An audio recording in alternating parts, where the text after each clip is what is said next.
Ourselves to explore is just core to who we are. That's a part of being a human. And liftoff. We shall return.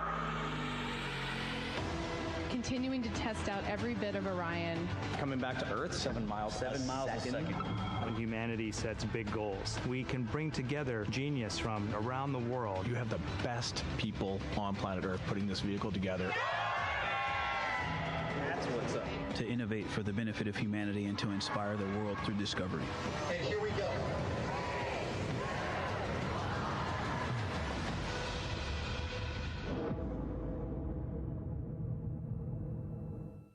Welcome to Artemis Mission Control here at Johnson Space Center in Houston, Texas. I'm Leah Cheshire Mustachio.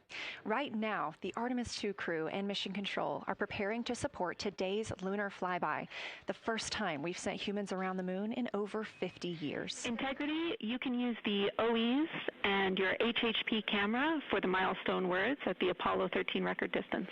You'll notice that we pause every time we hear communications to and from the crew. They are the stars for today. This afternoon, the crew will have their closest approach of the moon and will surpass the record. That record just mentioned of the furthest humans have ever flown, set by the Apollo 13 astronauts in 1970.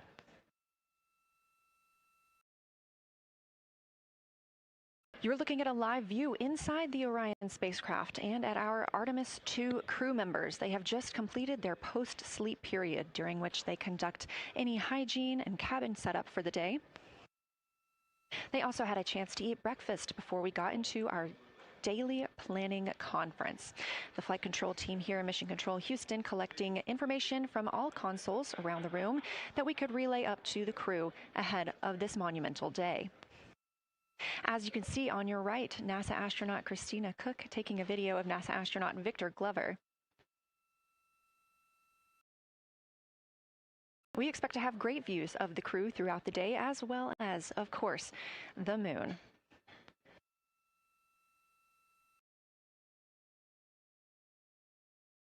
We expect to surpass that Apollo distance record in 55 minutes and 50 seconds. We are now looking live at a camera mounted on one of the spacecraft's solar arrays, pointed to our lunar neighbor. We are currently just 14,200 miles away from the moon and 247,672 miles away from planet Earth.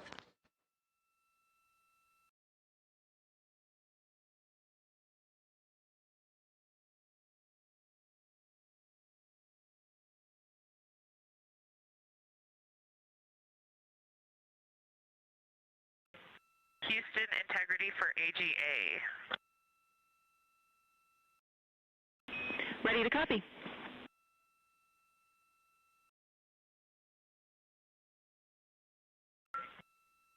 Carbon dioxide 2.3, oxygen, which has the alarm, 26.3, 73.1 degrees, 10.3 psi. And one follow-on question. We understand milestone words will be directly following the conference. Will that take the place of the PAO event, or will the PAO event still take place per the timeline?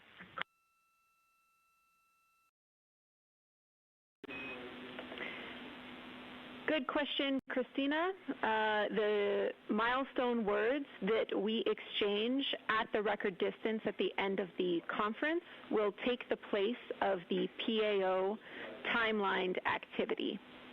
So that'll be our moment to talk about this occasion, and after that there will be no more expected PAO words, and you can get straight into your flyby. Copy all AGA.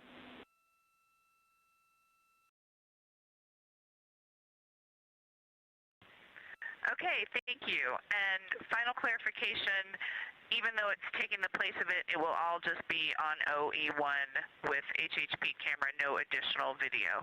Is that right? Affirm.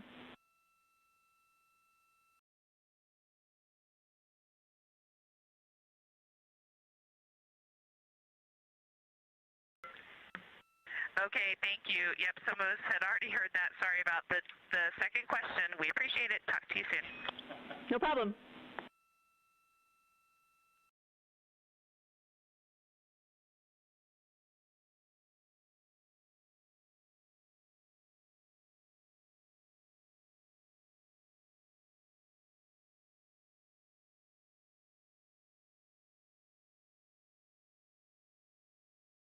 Those communications between NASA astronaut Christina Cook and Canadian Space Agency astronaut and today's Capcom, or capsule communicator, the one person here speaking with the crew right now, that is Jenny Gibbons. She is an Artemis II backup crew member here in Mission Control Houston.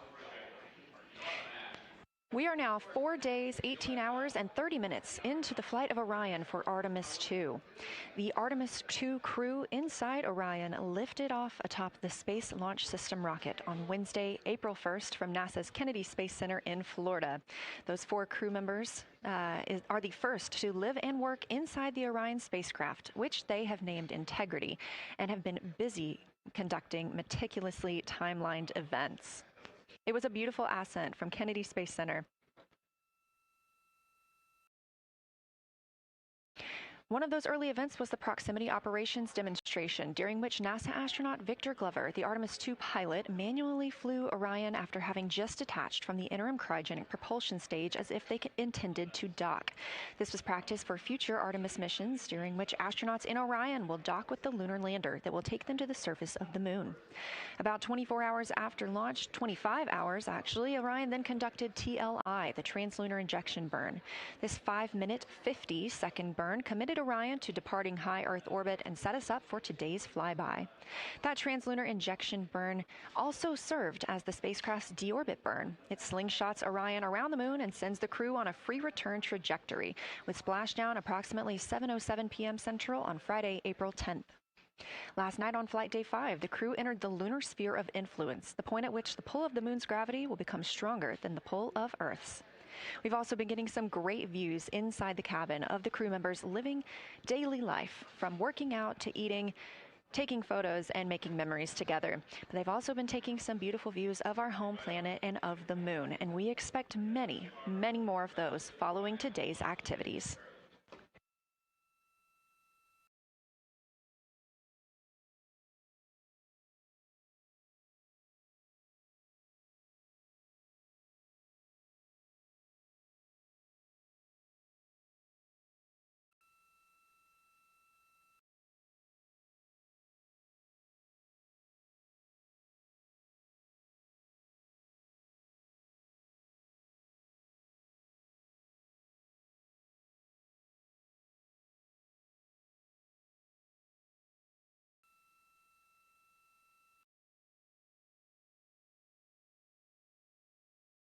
These live views back inside the cabin of Orion, but before we get into flyby, let's take a minute to get reacquainted with our crew. Reed Wiseman is the Artemis II commander and a Baltimore native. He's been in space once before. I think there was going to be some families heading into the viewing room today. If they end up showing up, could you just give us a heads up when they're there so we can just wave to them on the camera? Absolutely. And that was the voice of Reed Wiseman. He has been in space once before as a flight engineer. And if they don't come, you could just lie to us and tell us that they're there. That'd be great, thanks.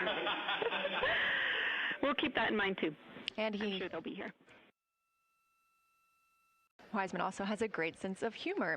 He was aboard the International Space Station from May through November 2014 as part of Expedition 41. This was a 165-day mission during which he and his crewmates completed more than 300 science experiments in areas like human physiology, medicine, science, earth science, and astrophysics. They set a milestone for station science by completing a record 82 research hours in a single week. He also served as chief of NASA's astronaut office from December 2020 to November 2022, and here on Earth he has 2 daughters. The Artemis II pilot is Victor Glover, selected as an astronaut in 2013, when at the time he was serving as a legislative fellow in the United States Senate. His first trip to space was in November 2020, when he launched as a pilot of NASA's SpaceX Crew 1 mission. That was the first operational mission of NASA's Commercial Crew program, which resumed launching American rockets from American soil to the International Space Station since the end of the shuttle program. Victor is a U.S. Navy captain and naval aviator who served as a test pilot, racking up more than 3,500 flight hours in more than 40 different aircraft. He also became the first person to pilot Orion the other day when we saw the Prox Ops demonstration shortly after launch. He and his wife have 4 children. Mission specialist Christina Cook is a native of Grand Rapids, Michigan. She was selected to the Astronaut Corps in 2013, the same class as Victor Glover. She served as flight engineer on the International Space Station from March 2019 to February 2020. During that time, Cook set a record for the longest single spaceflight by a woman with a total of 328 consecutive days in space. She also participated in the first ever all-female spacewalk with her friend and colleague, Jessica Meir, now living and working aboard the International Space Station yet again. Before becoming an astronaut, Christina helped build space science instruments and led scientific fieldwork in some of the most remote environments on the planet. Her hobbies include surfing, rock climbing, community service, yoga, travel, and photography, and she is certainly getting a chance to do that.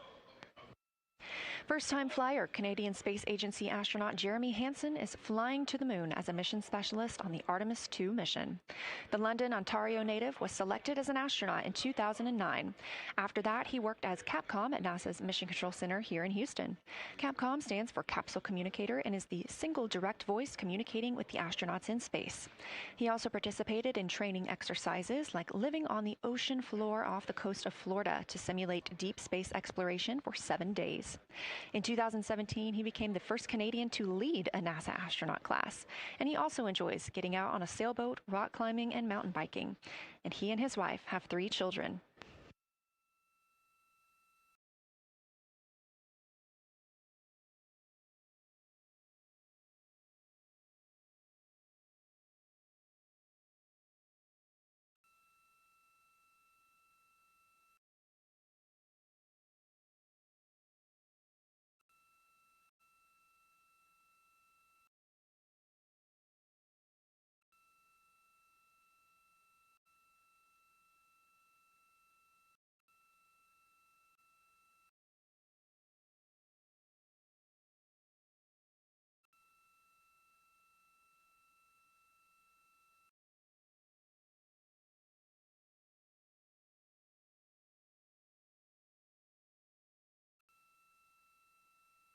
As you can see, the crew members have dimmed the cabin lights inside Orion.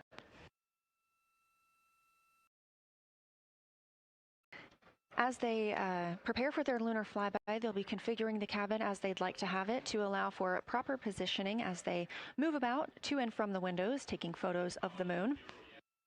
Dimming the lights also helps prevent reflections from inside Orion onto the windows. Ahead of this lunar flyby, let's dive in and explain what you can expect over the next several hours. The crew has about 6 hours allotted to make observations about the moon. Throughout the flyby, their activities have been precisely timelined. There are 5 blocks of time during which the crew will be observing the moon from Orion's windows. At any time, 2 members will be at the windows working in a pair. One crew member will be taking photos from window 2 with a blue shroud over the window. This can help prevent that glare or reflection from inside Orion. They have an 80 to 400 millimeter zoom lens to use. The other astronaut will be in window 3 using their portable computing device, you'll hear that referred to as PCD, to make annotations. Both of these crew members will make audio recordings of what they are seeing, and they'll wear headsets connected to those PCDs. Those audio recordings will be sent to the science team at a later date. We will not hear them live. The 2 crew members at the windows will swap roles and positions halfway through their timelined block. The other 2 crew members who won't be at the windows at that time will be serving in the background as support. One will be conducting the science sit reps, or situation reports. This is what we will hear live from the crew. They'll be calling down a few times each hour to discuss what they are observing. Those situation reports include how the crew is positioned, any missed targets, or anything unexpected they saw, lunar target descriptions, any hardware issues, and of course, their emotions and reactions as they fly by the moon. The other support crew member will take pictures of the astronauts at the windows and serve as camera support, providing new SD cards when needed. There's a 15-minute time frame between each observation block during which the 2 support members switch places with the crew making observations.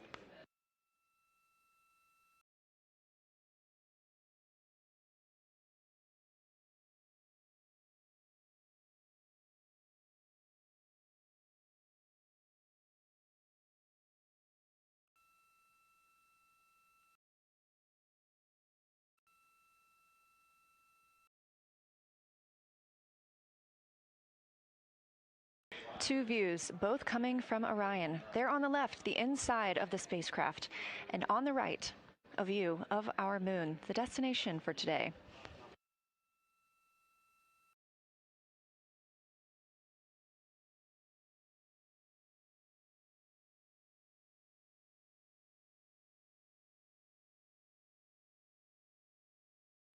During the lunar flyby today, Orion will provide astronauts with a full disk view of the lunar surface. They'll have a higher vantage point, much farther than Apollo's lunar orbits on average. And these astronauts can observe both holes and large-scale geologic features in a single view. And due to our April 1st launch date and current illumination conditions, the Artemis II astronauts have become the first humans to directly observe certain far-side regions of the moon with unaided eyes.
Great, thank you. You ready? No. Okay. How do I, is it all?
We are now 36 minutes until we see the Integrity crew pass the Apollo 13 distance record. And joining me on console, I have Julianne Gross, the Artemis curation lead. Thanks for joining me today.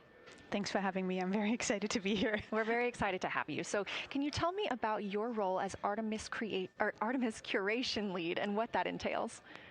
Yeah, so for the overall Artemis campaign, I'm the Artemis lunar sample curation lead. That means I'm helping NASA to return the next set of lunar samples from the lunar surface. And for Artemis II specifically, I'm one of the science theme leads, and specifically I'm responsible or the voice for impacts, poles, and landing sites. Fascinating. So what helped us select the targets that the crew is going to be photographing today?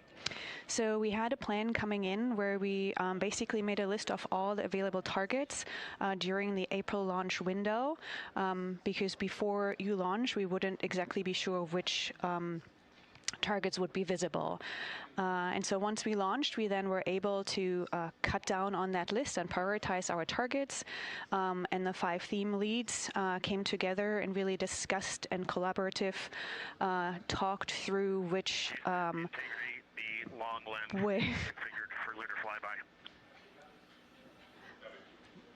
Which targets we could then see and prioritize. And so that made it into our plan. We worked then with timeline to make sure that all the targets are visible. Some targets are time dependent, like Earthset or Earthrise, and some targets will rotate out of view when integrity starts going around the moon. And so we put these in early so that the crew has a chance to describe those to us. Fascinating. I cannot wait to hear what they have to say. So we just heard them say that their long lens is configured. That's very exciting. And for us, when we look at the moon from Earth, what features are we seeing that the crew will also fly by today?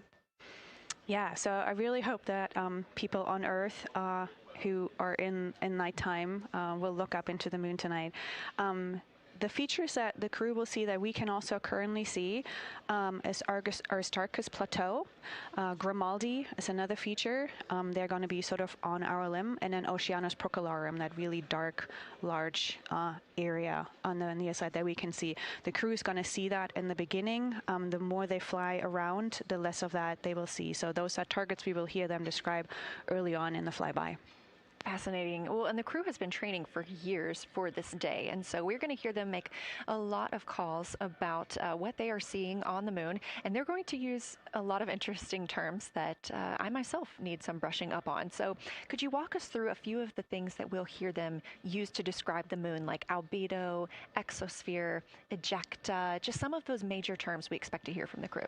Yeah, of course. Albedo is basically a term of a reflectiveness of the surface. And so high albedo usually for the moon means bright areas, and low albedo means like darker areas. And so when you look into the night sky, you can see the high albedo areas are the white parts and the low albedo ones are the darker areas.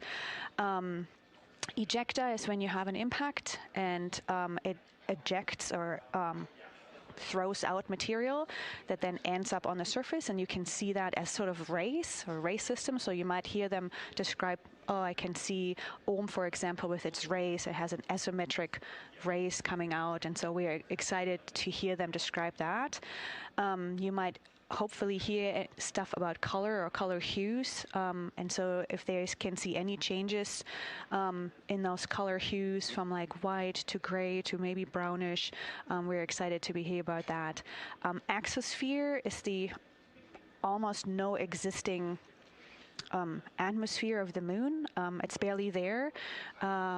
But there is dust on the lunar surface that can get lofted up through electrostatic forces. And when the sun goes behind the moon, it can scatter forward on those dust particles and sort of like create a little glow on the horizon. And so we're really excited to see if the crew can actually see that. This is so exciting. Thank you so much for walking through all of that with us. Julian Gross, Artemis Curation Lead, we really appreciate you joining us here today, and good luck to your team. Thank you. I'm really excited to be here. We are now MET 4 days, 18 hours, and 49 minutes into the flight of Orion. This view of the moon from the Orion spacecraft as we get closer and closer.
We're live here in Artemis Mission Control at Johnson Space Center in Houston, Texas, just about 32 minutes away until the crew surpasses the record set by Apollo 13 as the farthest astronauts to ever leave Earth. This view coming from a camera mounted on the tip of one of Orion's 4 solar arrays. Each array has a camera on its tip, and so we anticipate getting views throughout the lunar flyby. Of course, except during the point of loss of signal when the spacecraft flies behind the moon.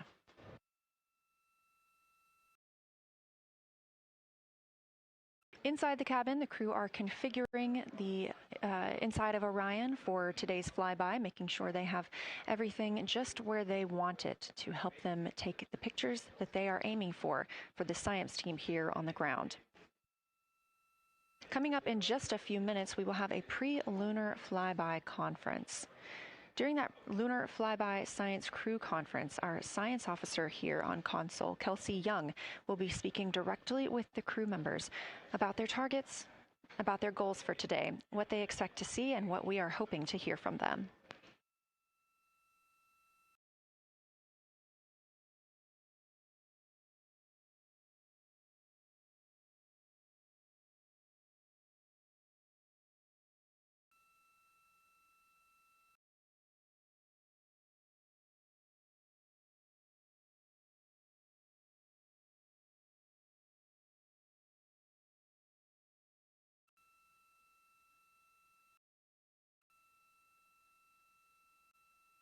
We have a lot of milestones coming up today, so make sure you don't miss them. The first coming up, again, at 1:56 p.m. Eastern Time, the crew will pass the distance from Earth record set by Apollo 13 in 1970. At 2:45 p.m., lunar flyby officially begins. The crew will have that time on their schedules to begin photographing and providing audio recordings of what they are seeing on the moon. At 7:02 p.m., Orion will make its closest approach to the moon, approximately 4,070 miles away. Of course, all of these numbers are going to have to be confirmed following the flyby. These are estimates, and we are working with orbital mechanics. At 7:07 p.m., Orion reaches its maximum distance from Earth, approximately 252,760 miles away from us all. At 8:35 p.m., the spacecraft will enter a solar eclipse. The crew will become the first to see a solar eclipse from the moon.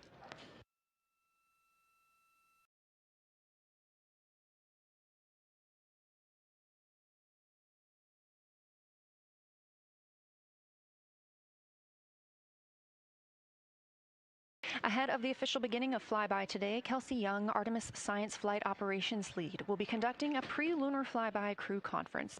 She will give information on camera setup, remind the crew of their intended targets, answer questions from the astronauts, and more. Young will help the crew set their targeting timeline, which counts down the time they have to image each target and what they'll be capturing next. She'll also remind them that the ground team will be calling for science sit reps, also known as situation reports. Those are essentially call-downs to report what they've been observing. They'll continue to do this even through their LOS, their loss of signal, as those communications will come down later on after they reconnect with us on Earth.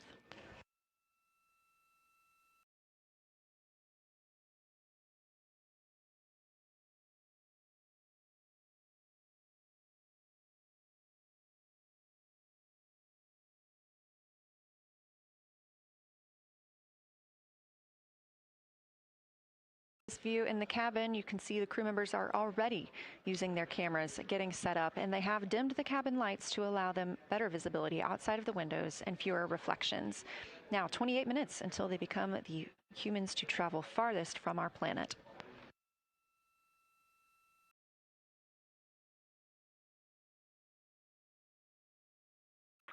Houston Integrity, we are ready for the conference on your call.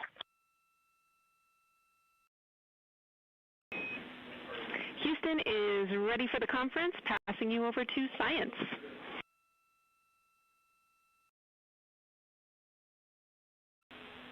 Good morning, crew. This is Science. We couldn't be more excited for a full day of lunar and planetary observations today, the first one in over 54 years. How do you hear me?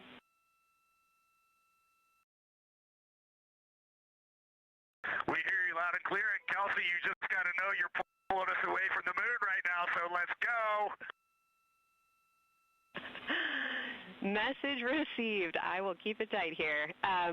I did just want to start with a thank you on behalf of the Lunar Science team and the entire lunar and planetary science community, of which you are absolutely a part, for what you've already done in this mission and what you're going to do today to inspire the next generation of scientists. I have to say Moonjoy is the new term that's already become our team's new motto, so thanks for that. In this conference, we'll cover hardware and config reminders, and then I'll just briefly, as you said, cover today's science plan. I'm assuming you already have your LTPs up. Confirm that, and I'll jump quickly into the cabin config reminders.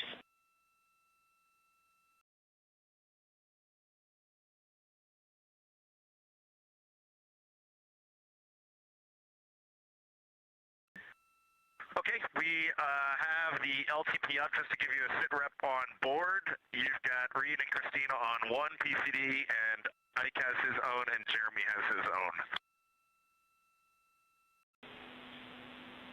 Copy that. That was going to be one of my questions for you, and I'll ask a question back. Is that the config that you and Christina plan to carry throughout the day for PCD use?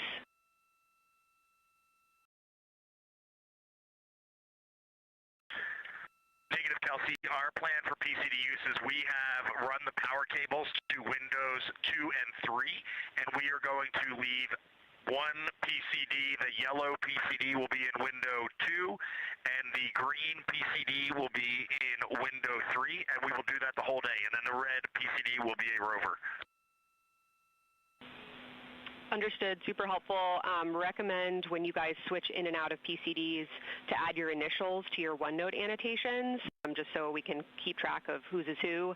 And then given that you have 3 PCDs instead of 4 for the data transfer at the end of the day, recommend making a new subdirectory entitled For Science for your own photos, or with your initials, that we can keep track of which pictures came from which flashcards.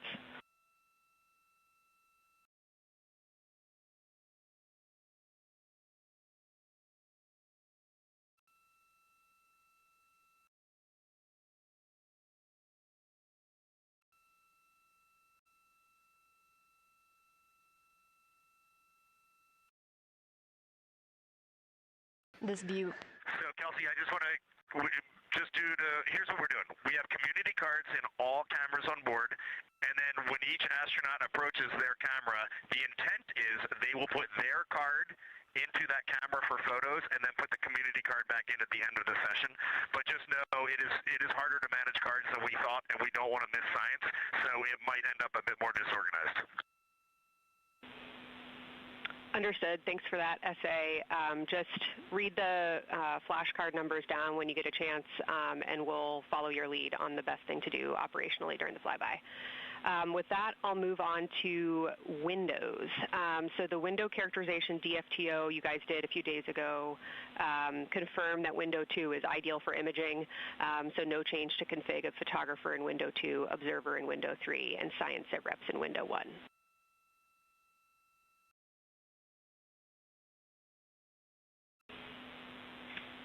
Coming up on a handover. Be back. Hang on, Kelsey. The way we have it configured, tell us if this is going to be wrong. Window 2 is the long lens with a shroud. As you heard, Science Officer called to the crew. We are now in a handover time period. We will regain communications with the crew very shortly.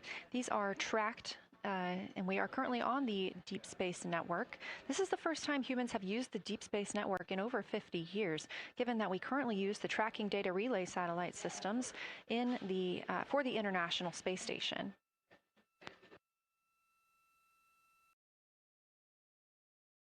This view from Artemis Mission Control on the right is Kelsey Young. That's who you hear speaking with the crew. Young is the Artemis Science Flight Operations Lead, and we also look forward to speaking with her here today.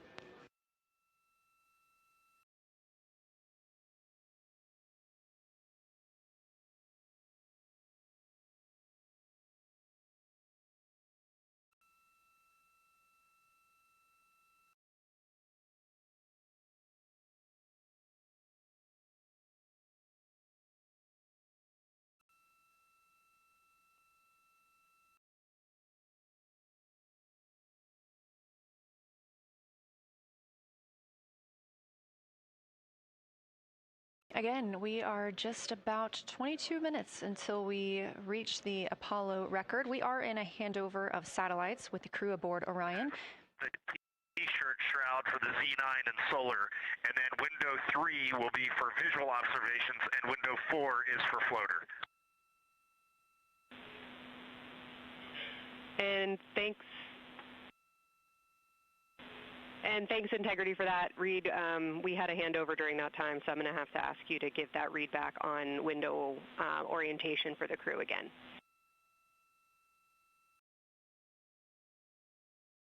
Okay, we are happy to change it, but the way we have it configured right now is window 1 has a T-shirt shroud for the Z9 for solar. Window 2 has the shroud for the long lens for both lunar and solar. Window 3 is for visual observations. Window 4 is for floater. And then the docking hatch window has had a great view, so we've done a lot of mapping through that as well. All right, copy all, Reed. A note just on the window 1 T-shirt shroud that you can remove that for the lunar observation block if you want to, if you want that extra view for another floater, but defer to you guys on that. You are go to use the full 400 millimeter zoom on the long lens, but where possible, try to keep the end of the lens flush with the window to prevent imaging through the multiple window panes at an angle. And if you have to take an image at an angle, recommend you limit the max focal length to 200 millimeters or simply acquire the images at multiple focal lengths. Last imaging update as a result of the DFTO is that if you can take the images out of the left side of window 2 where possible, that is the best half the window. Understand that might not be possible with the shroud. Any other imaging questions from you?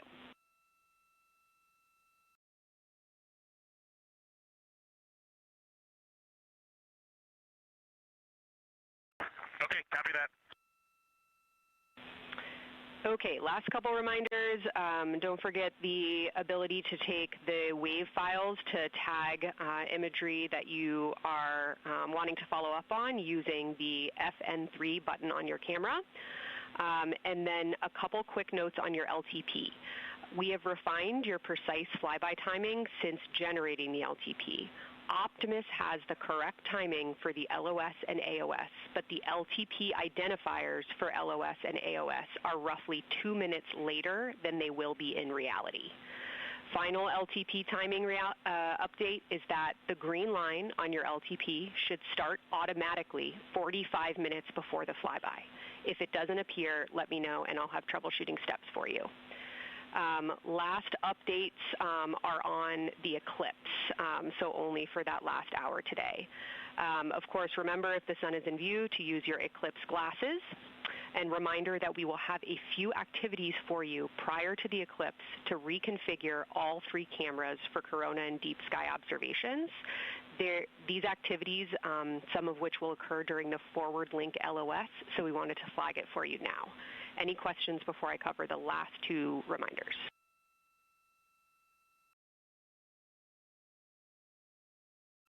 No, we have no questions on that. Last couple eclipse reminders, the sunset period and the first roughly 23 minutes of the eclipse will fall during that forward link LOS, but we'll still have a return link and we're still looking forward to your science sit reps and observations during that time.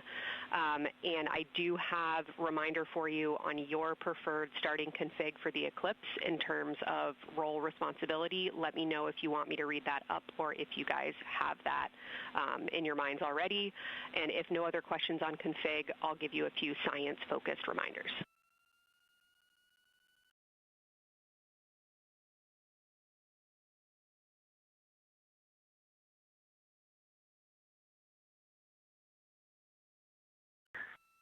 Give us a quick high level, but we see it in Optimus, and I think we got it squared away. But give us your quick Kelsey high level. Okay. A couple changes from the first LTP you studied is that Glushko is the only feature that the same pair will view twice. That's Reed and Jeremy. That's why that's the only target you see that is marked as one of one and one of two and two of two. So Ohm and Oriental are in there twice, but they're by different pairs, which is why you don't see them marked accordingly.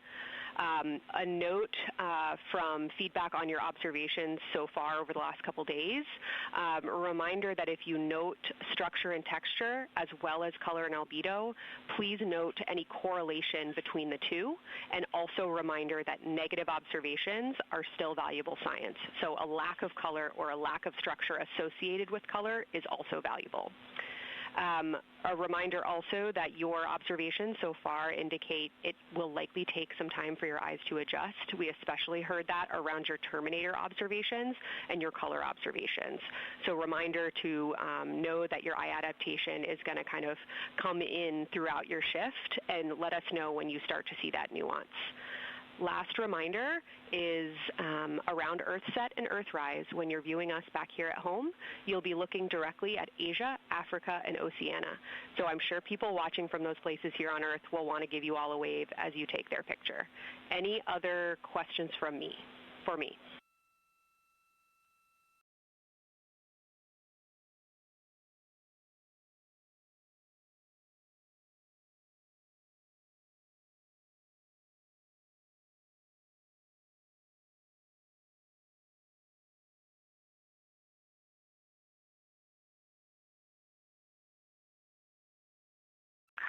And Kelsey, hey, when you're talking window 2 left and right side, just can you say towards window 1 or towards window 3, and then we'll know that we are talking the same language? Absolutely. So I mean that the side of window 2 closest to window 3 is preferred for imaging.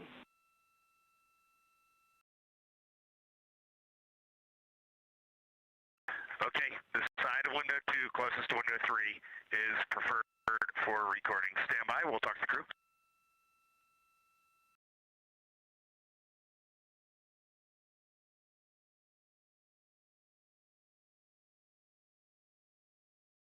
Again, we are in our pre-lunar flyby science conference with Kelsey Young. Kelsey Young is the Artemis Science Flight Operations Lead, speaking with the crew aboard Orion. They've been training for this moment for years, and this is their last opportunity to get some further pointers and information. Kelsey, for the T-shirt shroud, what window does the science team think will have the best view? Is it window 1 or window 4? The only time we're strongly recommending use of the window shroud. The T-shirt window shroud for the eclipse viewing. Which window is primary for Z9? Window 1.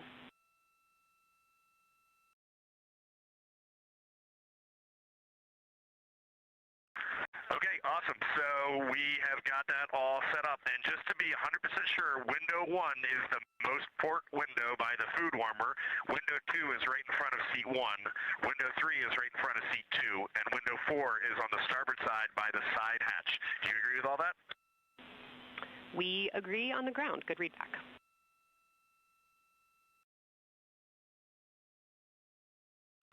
Okay, that's awesome. Kelsey, we're going to close with happy words. It's just incredible. I wish you were up here to see all the smiling faces, to hear all these terminologies being thrown around, and we are just fired up to get started on this day. Let me pass the mic around if anybody has anything to add. Kelsey, it's so great to hear your voice on the loops. I just want to channel everything that you guys are probably feeling right through my eyes and heart. It is awesome to see the side of the moon. You guys made us excited for this day, and we couldn't appreciate it anymore. And we are ready to hopefully deliver on all the awesome training you guys have provided.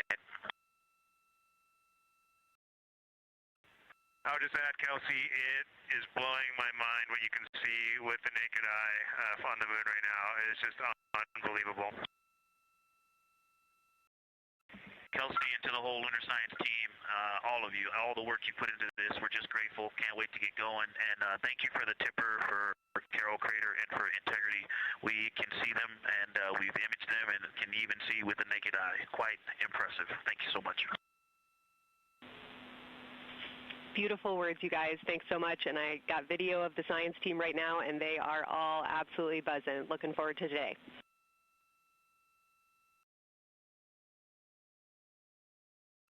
Okay, we're heading into the timeline. Cheers, guys.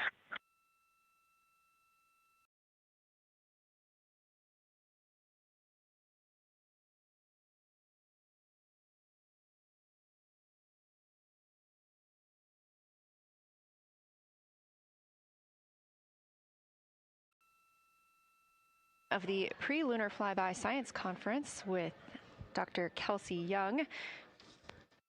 Young has served as the Artemis Science Flight Operations Lead, getting the crew ready. And we're live in Artemis Mission Control in Houston, but we are not the only room monitoring today's flyby. As you heard Young mention, in this same building and just down the hall, a multidisciplinary lunar science team supports the Artemis II crew in real time, including experts in lunar geology, impact cratering, volcanism, polar science, imaging, and visualization. There are two integrated facilities, and the first is the SIR, which is what you have right here. That's the Science Evaluation Room. They are embedded within Mission Control to provide science input during live operations like what we see today. Additionally, and not pictured, we have the Science Mission Operations Room, a back room that processes data, evaluates imagery, and supports rapid analysis. Our science officer on console in Mission Control Houston serves as the primary interface between the science team and the flight controllers, ensuring science priorities are represented during mission execution. Again, today, that's Dr. Kelsey Young, who will be speaking with the crew during the time they're behind the moon. We will be speaking with her once the crew is behind the moon and out of communication with Earth.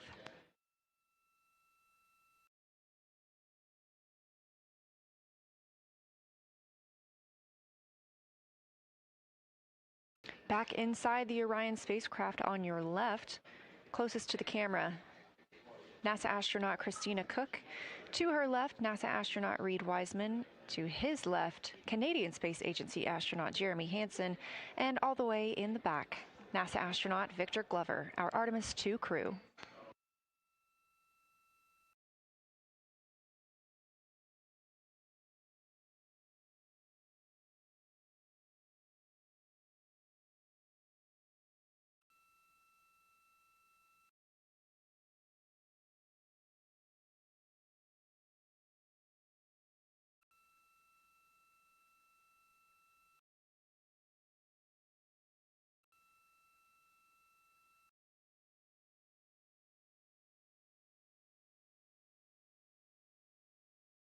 We are now approaching 8 minutes until the crew surpasses the Apollo 13 record.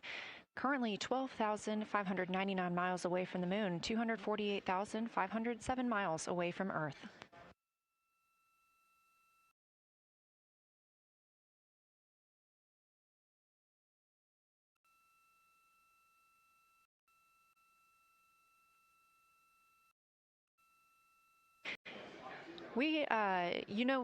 You may also hear the Orion spacecraft referred to today as Integrity.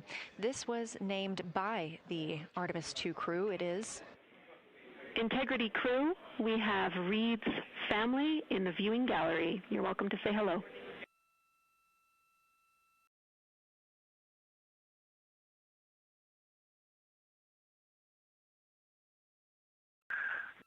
Well, whether you're being serious or you're kidding around, that is awesome to hear. Thanks, Jenny. And hello to Ellie and Katie. I don't know who else is there, but it's great to know that you're in mission control right now, following along. We are having a blast up here, and the view of the moon is absolutely amazing.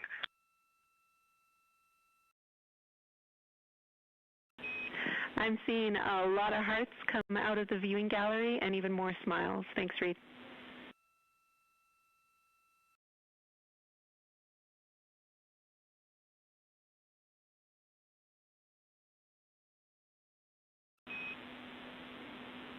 Copy heart, copy bracelet.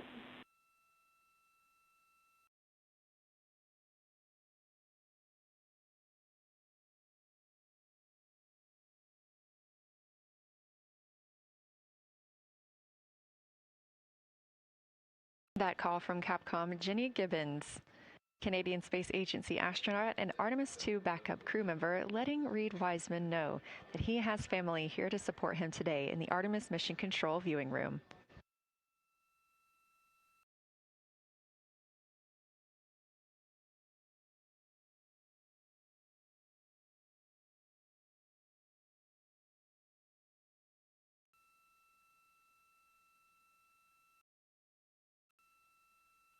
As I was mentioning, we have the Orion spacecraft flying today. However, the Artemis crew members named their Orion spacecraft Integrity, so you will hear calls to this entire crew with the name Integrity.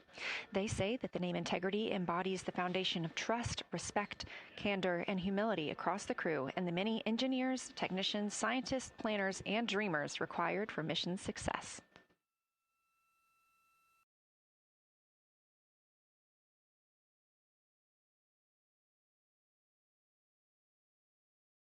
This view live from the outside of Orion as we continue. Preparing for our lunar flyby, now less than 5 minutes from surpassing the record set by Apollo 13 astronauts for the farthest humans to travel from Earth. This will not be the farthest that Integrity travels today. They will continue until they reach approximately a distance of 252,760 miles. That would be about 4,105 miles farther than Apollo 13. However, these numbers are our targets, and we will get confirmation on those numbers as soon as we possibly can and share them with you all.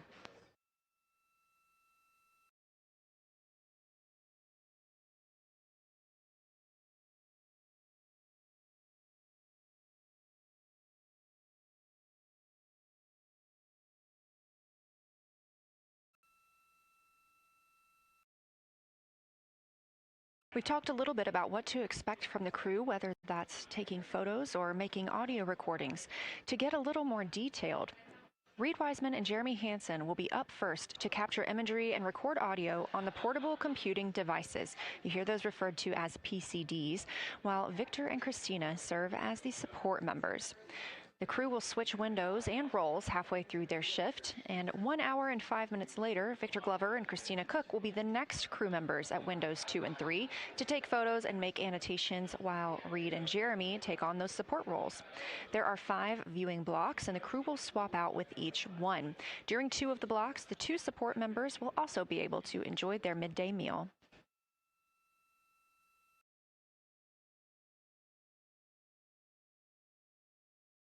At least 3 times per block is a science sit rep. Again, situational report. This is partially an operational status, reporting back if they missed any targets or gotten any specific ones, if they have issues with their camera or any other operational items.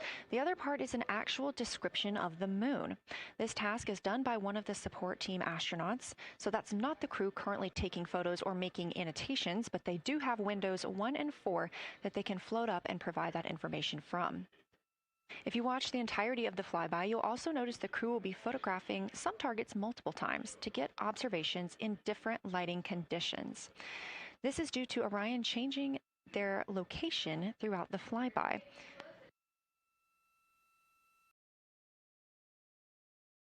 What this crew will be able to capture in a couple of hours of the same targets in different lighting would take orbiters years to do because of solar and spacecraft positioning. This crew has studied the moon extensively, and they're also familiar with what the science team calls the Big 15. These are 15 features that they've memorized, so at any time, they'll be able to see 5 of those and help orient themselves and where they are around the moon. Those targets are diverse and complex in their geologic history, and observations of them could help answer some big-picture science questions.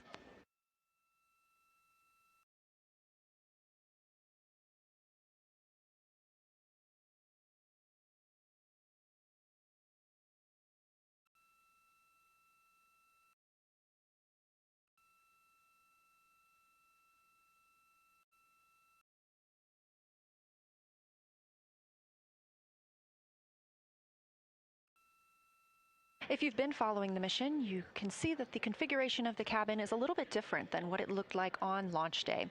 After ascent, the crew were allowed to reconfigure their spacecraft, and you can see that they've taken down seats. They have also taken away footrests. This gives them more opportunity to move about the spacecraft.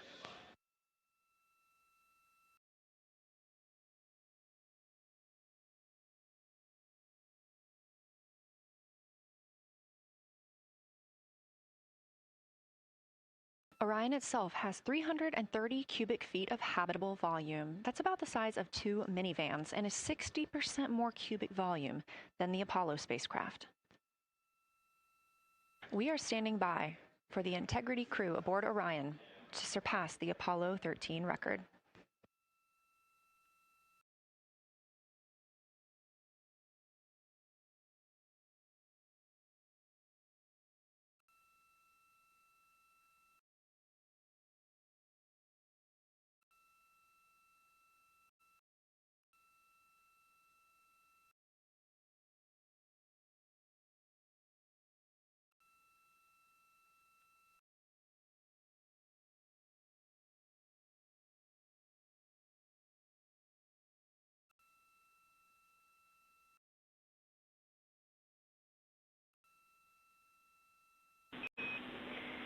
Integrity crew, on April 15, 1970, during the Apollo 13 mission, 3 explorers set the record for the farthest distance humans have ever traveled from our home planet. At that time, over 55 years ago, Lovell, Swigert, and Hayes flew 248,655 statute miles away from Earth. Today, for all humanity, you're pushing beyond that frontier. Integrity, over to you. Yeah,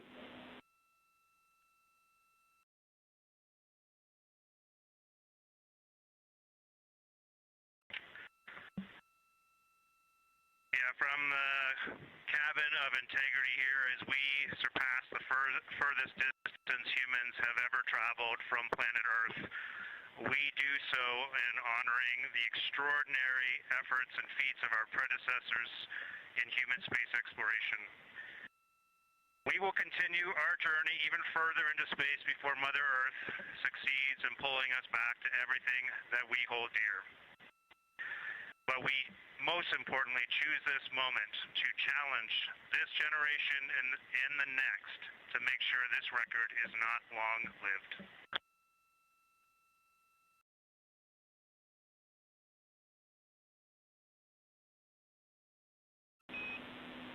Thank you, Integrity, and congratulations to you and the rest of the Artemis II team.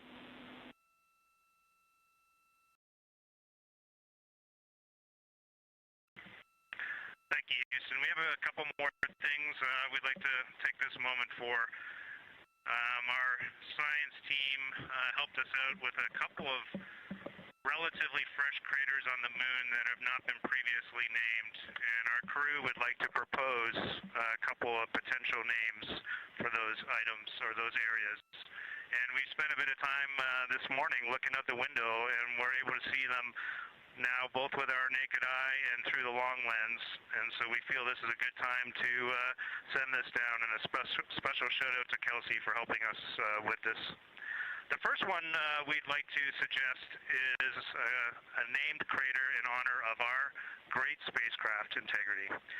And so if you were to look at Oriental on the far side and then draw a line straight up to Ohm on the far side, relatively in the middle is an unnamed crater, and we would like to suggest it be called Integrity in the future. And the second one, and especially meaningful for this crew, is a number of years ago we started this journey in our close-knit astronaut family, and we lost a loved one. And there's a feature in a really neat place on the moon, and it is on the near side, far side boundary. In fact, it's just on the near side of that boundary, and so at certain times of the moon's transit around Earth, we will be able to see this from Earth. And so we lost a loved one. Her name was Carol, the spouse of Reed, the mother of Katie and Ellie. And if you want to find this one, you look at Glushko, and it's just to the northwest of that, at the same latitude as Ohm, and it's a bright spot on the moon. And we would like to call it Carol, and you spell that C-A-R-R-O-L-L.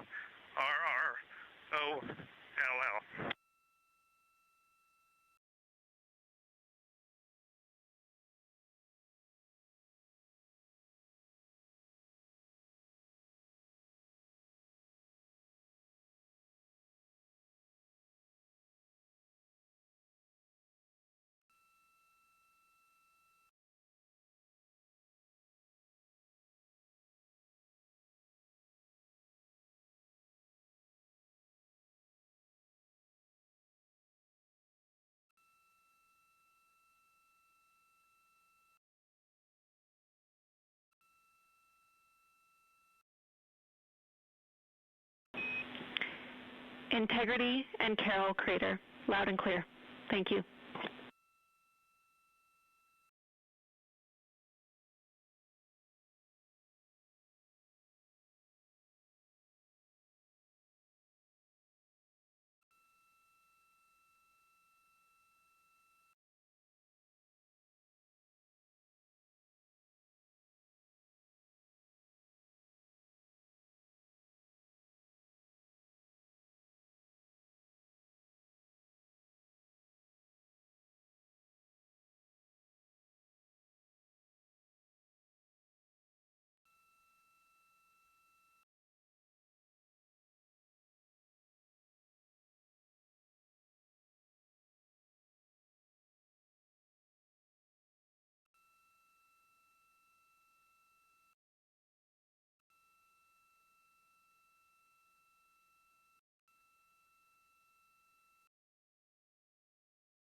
As the Artemis II crew passed the record set by Apollo 13 for the farthest humans to ever fly from Earth at 12:57 p.m. Central Time, 1:57 p.m. Eastern Time, Canadian Space Agency astronaut Jeremy Hansen shared. We're getting ourselves all put back together now, and we are going to dim the cabin lights and prepare for our science objectives ahead.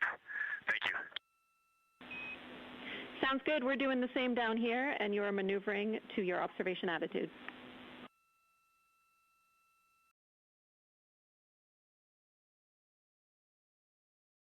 As we pass that Apollo 13 record of the furthest humans to ever fly from Earth at 12:57 p.m. Central Time, 1:57 p.m. Eastern Time, the Artemis II crew shared some poignant words, specifically Canadian Space Agency astronaut Jeremy Hansen.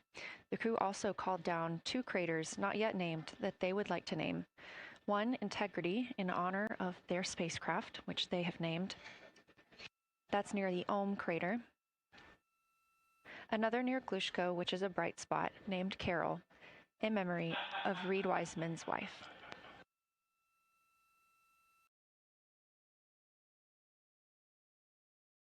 There was a moment of silence here in Mission Control Houston.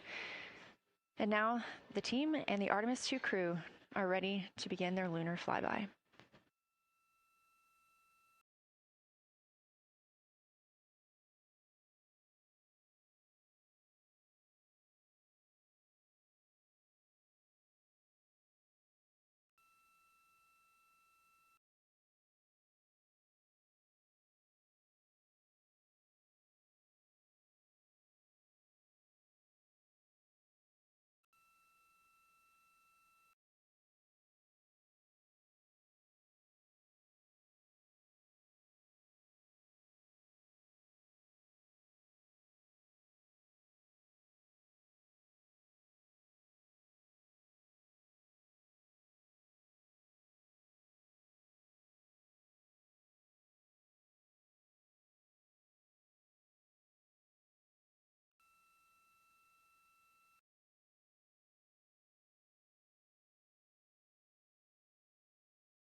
We are 4 days, 19 hours, 31 minutes mission elapsed time of the flight of Artemis II, our 4 astronauts aboard Orion. Today is our lunar flyby day.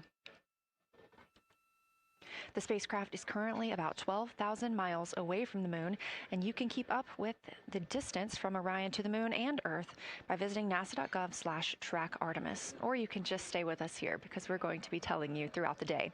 They are currently 248,834 miles away from planet Earth.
Coming up next on the crew's timeline today will be their cabin configuration portion.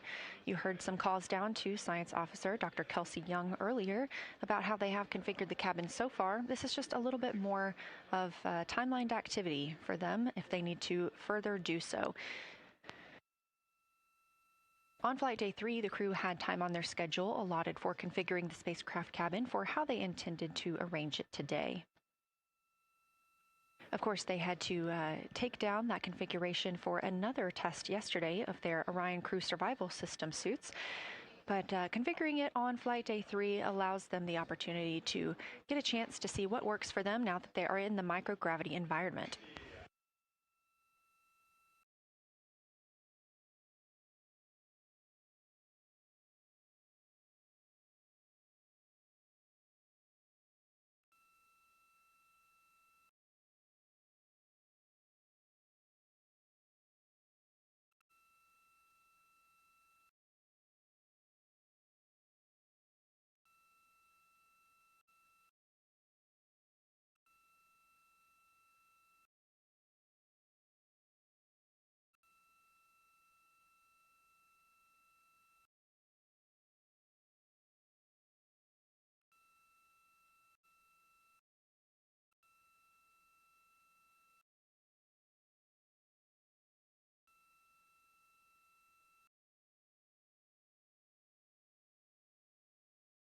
Again, the crew is about to begin their cabin configuration portion of their timeline, though they have been working that already, as well as potentially during their post-sleep period this morning.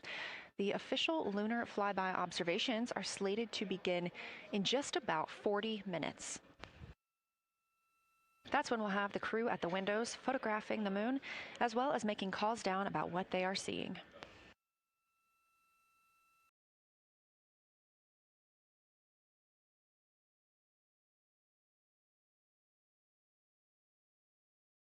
Again, we are live here in Artemis Mission Control for the duration of the flyby. Currently, the Orbit 1 flight control team is on console. This room is staffed 24/7 from the time before the astronauts step foot on the rocket until the time they are splashed down and are safely recovered in the Pacific Ocean on flight day 10.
Again, this is Artemis Mission Control here in Houston. We are now 11,777 miles away from the moon. We did pass the Apollo 13 record of farthest humans away from Earth at 12:57 p.m. Central Time, 1:57 p.m. Eastern Time. That distance, 248,655 statute miles from the Earth, continuing to be exceeded by the crew. They will reach their farthest distance from the Earth around 6:07 p.m. Central Time. At that time, they will be in an LOS, or a loss of signal, with us on Earth, as they'll be flying behind the moon.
As the crew gets into their cabin configuration preparations, we are joined by Dr. Sarah Noble, the Artemis Lunar Science Lead. Thanks for joining us here today. Yeah, it's quite a day. Yeah, we are very excited. I can only imagine how you guys are doing over there. So tell me a little bit about yourself and what your role is for Artemis II. Sure. So I'm the Artemis Lunar Science Lead, so over the entire campaign, and my job is basically to make sure that as we have this big adventure back to the moon, we actually learn new things about the moon. Fascinating. So why is the moon such an important destination today? Yeah, so the moon is a pretty amazing place. It is a great place to learn about basic fundamental processes that happen on like all the planets, like cratering and volcanology. And also it is, part of our Earth-Moon system. And, the Earth recycles its rocks pretty well, right, through plate tectonics and weathering and whatever. Most of the rocks on the Earth are geologically young. But on the moon, we have the entire record that goes back 4.5 billion years since we formed. And so if we really want to learn about what was happening in that period, like the moon is really the only place we can go. We're also thinking about going back to the moon, and we want to go to the lunar South Pole. So what makes that such an interesting destination? Yeah, the South Pole is cool, right? It's far away from the places we went during Apollo. It's different kinds of rocks there, some of the oldest rocks on the moon. It's also a place where we think there might be resources like water. There are craters that really never can see the sun because of the low sun angles there, and they get very cold. And we think that water and other things can build up in those craters, and so we're very interested to see what that might do for us. I'm very interested as well. So for some of our viewers who might be new to this, what does lunar science look like during an Artemis mission? Yeah, it's pretty exciting for us as we have sort of built this from scratch to try to understand how we can best use the crew to support our science. And so, we've developed a system. We've got a team in place. We've got a back room here in this building called the SIR, the Science Evaluation Room. And there's a back room to that back room over in another building here at Johnson Space Center where we've got our teams of scientists working really hard. They're actually speaking to this room through our science officer. This is now the first time we've ever had a science officer in flight control room, so we're pretty excited about that. So we have a really voice out and up to the crew. I know, it's been so exciting to hear Dr. Kelsey Young speaking directly with the crew today, now so close to the moon. And we have a live view here of the science operation, or the science evaluation room. So this is where the majority of your team is today, is that right? Yeah, that's right. This is a big chunk of our scientists. You can see them in there now working hard, trying to get ready for the day. And then again, there's a second room where we have a lot of our data folks, where the data will first come down and they'll sort of sift through the data and get it ready for this team to take. What's the mood like right now in the SIR? It is, I would say, giddy. I think we've worked very hard for this. They have done simulation after simulation. They have worked really hard over the last couple of years to get ready for this moment, and I think everybody's just really excited to see. Even already we've had some descriptions from the crew coming down, and it's so great to see their joy and our joy, our love for the moon come through. Yes, we are in for a real treat today if it's been anything like their observations the past couple of days. So how are the lunar science teams using this test flight to prepare for future missions to the moon? Yeah, absolutely. This is the way that we are building our foundation for the future, from everything from, how do you train a crew to be a geologist, right? And so, working through that, getting them classroom training, field training, building the science team, building these physical rooms that we are in, designing the software that the teams are using, and then, figuring out what happens to that data. They're going to take this data and it's going to come down, and how do we get it out to not only our team, but out to the world and the rest of the science community? Yeah, that's a great point, because when you hear these crew members talk, you would never know that they're not geologists. Your team has trained them so well. They have been very good students. Who can blame them? It's a pretty great topic.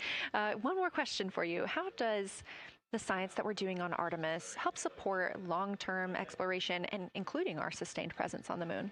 Yeah, you know what? We have a saying in the Science Mission Directorate that science enables exploration and exploration enables science, right? So you need the scientists, because we are the ones who are the experts in, landing site and doing analysis of landing site and making sure we can find a good place to land, to understanding the properties of the soil so we can, design our systems to manage that, understanding the radiation environment, keeping our astronauts safe, all of these things, right? But, in return, you provide us with opportunities where now we're going to be able to collect this data and collect samples and deploy our instruments and all of that. So it's a symbiotic relationship. That makes perfect sense. Well, Dr. Sarah Noble, Artemis Lunar Science Lead, thank you so much for joining us here today. Best of luck to you and your team, and I hope that you get to enjoy today too. Thank you so much. We are now getting closer and closer to our lunar neighbor. This live view coming from the Orion spacecraft and a camera mounted on one of its solar array wings.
Houston integrity for camera serial numbers. Ready to copy.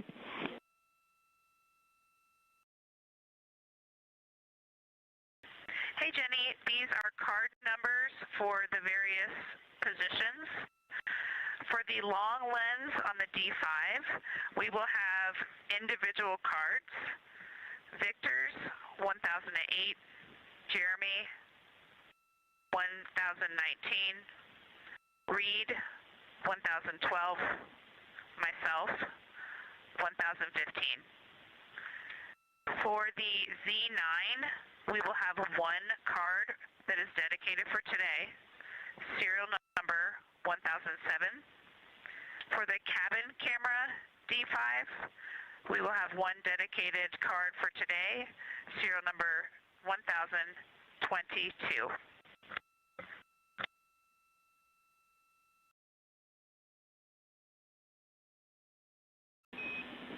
All right, Christina, we copy all. Thank you.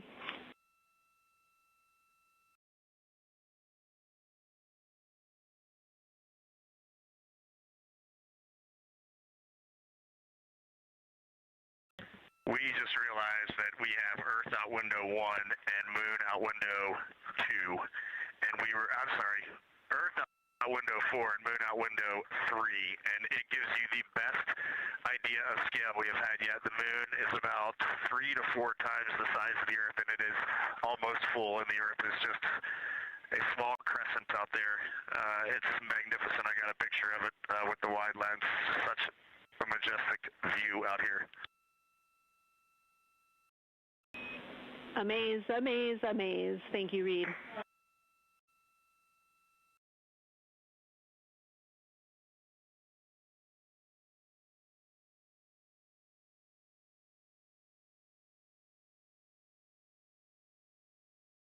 Those are some of the communications we're excited most about today. Commander Reed Wiseman calling down their view right now, obviously a little bit different than what we can see from the solar array camera. They are looking through the windows of the Orion spacecraft, able to see at the same time Earth and the Moon. You also heard NASA astronaut Christina Cook calling down some of the cameras that they will be using today. Crew is in that cabin configuration portion, and we expect the lunar flyby observation period to start in just about 20 minutes.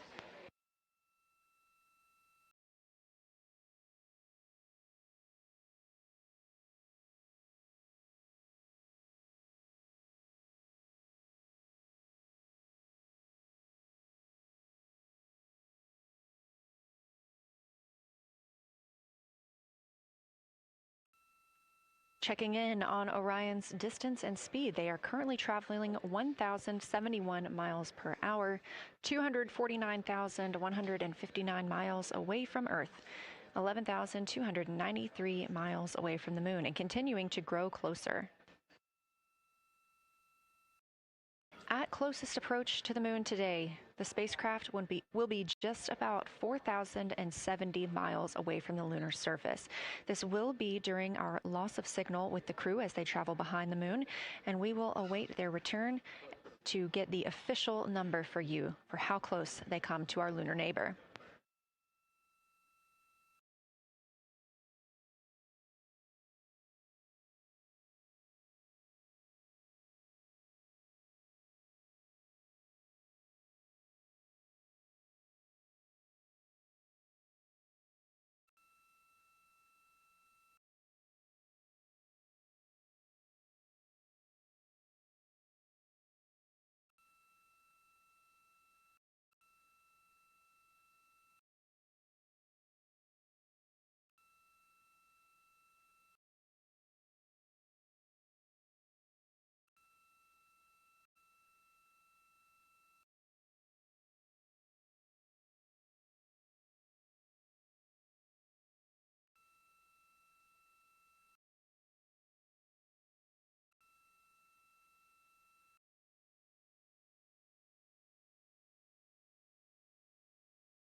Inside the cabin today, the lunar targeting package is the primary tool guiding the crew observations and consists of two key components.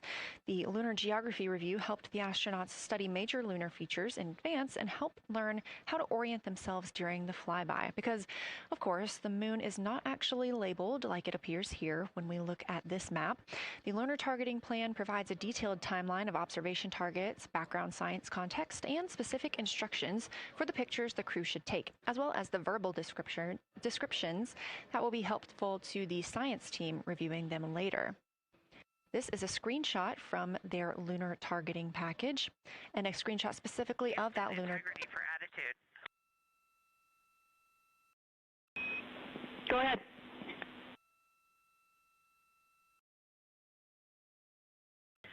Hey, Jenny. Understanding we are in final attitude now for the lunar flyby, would it be possible to pitch the vehicle down 5 degrees? That would allow us to get the D5 long lens flush and have the least amount of window distortion. We're checking. That call from Christina Cook, NASA astronaut and mission specialist on Artemis II. Copy. The Orion spacecraft is positioned in a specific attitude to allow the crew to best see the moon outside of their windows today for this imaging opportunity.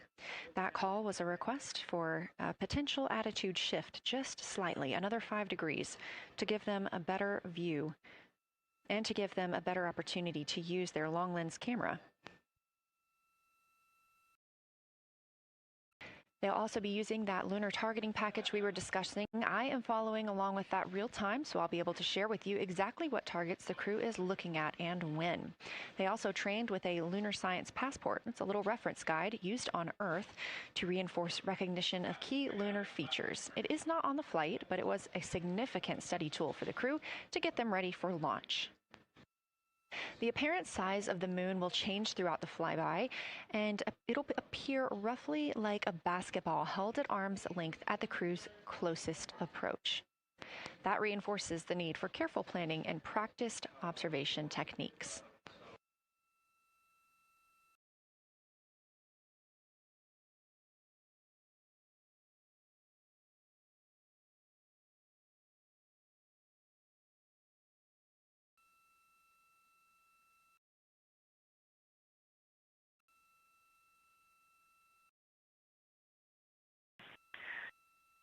Houston, integrity for timeline. Go ahead.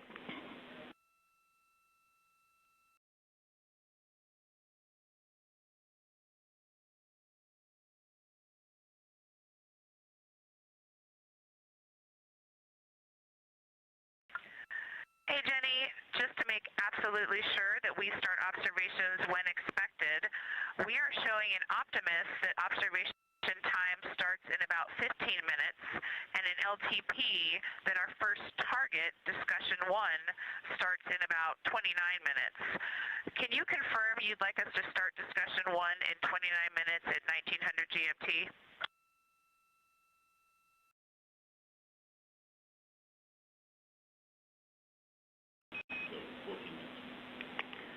Christina, we are tracking that discussion 1 should start at 18:45. That's 15 minutes from now.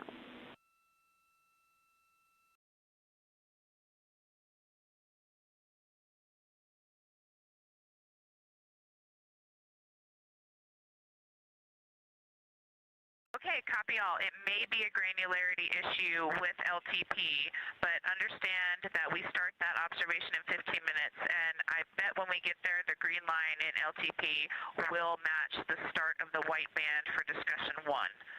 I think it's just a matter of the labeling and the granularity. Thanks for confirming. Copy, and we'll look into that a little bit more on our side as well.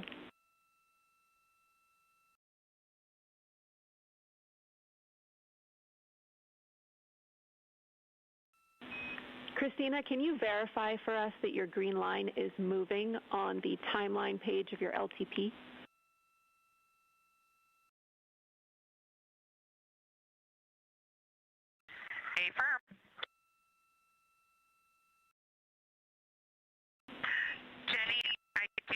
good. Looking closer, I see the labels are just not aligned with start or end times of the white visible bands. It fully makes sense now, so I think we are all set. We'll look forward to starting some observations in about 13 minutes. Copy. Thanks, Christina.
As you heard discussed, we are expecting the crew's observation time period to start in about 10 minutes.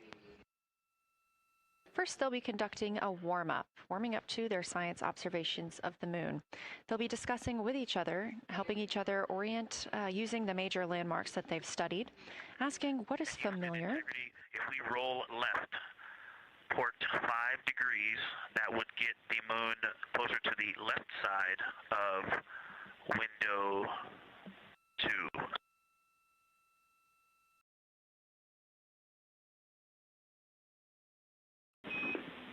Copy, Victor. We'd like to know if it's pitch and roll or one or the other.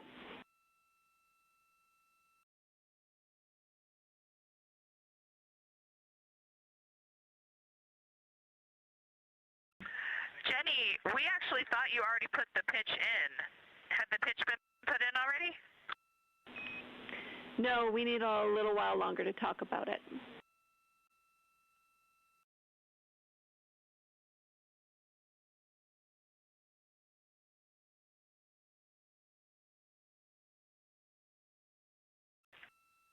So, Jenny, I guess what's happening is just as our orbit's changing, where it is in the window is changing, so maybe these fancy little adjustments aren't worth it. It's going to continue to move in the window.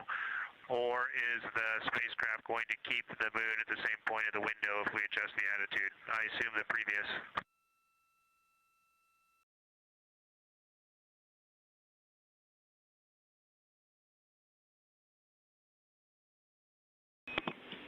Right now, we are pointing the center of the window to the center of the moon with 2 degrees of deadband.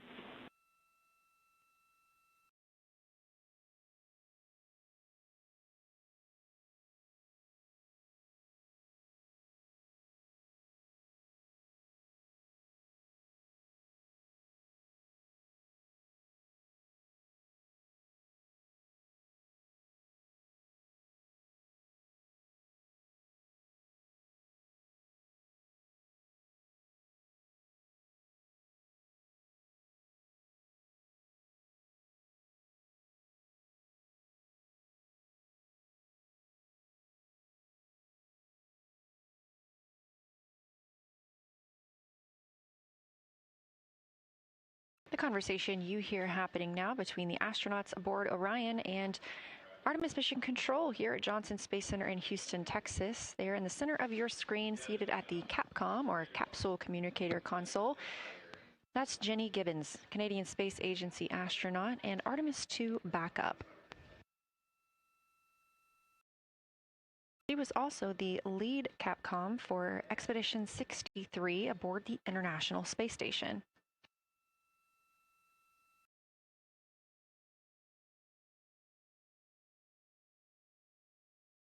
The crew is requesting some attitude changes to the spacecraft to allow them to better image the moon, our priority for today. Of course, those have to be discussed on the ground before they are put into work aboard the spacecraft, so the team is taking some time to do so. You also heard Gibbons reference that we are in two deadbands. Deadbands are essentially keeping us in the lane in which we're traveling. If you're familiar with lane assist in your car, very similar in this case.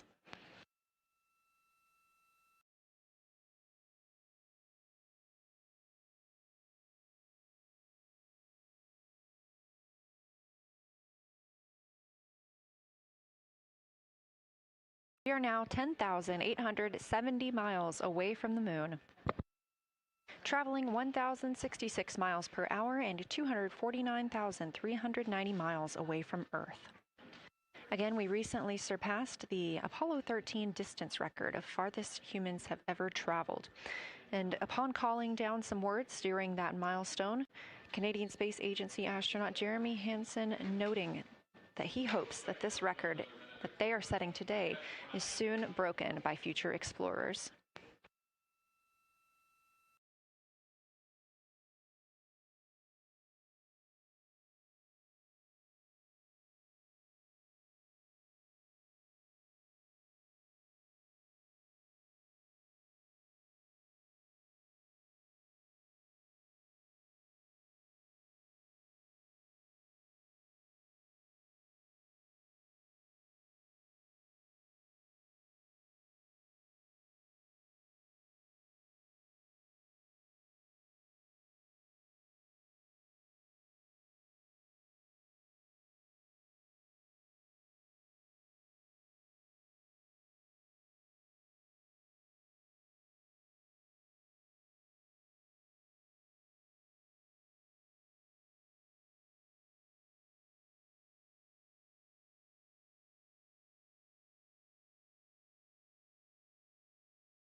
This is Artemis Mission Control. We are standing by for the beginning of lunar flyby.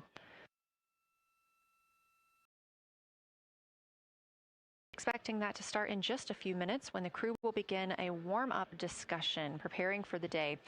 They will be capturing images along while discussing what they find familiar about the moon and what looks unexpected to them.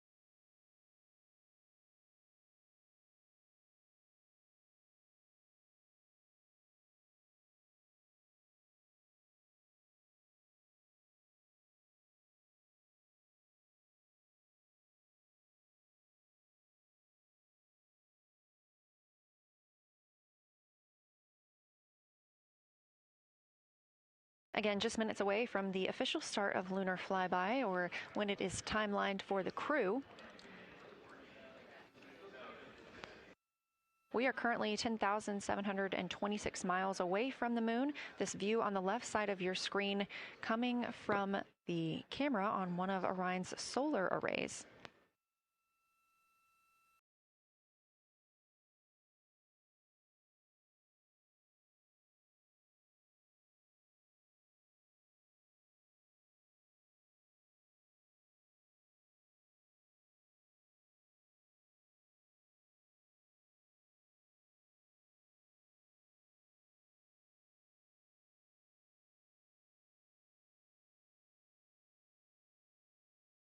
Other conversation points while the crew are getting ready for their flyby today. They'll be looking to orient themselves using major landmarks and annotating their observations along with their discussion. They'll have 10 minutes for that warm-up discussion.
Houston integrity. We have two folks at the window deep in discussion talking about all of the awesome features that they're seeing. We just had a huge moment realizing that Hertzsprung is about the same size as our incredible Oriental. We're really excited about this target that's kind of new to us. We're orienting on things like how we talk about albedo, finding some of the prevalent things that we're used to from all of our training, and just overall taking in this view. We also are noticing that the moon is still getting noticeably bigger as we go, even when you're watching it continuously. It's great to see these two guys get warmed up. We love the report, Christina, thanks. And you nailed it on why we added Hertzsprung. As you'll see in the prompts, we're looking for comparisons to the comparatively much older Hertzsprung compared to the younger Oriental. Great words.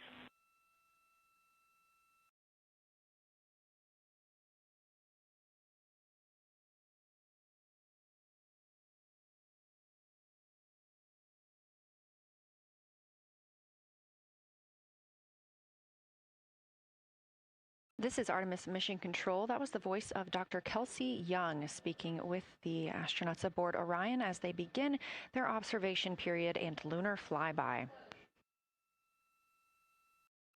NASA astronaut Christina Cook reporting their view of Hertzsprung Basin. The team here is looking for centered images of the basin at a full zoom, and they're hoping that the astronauts can image and describe the inner and outer rings. This is considered a degraded basin with a floor, rings, and ejecta compared to a younger Oriental basin.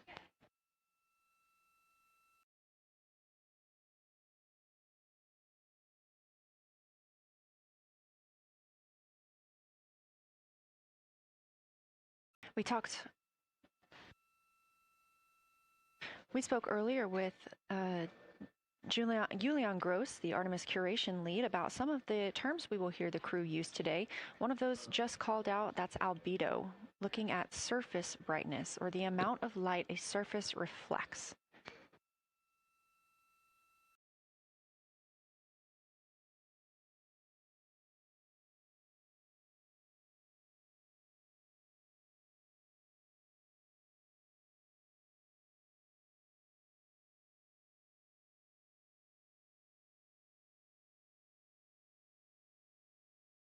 A few more terms that we hope to hear today during the crew's sit-reps or situation reports include embaying. This refers to one feature that surrounds another. That usually is a higher relief feature. Houston Integrity, one report from the crew at the windows. We can actually see the moon and Earth at the same time right now. It's interesting because the Earth looks way brighter, so the Earth itself seems to have a much higher albedo than the moon. We think this is independent of our eyes focusing because, of course, the Earth is much smaller than the moon in our view, so you could think that your eyes focus for the darker sky, and that it means that it only has apparent brightness more than the moon, but since we're seeing both in the same view, we do think that this can be inferred as the Earth as a whole has a higher albedo.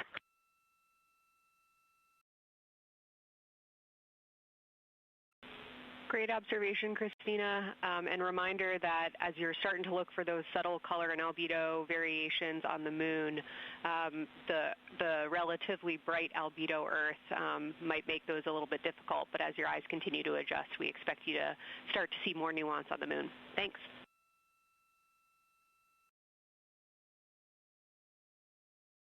Great call. Thanks for the reminder. We're all going to be experts in lunar terminology by the end of the day. Another one we expect to hear is mare. These are dark regions paved or filled by volcanic deposits. You also can hear them called seas, oceans, lakes, or marshes, or other bodies of water.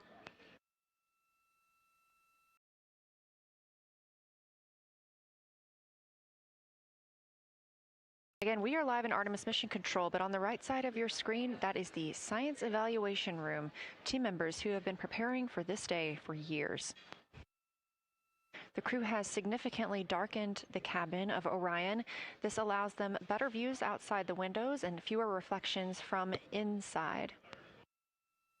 They reported being able to see the moon and the Earth out the same window at this time. We are really hopeful to get those photos. Right now, this view on the left side of your screen coming from a camera mounted on one of the solar array wings on Orion outside the spacecraft. Crew is equipped with 80 to 400 millimeter zoom lenses.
The team continues their warm-up discussion. I should say the crew members aboard Orion continue their warm-up discussion.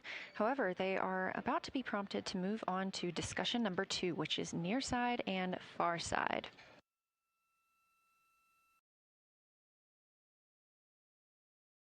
some of the things that they are looking to capture, the ground has prompted them to photograph anything that stands out to them and to compare the near side versus the far side mare in color, albedo, topography, and texture. They also want the crew to compare the appearance of rayed craters in the near side mare versus in the far side highlands. Of course, a reminder that some of the items that the crew, or some of the landmarks the crew are seeing today, is the first time that humans have ever laid eyes on those portions of the moon.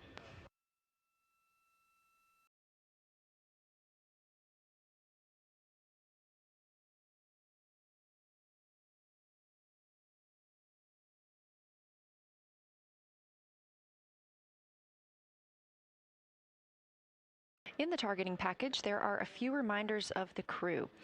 For the crew, there are time-sensitive observation reminders and science sit-rep reminders. Integrity. We have sit-rep. The targets that are being discussed right now, it's the far side, near side comparison, and hearing some great discussion of browns and greens in the Aristarchus Plateau and how those disappear as you go toward the North Pole, and then over to the far side, you lose the color. You've got Jeremy in window 2, Reed in window 1, having a great discussion. Christina's under window, I'm sorry, Reed is in window 3. Christina's under window 1, documenting the discussion. And we've got the lights completely off in the cabin. There are some LEDs that we cannot put out that do provide some light scatter. But we have all of the internal lights off. And are letting our eyes adjust as best we can. The window 4 view, you only get about a third of the moon. Tycho is going to go over the horizon soon, and you can see Aristarchus, and then you start to lose the view as you go to the west in Oceanus and Procellarum. So far, the team is on the plan, and the long lens is being put to good use, and recordings are being made, and internal documentation of the configuration and the observations is ongoing. Science, do you have any questions for us at this time? Integrity Science. Victor, very glad that you provided the first formal science sit-rep, as these were indeed your idea. One follow-up question, any relationship between those browns and greens you described? Do you see them blending into one another, and do you see any topography associated with either color?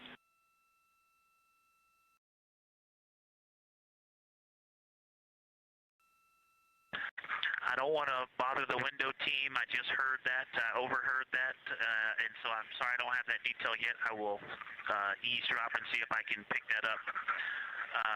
I will try to answer that at some point. I also heard a comparison of the albedo in Aristarchus, that crater, the very high albedo spot. You can see it on the near side. There is a feature called, I believe, Burgess alpha that is equally or maybe higher albedo.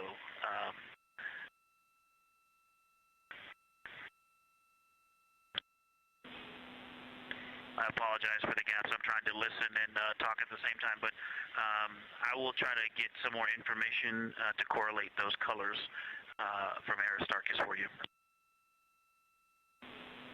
Understood, Victor, and good call to not bug the window team. Really like the brightness comparisons to Burgess A. Really helpful for the science team. Keep them coming. Thanks.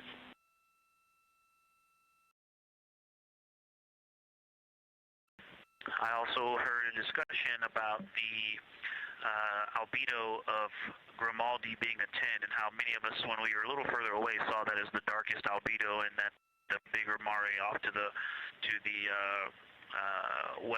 to the east was still dark, but maybe a 7-8. We still think that, but you are seeing color variation, albedo variation inside of Grimaldi as well, and that even on the west side there's still a very dark part of it. but it is still the darkest. It is just not as uniform as it looked when we were farther away. We're starting to differentiate the striations of albedo inside of Gribaldi. Copy all, Victor, and you read our mind. Superlatives like darkest, biggest are really, really helpful for us, so keep those coming.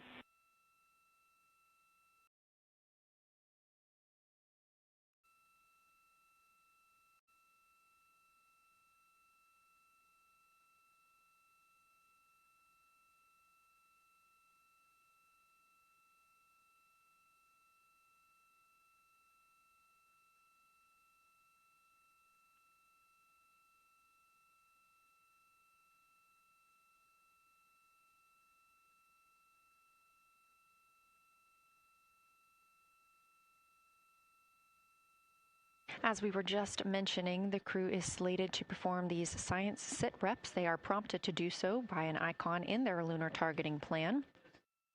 That one coming down from NASA astronaut and pilot of Artemis II, Victor Glover.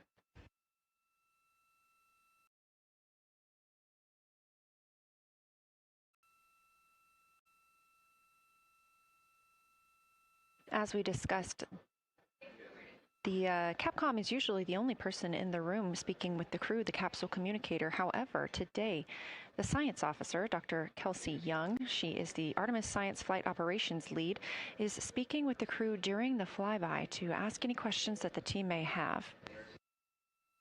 To her right is Trevor Graff. He is one of 3 science officers. Those would be Kelsey Young, Trevor Graff, and Angela Garcia, who will also join us later for an interview.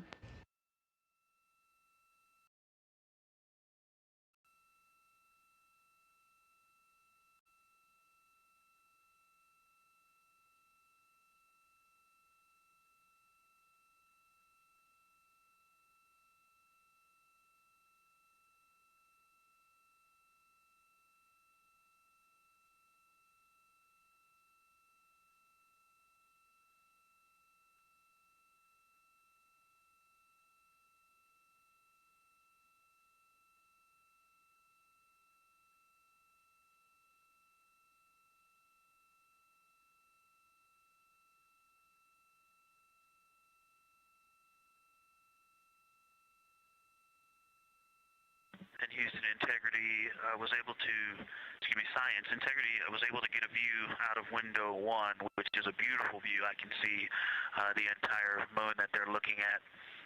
We left the T-shirt up there, so I was kind of peeking through the opening in the makeshift shroud there. And once I was able to get 2 eyes on it, what jumped out at me was Vavilov. It's just peeking out of the Terminator. It's clear of the Terminator now, but it just really jumps out because it's still got the low light, the low sun angle. And so where the, Vavilov has that impact over the top of another crater, where the 2 craters intersect on the eastern edge. So on the side closest to Oriental, where the 2 crater rings intersect, the shadow there is the highest peak in the interior of Vavilov, and so you can see that terrain is, there's some real variation in the terrain there, that there's a nice peak where those peaks intersect, where those rings intersect, and we'll get a picture of that. Love the description, Victor, especially the comparison and relationships you just described about topography. And if it's easier for your observations, do feel free to remove the T-shirt shroud from window 1.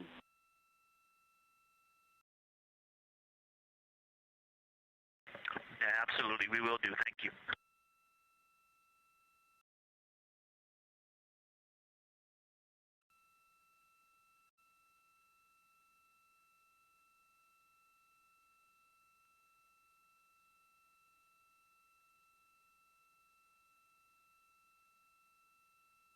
Those calls coming from NASA astronaut Victor Glover. As we discussed, the crew is working in pairs at the windows. Right now, taking photos are Commander Reed Wiseman and Mission Specialist Jeremy Hansen. Serving as their support team are pilot Victor Glover and Mission Specialist Christina Cook. You're hearing those calls from Victor Glover, as he is on that support team, and he is tasked with providing the science sit reps, while the 2 crew photographing and making annotations of the moon are in Windows 2 and 3. Windows 1 and 4 are available for the support crew to fly up to, obviously look at the moon themselves, and provide these science situational reports. The view on your screen is part of the lunar targeting package, and it's something that the crew can reference as they are flying by, but this is an animation.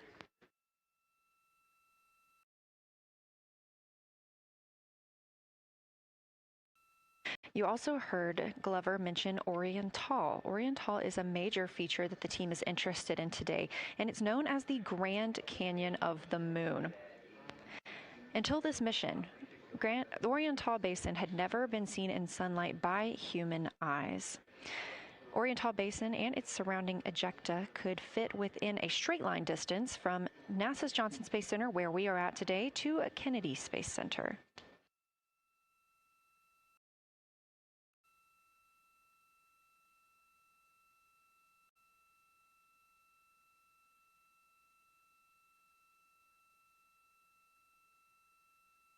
This a live view in Artemis Mission Control in Houston, Texas, where the teams are monitoring all systems, not just for today's flyby, but on the spacecraft themselves. Again, this is a test flight, our very first flight of humans on the Orion spacecraft. This team has been monitoring the entire time of the mission, as well as we have been live the entirety of the mission, and we will be continuing to do so all the way through splashdown and crew recovery from the Pacific.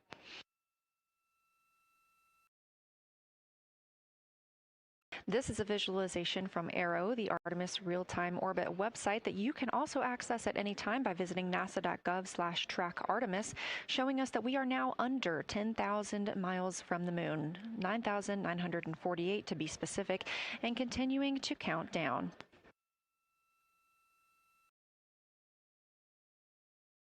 Again, our closest approach to the moon today should come about 6:02 p.m. Central, 7:02 p.m. Eastern. However, we will be out of contact with the crew at this time as they begin transiting behind the moon. At that time of closest approach, the distance from Orion to the lunar surface will be about 4,070 miles. Of course, these are estimates at this time, and we'll be sure to provide you with the official numbers once that closest approach has been reached.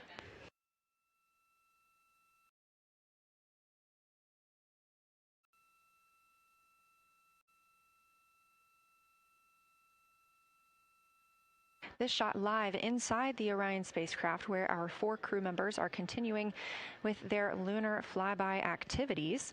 They have just begun those activities really about 20 minutes ago, so we've got several hours of moon view opportunities. This is still a live view inside that capsule. However, you can see just how dark they have turned down the lights. Actually, they've turned them all the way off.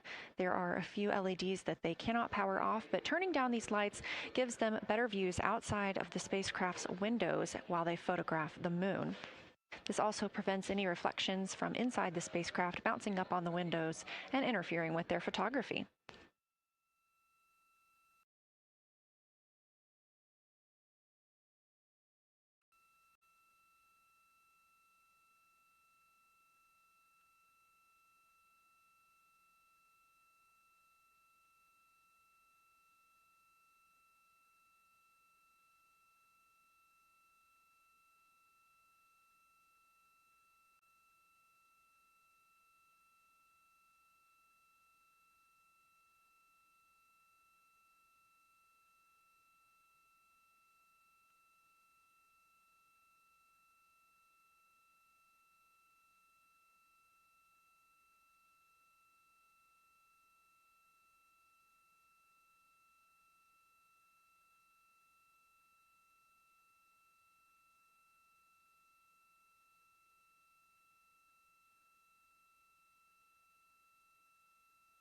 As we were previously discussing, the crew members are serving on teams, the first team being Commander Reed Wiseman and Mission Specialist Jeremy Hansen at the windows photographing what they see. We heard reports earlier that they could see both the moon and the Earth in the same view, and we are looking forward to seeing the moon and the Earth in the same view as well.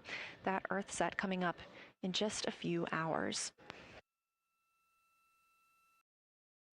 While Wiseman and Hansen are at the windows photographing, Glover and Cook are serving as support crew. They are able to assist with cameras. They are also providing those situation reports, letting us know how the team is working inside the spacecraft, what they're seeing, and how they're feeling about it. Those first blocks of teams will last about an hour, and the crew members are approaching the halfway point into their first observation block. A reminder, we have 5 of those blocks today. So they're approaching this halfway point, during which the crew at the window will switch roles. One will begin taking pictures, and the other will be making annotations on their PCD, that's portable computing device. Both of those crew members at the windows are recording audio of what they see. They are putting on headsets and recording audio into their portable computing devices. Obviously, we are not hearing this right now. This is going to be sent down to the science team, and they will be able to analyze that at a later time. What we are hearing, though, and will continue to hear, are those science sit reps a few times every block. Once this block is complete, about 40 minutes from now, we will have the teams switch. That means pilot Victor Glover and... Science integrity, looking out of window 1. I think I may have misreported earlier saying that it was Tycho going over the horizon. That was Copernicus I was referring to. Apologies. It was Copernicus is what is farthest bounding to the east, and that is now like on the horizon or just past it. And Korolev is now a few degrees from going over the horizon. And then, you know, next it'll be Aristarchus Plateau. And so on the west, we are getting a much better view of the Terminator. It looks like we have about 80% illumination of the moon. And Vavilov and 1 Vavilov diameter to the west is where the Terminator is right now. And so other features are starting to peek out there. The center of the illuminated part of the moon is, to the lower part is Oriental. And just around Oriental, a lot of light structure is starting to show up. A lot of high albedo, similar to the feature, I cannot remember, Burgess Alpha and Aristarchus type high albedo in the ring. So when you look at the interior ring and the external ring, it's almost as if the edges are starting to dry up and turn white. If it was something that was wet and got dry, the edges would be the part to dry first. You just kind of outline all the topography in the interior of that wall is like it was dusted with chalk or is starting to dry, or maybe dusted with snow. If this was the Earth, I would say there was snow dumped on some of the ridges on the interior of the rings of Oriental. Also, an interesting part of the discussion that I heard between Reed and Jeremy is that from Glushko to Grimaldi, there are 2 dark features there that look like commas, but in the wrong direction. But there's also a lot of interestingness, just a lot of geometry and squiggles and dots and lines that are starting to stand out as more small features come into view. And there also is a lot of variation in albedo. In some of those, the 2 dark features, for example, have on the southern edge of the larger one, the one that's further to the south, there's a very dark, the 1 albedo, like the southern and western part of Grimaldi. And the one to the north, closer to Glushko, is also that same dark albedo. And then around them, there are some very high albedo spots just to the north of the southern one, and just to the west, the smaller one to the north. Very high albedo, almost approaching the 10, a 9 or a 10, like Aristarchus. and lots of little bright spots are just starting to pop up on in this view. To the north, as you look up at the North Pole, there is a very distinct crater with a lot of very defined central peak that is also 3 in albedo, and all of that area past it, going to the horizon, gets lighter and lighter, and is very, very high albedo. And I will go look and find the name of that feature if I can look that up. And then to the south, really getting some interesting geography and topography in the South Pole Aitken Basin. And the view of the South Pole is quite amazing. We've got some Terminator there, as well as the limb view, and there is a very distinct crater right at the South Pole. And I'm going to go look up, I don't believe that is Aiken, but I'm going to go look up the name of that one because it's also giving a lot of good topography due to the shadows that I'm seeing. But that's, I was trying to bound the view that I'm seeing for you, and I got distracted by all of these interesting albedo variations that are popping up in the interior. But that's the view that we see just a Vavilov diameter to the west beyond is where the Terminator is. Just beyond, I think Copernicus is the easternmost feature that we can see.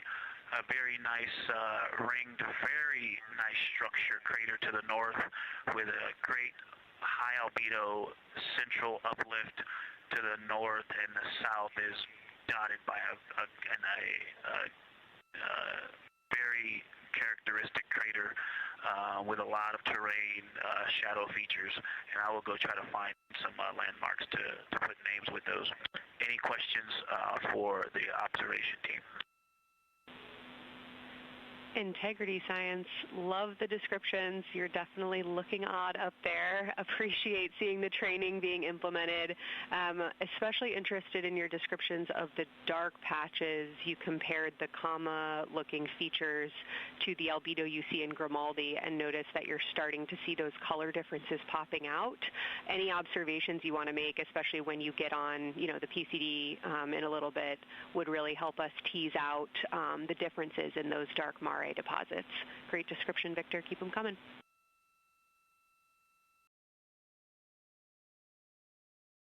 Absolutely will do, and I know you've got descriptions on both of the window observers right now as well. Keep them coming.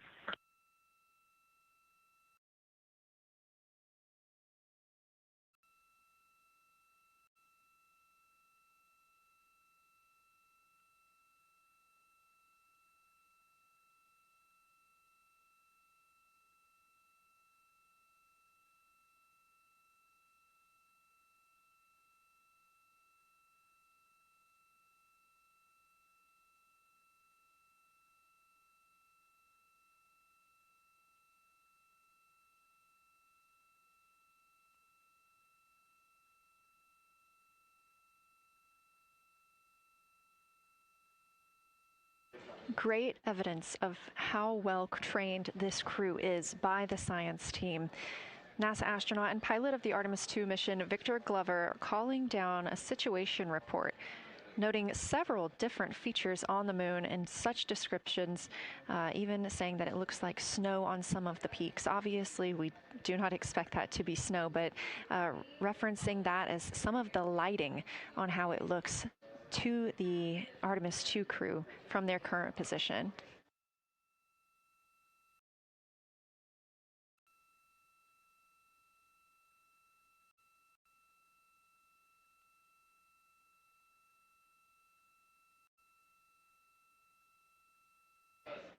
The team is slated to be switching their positions at the windows now. Both Reed Wiseman and Jeremy Hansen have been at windows 2 and 3, one taking photos, one making observations and annotations on their portable computing device. At this time, we also anticipate that they are looking at a crater duo. One of those is Glushko, and the other is Ohm. The team is looking to know the extent of Glushko's ray system and how its rays differ in the Mare versus the highlands. They also want the team to compare the ray systems of Glushko to Ohm.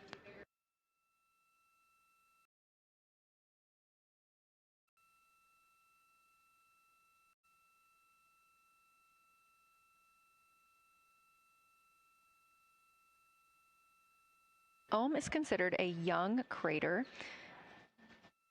And if you've ever seen a photo of the Richat structure, it's also known as the Eye of the Sahara. It's 40 kilometers in diameter, and that could fit within Ohm's interior.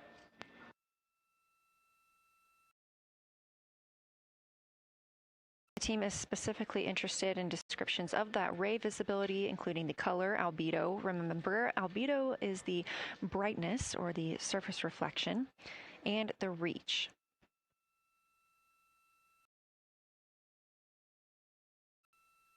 Again, I am using the same lunar targeting package that the crew is referencing on board right now. This helps keep them on time as well as prompt them for when they need to make a call down to the science team and report what they're saying. It also gives them reminders of when they need to swap positions at the windows. Additionally, I'm using the Artemis II Lunar Science Passport developed by Amber Turner and the Artemis II Lunar Science team. Now, this passport did not fly with the crew, but they used it extensively as a study guide here on Earth. So a lot of the descriptions and comparisons you hear today are developed directly by the science team. We are now 4 days, 20 hours, and 43 minutes. Science, integrity, that crater to the north, that is, it's like we've got one in the north that looks like just a textbook crater, and one on the South Pole as well. The one on the north, I think, is Pythagoras. And what I wanted to highlight about that is it is either a very distinct central uplift or just a very defined area of high albedo. If a majority of the crater, especially the floor of the crater, is, say, an albedo of 5, this center, and gosh, only a tenth of the diameter of Pythagoras is an albedo of 2, maybe 3, but it is very bright and it stands out.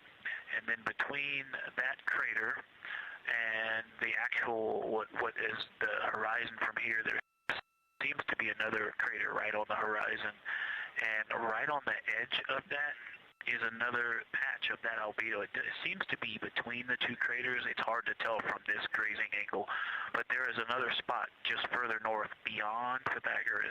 Between the two, I can draw a picture of this one and show you where that very high albedo, again, another 2 albedo surrounded by 5 and most of the area bounding it.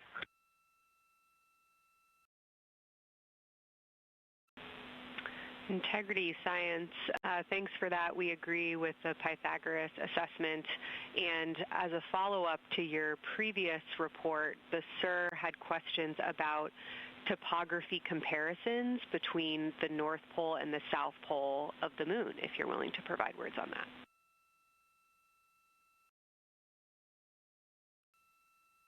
Topography comparisons, absolutely. And if you have any idea what... if you draw a line between Pythagoras and the western edge of the outer defined ring of Oriental, it intersects a beautiful textbook crater on the south. I would love to know the name of that. The topography differences, now the South Pole has a little bit of a benefit that it has more of the terminator, and I can see a little more shadowing there, but there's a nice crater right at the South Pole, so that's the main thing defining the topography there.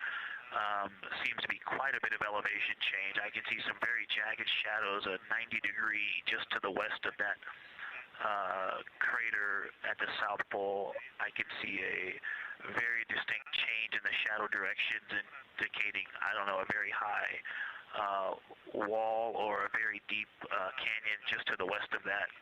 And in the north, it seems to be that from sort of the edge of the mare that's dark, which is maybe 1 Pythagoras diameter south.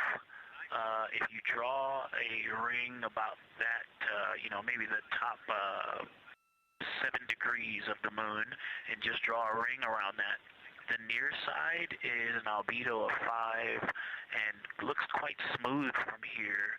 And then along the same edge of the mare, the edge of the mare that kind of Grimaldi's just outside of, Glushko is just outside of, Carroll Crater is just outside of, and you start to see the stark differences between the darker 7/8 and the 5s and 6s, the 4s and 5s. If you follow that line up to the north, that line is also where the change in topography happens at the North Pole. The line defining the light and dark on the edge of the mare that you can see from Earth. Draw that line, roughly the midpoint of all that, straight to the North Pole. And on the side facing the Earth, you see smoother topography and dotted by Pythagoras and its next door neighbor crater. And then on the far side, you see a lot more cratering and a lot more topography. And again, the far side has the benefit of a little terminator there, but I am seeing a variation in the topography. It seems to be more jagged and a more challenging place to find a place to land and to even traverse in the south. All around the South Pole, and at the North Pole, it seems to be it would be more challenging to translate on the far side of the North Pole compared to the near side of the North Pole around Pythagoras. Copy all, Victor. You really help paint a contextual picture of what you're looking at. We really appreciate the way that you're guiding us into the areas you're seeing by drawing comparisons between recognizable features. Thanks for that.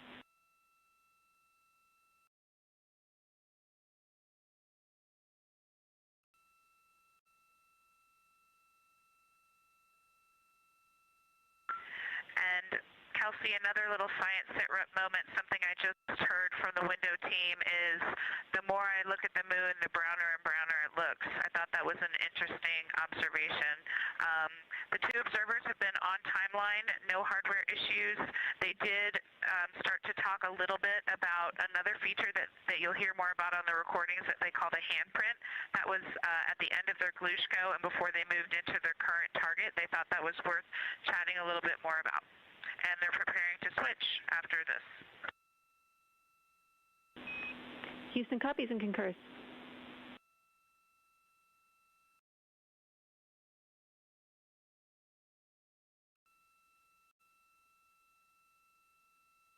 Hey, Houston and Science Integrity, another just observation from the human. My eyes have shifted a little bit since I've been up here. I've been wearing my reading glasses to look at the PCD. Well, this is a very taxing event on the eyes, looking out the window and seeing the very bright moon, then coming back inside to the dark cabin and trying to work cameras and microphones and logistics and lunch and those kinds of things, and then looking at the PCD, which is dimly lit. It's just been an exercise. It is a difficult thing to manage it. I'm up and down on the glasses and then having to wait as my eyes adjust when I come back in. As soon as I look back into the cabin from looking out the window, I can feel my eyes adjusting, and I just have to work through it as they adjust. Appreciate that report, Victor, and know that we are prepared to read you up targets from the ground if that would give you the ability to keep your eyes focused on the moon and not having to swap between that and the PCD. Just let us know.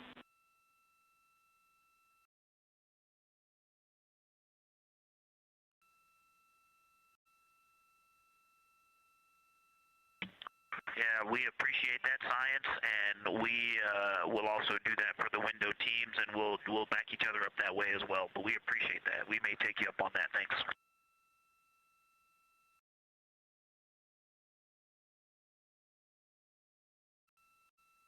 Continued detailed descriptions from the Artemis II crew aboard Orion. Again, this is a test flight, the first time we've flown humans aboard this spacecraft. So every detail, even that it's difficult to look outside the window and then back at the PCD, that portable computing device, every single detail is appreciated as we prepare for future missions. Glover also mentioned that he is now wearing his glasses now that he's in space and that his eyes have shifted a bit. This is something that happens when our astronauts go to space. There is a fluid shift from the lower half of your body up into your head, and that can cause changes in your eyes. It's something that we have seen over time for some crew members, especially now that we have been living and working on the International Space Station for over 25 years.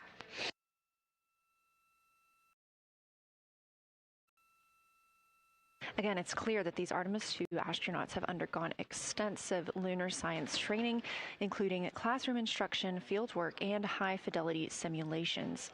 Training expeditions even took place in analog environments like the Icelandic Highlands and the Kemasassen impact crater in Labrador, where crews practiced identifying and describing geologic features under varying conditions.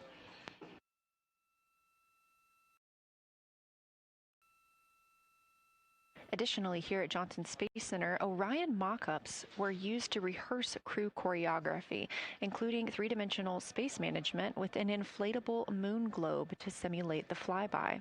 And while on Earth, the crew also used that small lunar passport that I mentioned with descriptions, photos, and prompts to help them study the features we hope they'll see. Now, this is a view from their lunar targeting package at this time, helping them determine what they're seeing on the moon, as well as on the left, keep up with what their next target will be. As you can see, we have got a long list and an exciting day ahead of us.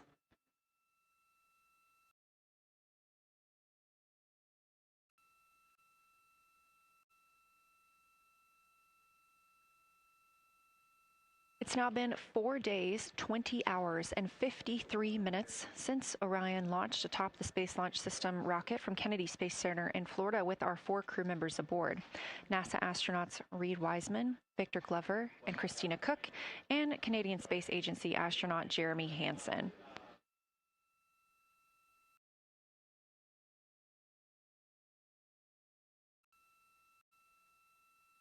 The Artemis II crew passed a major milestone today when they passed the Apollo 13 distance record at 12:57 p.m. Central, 1:57 p.m. Eastern. That Apollo 13 distance record was 248,655 statute miles from Earth. And Houston, another observation, whole moon.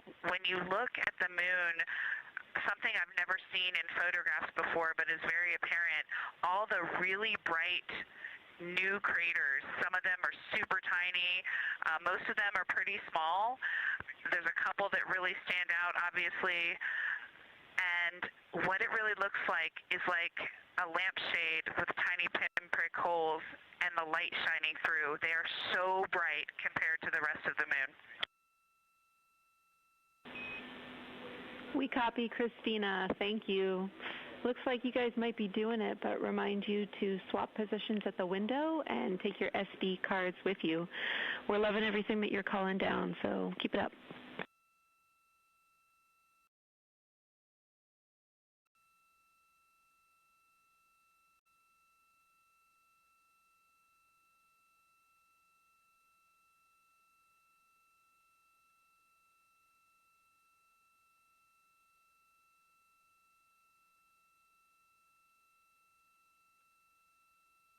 Again, Orion previously surpassed that the Apollo 13 greatest distance from Earth by humans. That was 248,655 statute miles from Earth, and Orion now 250,294 miles away from our home planet.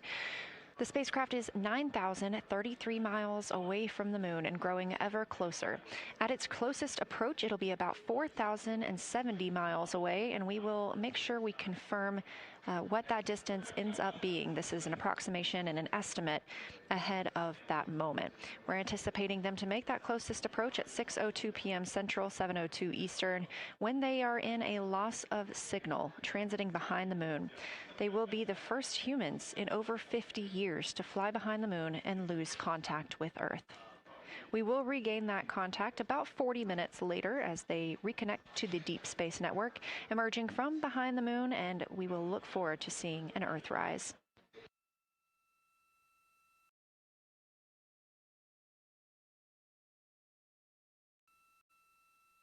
Again, the crew is currently in their position swap portion on their timeline.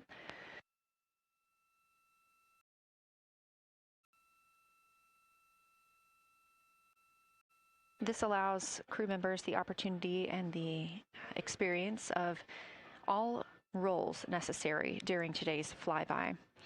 Right now, those two crew members at the window have swap positions.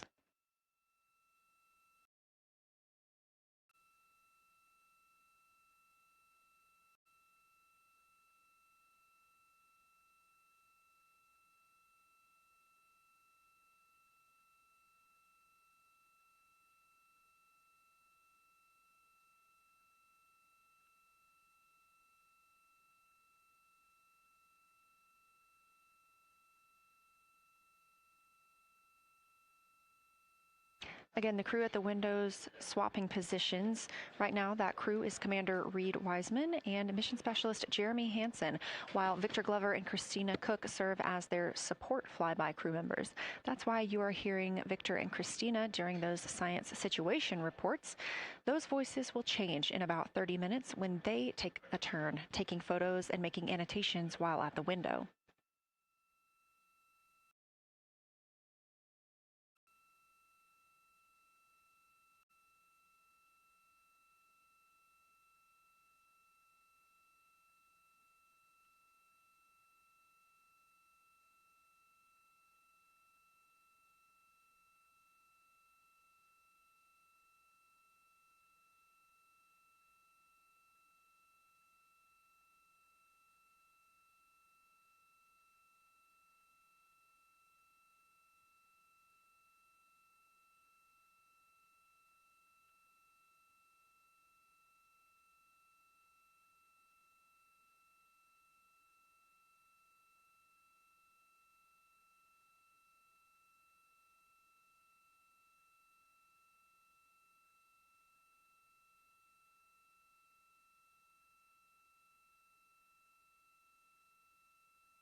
Houston integrity. I wanted to provide an observation or a little bit of descriptive nature on something that we saw on the first day we had good moon views. This was when we saw more of the near side, and the ground helped me out with identifying Mare Imbrium. Mare Imbrium, when you have the western limb also in view, looks completely different than the normal view we have of the near side. It is the most striking feature of the western limb view that we had. And the mountain chains that form its eastern side are very prominent, but they actually stand out more than I'm used to seeing even on the western side, and the whole thing just feels like a big bump. It actually looks like a large healing wound with a high albedo forming the mountain chain around the impact basin. And I just don't think I had enough chance to describe how striking it was on that western limb view as we were coming in a couple days ago.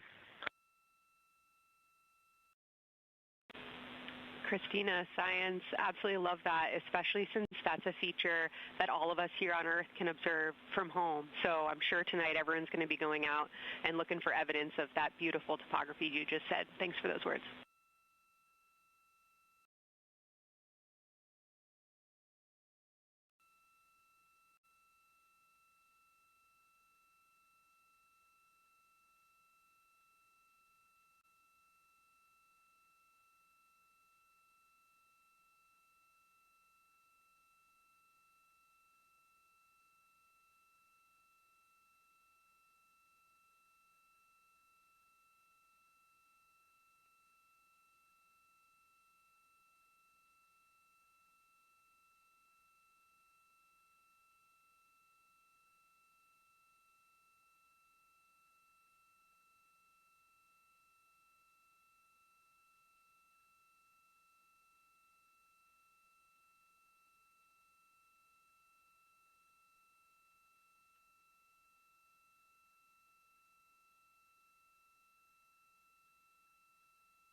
The view on your screen coming from Orion, a camera mounted on the spacecraft's solar array wing. Toward the right of your screen, the near side is the hemisphere we see from Earth. That is identifiable by those dark splotches, which are ancient lava flows. Science integrity. A question and a comment. Question is it possible that we're seeing a Schrodinger basin from this vantage point in the Terminator at the South Pole? And the comment is the rays coming out of Ohm are less distinct. We are not seeing the bright rays coming out of it, but the sort of 9 o'clock wedge that is formed by the change in albedo from the interior portion that is to the northeast to the surrounding lighter mare that's 270 degrees to the west. That 90 is very distinct and interior. You got some great descriptions from the two at the window about the colors in there, but in that darker part, in that wedge, you've got some really interesting color, even though the rays, the distinct difference in the albedo almost look like rays, but it's not the rays coming out. It's the just change in that albedo. Integrity science, that is very intriguing, those color rays coming out of Ohm rather than sort of albedo. And as answer to your question, we do not think you can see Schrodinger. It's in darkness as of now. But thanks for that Ohm description, and it sounds like the pair at the windows got great descriptions that we're definitely going to dive into tonight.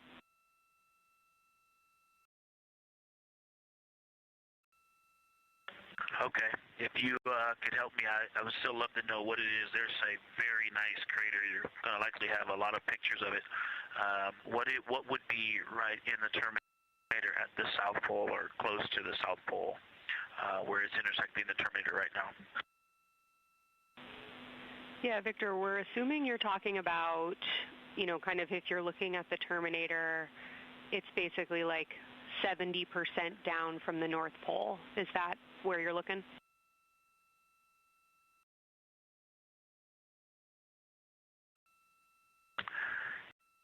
Contact, yes, that is where I'm looking.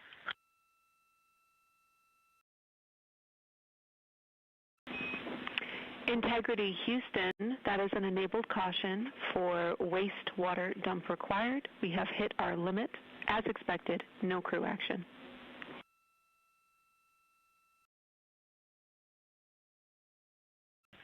Copy, no crew action.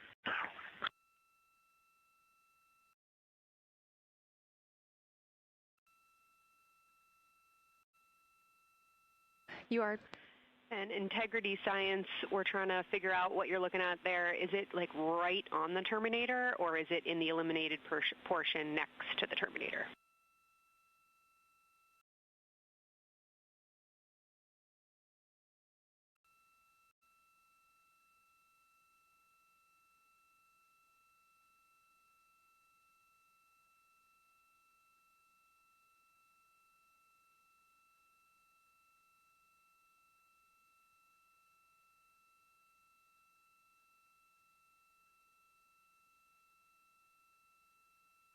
While we wait for a response from the crew, the Terminator is that difference between day and night, or brightness and darkness that you see on the moon.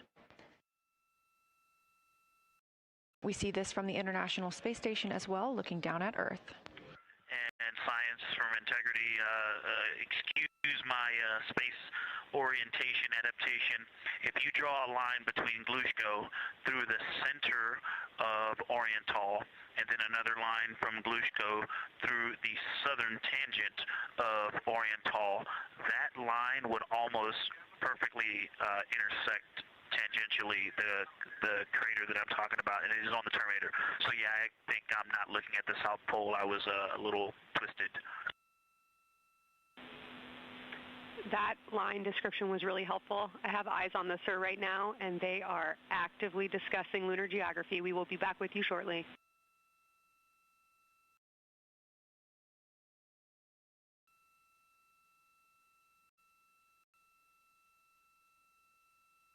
You're hearing a couple voices today in Mission Control Houston. One of those is Dr. Kelsey Young. Integrity science, we believe that's Zeeman crater.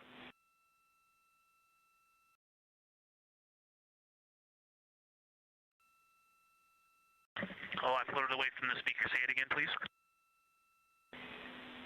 We believe that that is Zeeman Crater.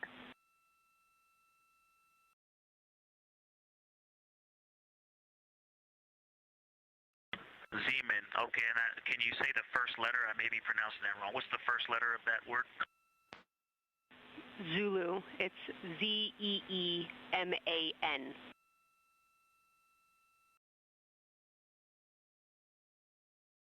Copy. Thank you for that. Yes, we've got a great view of that. And when I went back to the window just now, the view has completely changed. Our trajectory is taking us to a new view, and I'm looking more into Vavilov. I've got a nice, great view into Vavilov. I'm actually away from the window right now, so I'm going to go try to give you some bounding words on the view that we're seeing. But I've got to get back to a window in a minute. Understood, Victor. You're defining new views of the moon in more ways than one.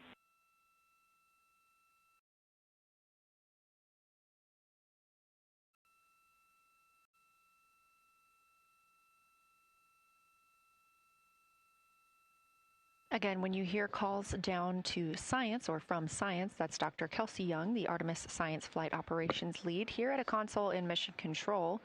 You also hear communications with the crew from Canadian Space Agency astronaut Jenny Gibbons. She is the Capcom for today. She is a backup Artemis II crew member. Those calls from pilot Victor Glover asking about a feature he was seeing, specifically a crater on the moon. Meanwhile, the team here in the science evaluation room was actively working together to determine which feature he was describing.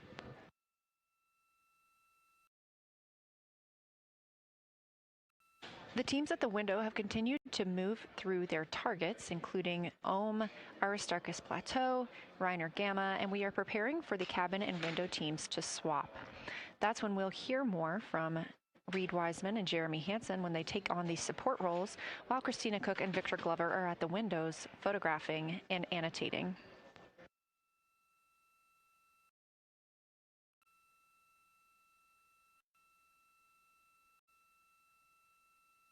As we briefly mentioned, if you look towards the right side of the moon, essentially,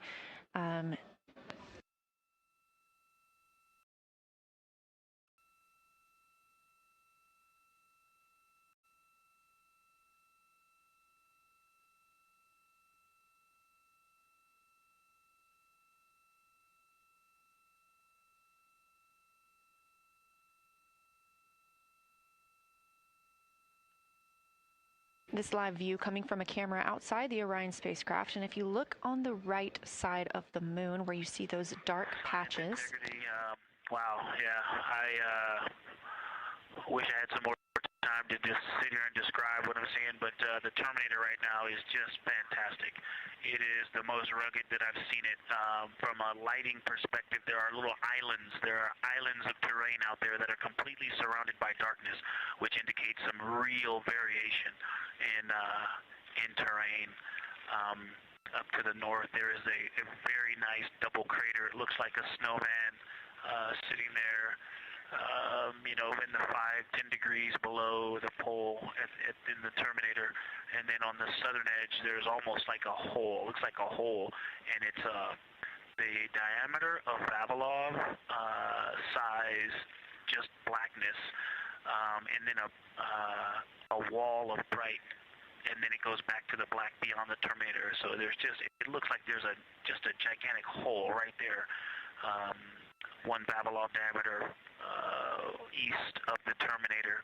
And as you go south, the Terminator is not a nice smooth arc. It's just jagged. There's almost a 110-degree turn in the shadow as opposed to the nice smooth arc, again indicating some really interesting variations. And I'm sure we'll get some photos of that. And then one of the craters further to the south of Vavilov, maybe halfway down to the South Pole, is not only looks like just a deep hole, and then there's like 2 island rays pointing off to the west and north that indicate very high ridges and very deep canyons coming up out of that crater. So again, just some really interesting visual illusions going on with the shadows there. Like I said, there look to be islands out beyond the terminator because some of the things, gosh, maybe even a Vavilov diameter into the terminator are catching sunlight on the peaks up to the north and to the south. It's very, very interesting to see. Integrity science, oh my gosh, that was an amazing picture you just painted. I glanced over at the SIR video and I literally saw fist pumps in the air. Those types of observations are things that humans are uniquely able to contribute, and you just really brought us along with you, so thanks for that.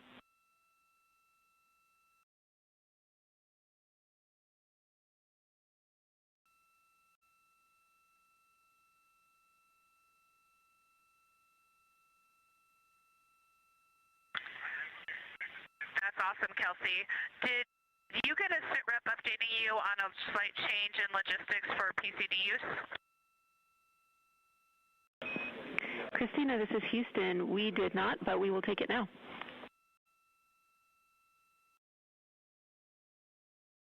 We slightly changed the PCD plan for the window observers. The two window observers kept their PCD.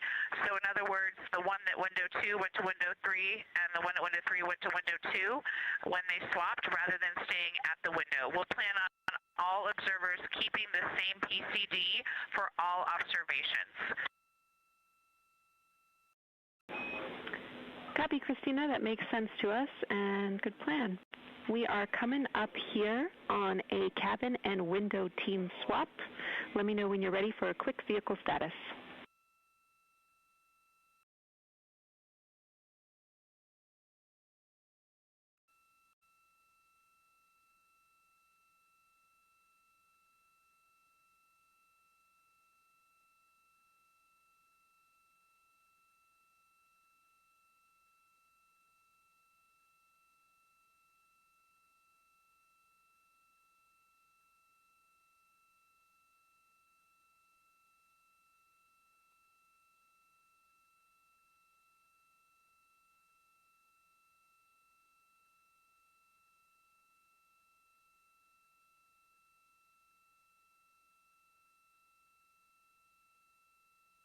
As you heard, science. Houston, go for the vehicle system update.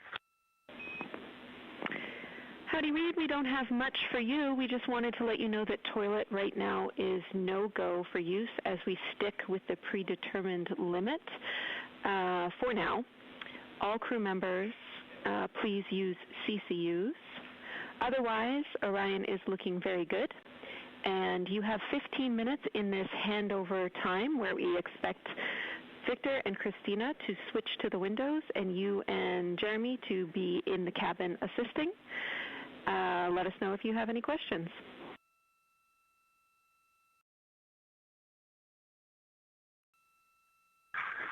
No questions at all, and they're in the swap right now. The first thing I'll tell you, I floated up to the docking hatch window and just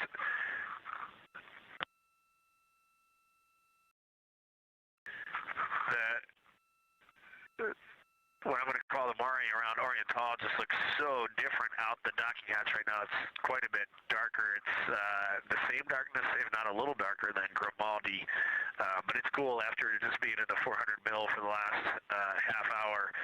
Looking up close, I got pictures of everything Ike was just describing on the Terminator. It really is a fascinating Terminator. And then Oriental just looks so dynamic right now. It's very three-dimensional out the docking hatch compared to what I was just looking at through the 400 mil. We love it. We are getting a sneak preview from one of our SAW cameras at what you're looking at, and we see some of what you're describing. We cannot wait to see your photos. Thanks.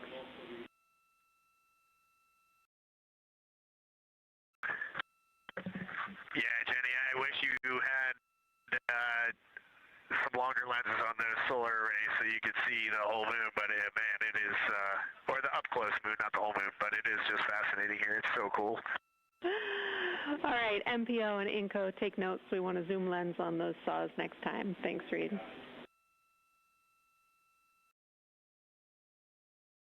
Hey,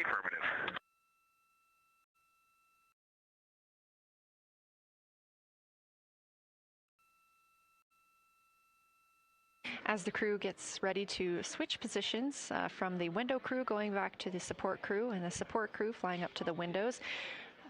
This view inside the room, Capcom Jenny Gibbons speaking with the crew, Canadian Space Agency astronaut. The crew has continued to provide excellent descriptions of what they are seeing on the lunar surface. In this picture, or in this live view actually, from Orion and a camera mounted on its solar array wing, if you look at the dark portion on the right side of the screen, those are visible from Earth. That's considered the near side. Those are ancient lava flows from a time early in the moon's history when it was volcanically active. And if you look towards the left, there's that dark, large crater that appears to the left of those lava flows. That's Oriental Basin. It's about 600 miles wide, and it straddles the moon's near and far side. And this mission is the first time that humans have ever been able to see this with their eyes in the daylight.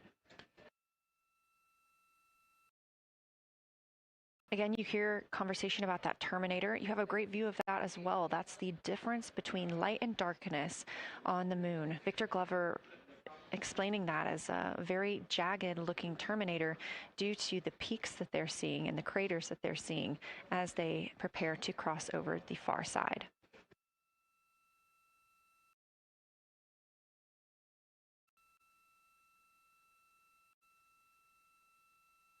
You also heard science officer, the Dr. Kelsey Young, Artemis Science Flight Operations lead, sharing with Victor Glover that his responses are truly something that only human eyes can discern or provide. So we've previously discussed how having humans observing the moon on this mission is being combined with lunar robotic data to help us maximize what we know about the moon. So part of that data comes from the Lunar Reconnaissance Orbiter, or LRO. This orbiter provides the robotic foundation that makes Artemis II lunar science possible. LRO has been orbiting the moon for 17 years, which makes it the longest operated lunar orbiter in history. And it's also the only American spacecraft dedicated specifically to lunar science and exploration. Artemis II lunar observations are designed to complement data like the detailed surface images from LRO. So while LRO provides those detailed high-resolution maps of the moon's surface, the Artemis II crew adds human observations that focus on regional context and relationships between features, giving scientists a larger geologic picture. Now, this combination of robotic and human observations strengthens lunar science. LRO delivers precise and repeatable measurements over long periods of time, while the Artemis II crew contributes real-time visual descriptions and context that robotic instruments alone cannot provide. The best description I've heard while preparing for this mission is to compare the difference in looking at the moon with your own eyes on Earth and trying to take a picture with a camera. The camera truly never does it justice, and it's much easier to describe and perceive what you're seeing with your own eyes than to take a photo. These Artemis II astronauts can rapidly scan wide areas and adjust their focus in real time, as well as describe relationships between features. The crew will also observe the same regions multiple times under changing lighting conditions during the flyby and provide perspectives that would take robotic missions years to accumulate. During the Artemis II mission, LRO is also attempting to observe some of the same lunar features that the astronauts are studying. Collecting this data simultaneously highlights how different instruments and human eyes provide complementary information about the moon. This LRO data plays a direct role in preparing for future Artemis missions. Its measurements of topography, surface temperature, composition, radiation, and lighting conditions are used to assess hazards, identify safe landing sites, and locate potential resources such as water ice near the lunar South Pole. This mission, Artemis II, represents the point where years of robotic preparation are paired with human exploration for the first time in the Artemis era. So together, LRO, the Lunar Reconnaissance Orbiter, and Artemis II are demonstrating how NASA moves from mapping the moon robotically to exploring it with humans. We are laying the groundwork for future Artemis missions and sustained lunar operations. A check-in with Orion. We are now 4 days, 21 hours, and 22 minutes into the flight of Artemis II. our crew aboard the Orion spacecraft. We are now 8,153 miles away from the moon, 250,742 miles away from Earth. The spacecraft is traveling at 1,030 miles per hour.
The professional science update giver is now in seat 2. That is where Victor is, and Christina is nestling into seat 1 with the long lens, and we're just getting ourselves oriented here. It's a cool view in the cabin. It's actually a cool view to be off the camera now and looking at my crewmates getting up to their observation post and looking in. It's super fun.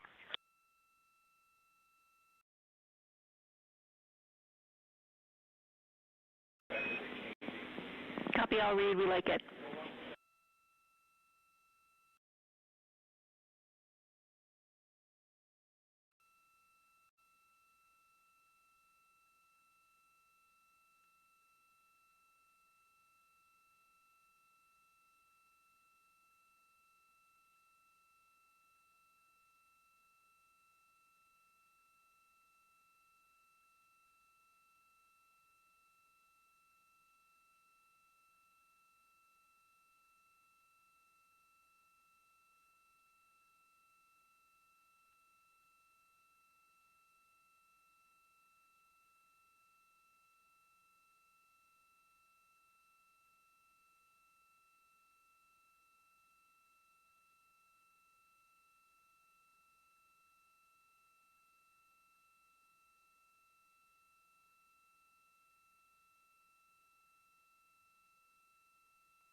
As we heard confirmation from NASA astronaut and commander of Artemis II, Reed Wiseman, they are now switching positions of the support teams and the observation teams.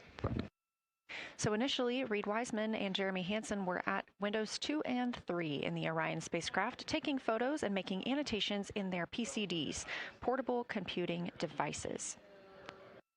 They were also giving audible descriptions into their PCDs, wearing headsets with microphones and providing recordings that the science team will be able to listen to later. We were hearing from NASA astronauts Christina Cook and Victor Glover as they made observations as part of the support team. Now, as these teams are swapping, we anticipate hearing more from Reed and Jeremy as they'll be on the support team, while Victor and Christina will be at the windows taking photos and making annotations.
for the science team if they could mark this time. I just covered up window 4 to block out the ambient light from a very bright planet Earth. And it'll be interesting to see if in the data Victor and Christina see any differences from me and Jeremy with that window blocked. It's a lot darker in the cabin now.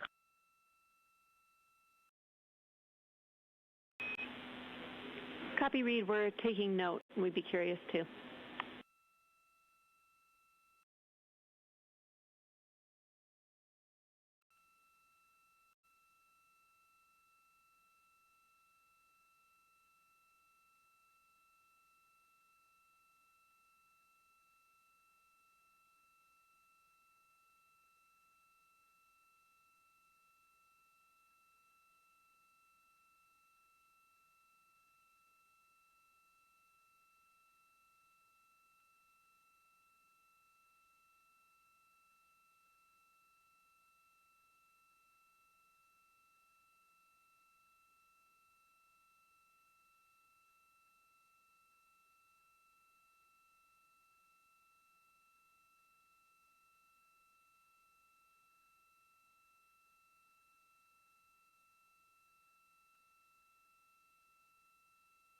We are live in the Artemis mission control room during the lunar flyby of the Artemis II crew, the first humans to fly by the moon in over 50 years.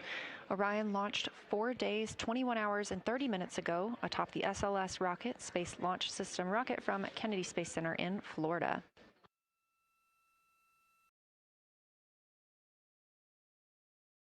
Our 4 crew members inside the spacecraft are transitioning their positions. The cabin and window teams have swapped. Currently at the window, we have Victor Glover and Christina Cook, NASA astronauts, and serving as support, Reed Wiseman and Jeremy Hansen.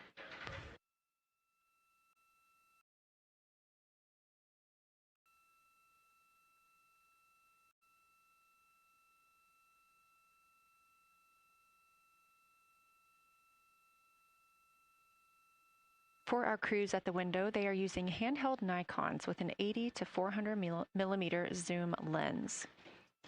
There are also GoPros on each of the solar arrays on Orion, and that's where this view is coming from right now.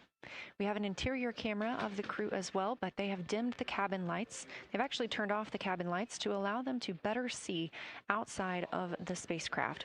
This also helps prevent any reflections from lights inside the spacecraft reflecting onto the windows while they are photographing the moon.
We talked a little bit about the views and the cameras being used on the Orion spacecraft. And again, we do have GoPros on the tip of each solar array wing. Now, the bandwidth is a little bit limited because having a crew on board, we do have to downlink a lot more data. That includes their environmental control and life support system. We are not the only data, this view that you see, coming down from the spacecraft, and so we do rely on sharing some of that with the other flight controllers in mission control. This helps the team monitor all systems aboard the spacecraft and ensure the safety of our astronauts.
We are standing by for a situation report from the crew aboard the spacecraft. They've been imaging the whole moon. There is now a new crew at the window. That would be Victor Glover and Christina Cook. And so being it's their first time since they have moved up to the window positions, they have a chance to orient themselves and describe and take pictures of any color or albedo variations across the surface. Reminder, albedo is the brightness or reflectiveness. Integrity science for a science sit rep when you're ready.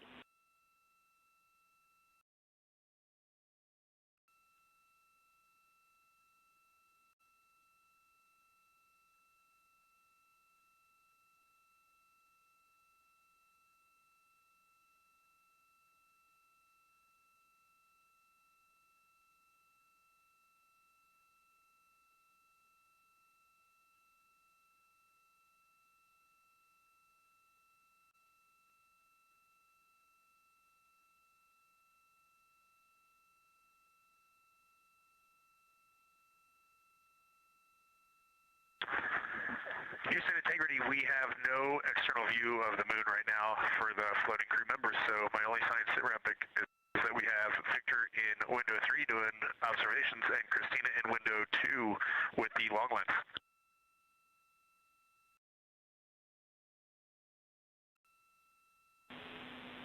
Integrity, we copy.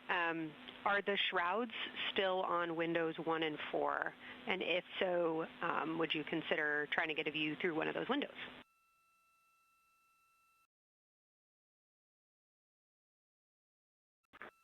We cannot take the shroud off of 4 because the Earth is too bright and it's impacting Ike's peripheral vision. And then I can get a grazing glimpse out the docking hatch window. I can see Oriental south down to the South Pole.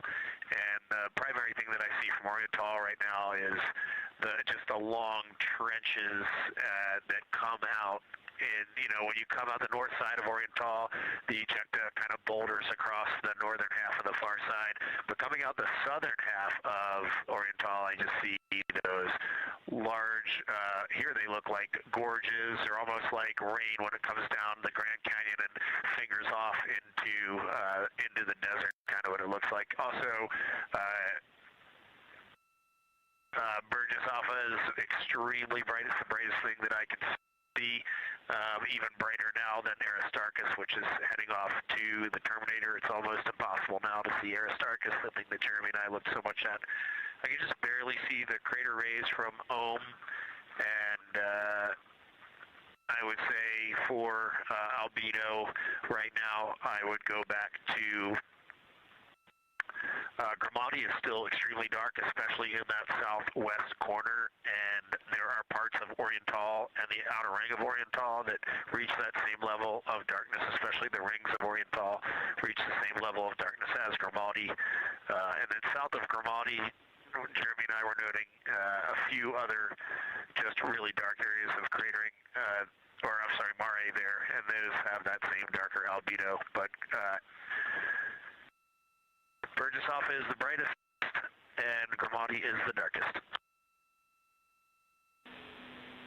Integrity Science, that was a great description. Thank you, and thanks for the docking window geometry to give us that description. Any comments before you go on the annular ring in Oriental?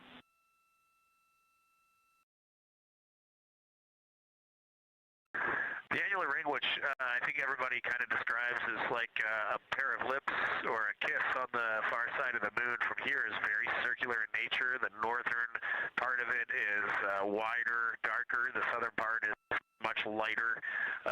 It is very neat looking, and but it is far more circular than I remember it looking in our training. The darkness of the northern side of the annular ring is the same darkness from here out this docking hatch window as the center mare in Oriental.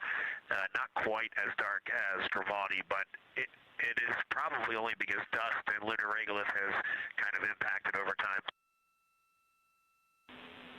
Reed, that's exactly what we were looking for. Thanks so much. You have heart hands coming out of the SIR.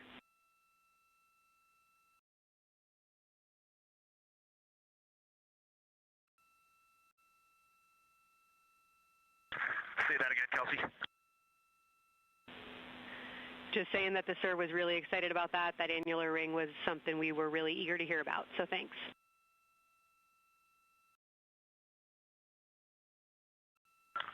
Yep, you bet. And now Victor and Christina are moving on to Oriental. I got them situated over there a little bit late.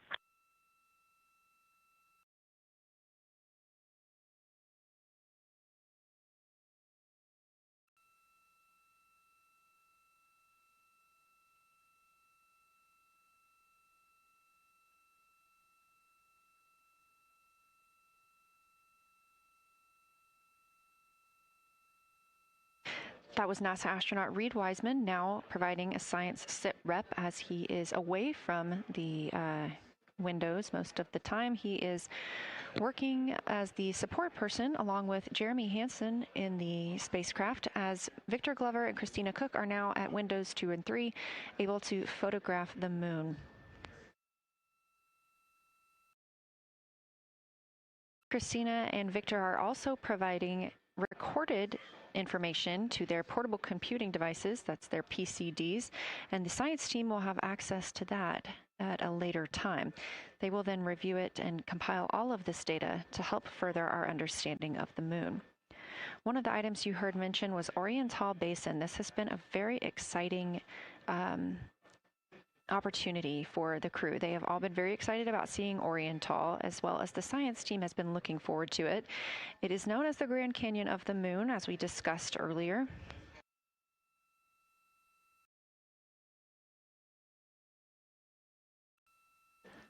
From the pictures, the science team is hoping that the crew will take centered images of the entire basin and surrounding craters in a single frame, but also use those 80 to 400 millimeter zoom lenses to create a mosaic entire basin.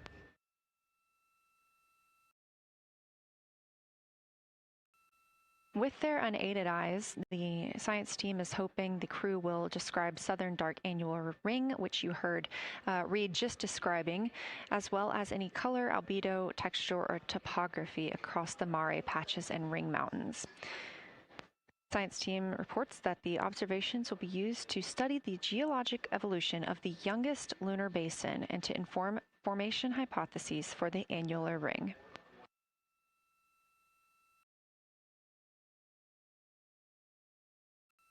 And again, another fun fact about Oriental is the diameter is the same distance between Johnson Space Center, where we are today, and Kennedy Space Center, where the crew launched on April 1st.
This live view from the Orion spacecraft on the Artemis II mission, now 7,373 miles away from the moon, 251,130 miles from Earth.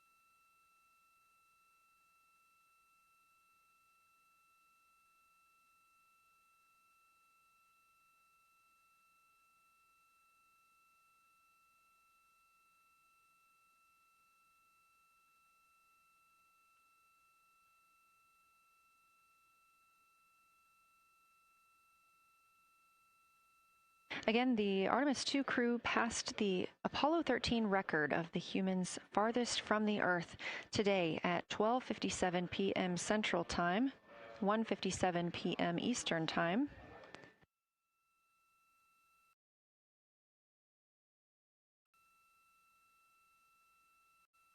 That distance set by Apollo 13 was 248,655 statute miles.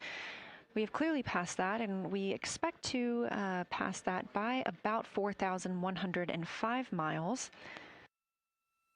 That will be when the spacecraft reaches its farthest distance from the Earth. It could be around 252,760 miles, but again, these are approximations and our targets, and we will make sure to report back the final numbers once we have them.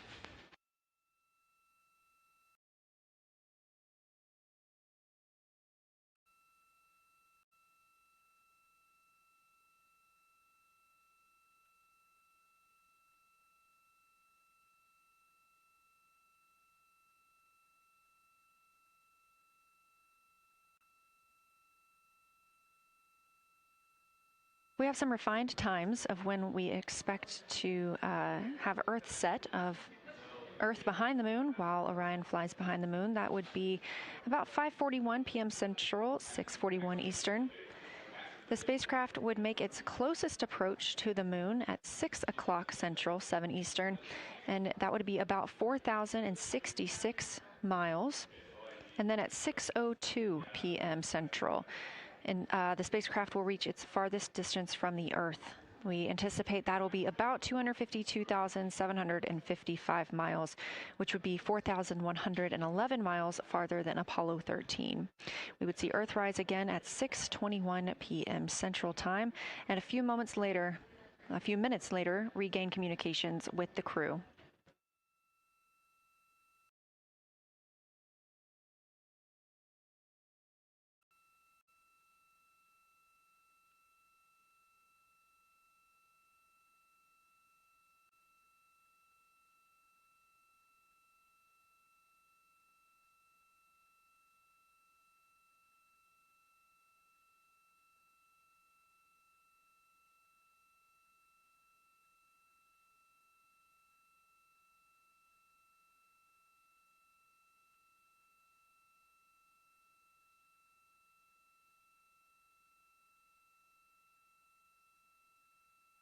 Currently aboard Orion, Victor Glover and Christina Cook are the two team members conducting lunar flyby observations, meaning they are using the Nikon cameras to photograph the moon, and their PCD, or the portable computing device, to conduct annotations. They are both recording information that will be downlinked to the science crew, and tomorrow morning the science team will have a conference with the team while the information is so fresh. They'll be speaking with the crew about their observations and their data collection.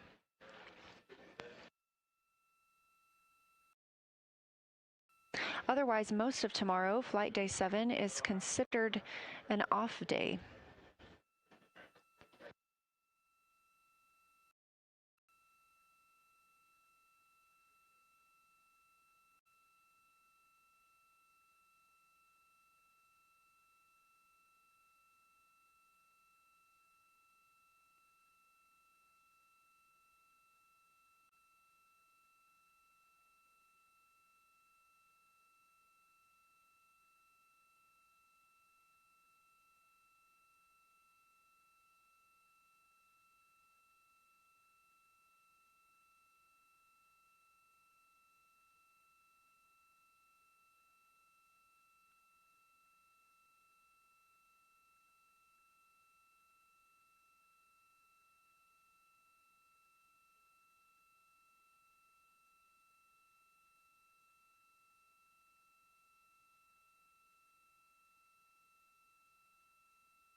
We are on flight day 6 of the Artemis II mission, the first time in more than 50 years that humans will observe the moon directly, providing a critical opportunity to practice how lunar science will be conducted during future Artemis missions.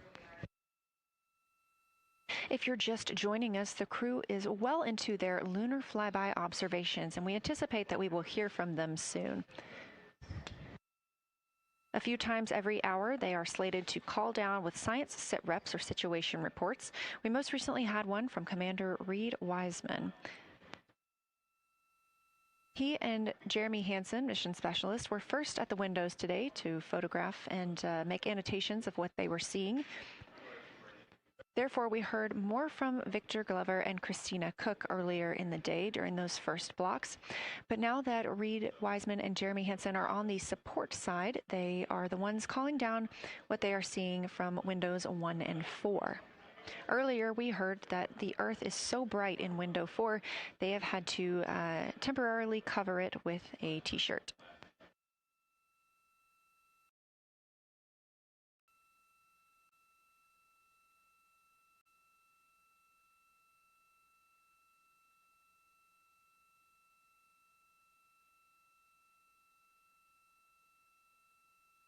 The moon preserves a near-continuous record of solar system history that has been erased on Earth because the moon doesn't have an atmosphere. So things that we experience on Earth, like weather or plate tectonics, don't really apply. So the lunar surface retains evidence of ancient impacts, volcanism, and solar activity that scientists can study today. And studying the moon helps scientists understand how planets formed and evolved, how the moon influenced our own planet Earth's history, and how the sun shaped conditions across the inner solar system. The moon also serves as a unique platform for studying the broader universe. Artemis science is designed around questions best answered by humans, working alongside robotic systems, combining decades of robotic lunar data with real-time judgment, context, and adaptability that only humans can provide. This mission, Artemis II, is serving as a proving ground for lunar science operations, which allows NASA to test how science is planned, executed, and supported during a crewed deep space mission ahead of our future Artemis flights.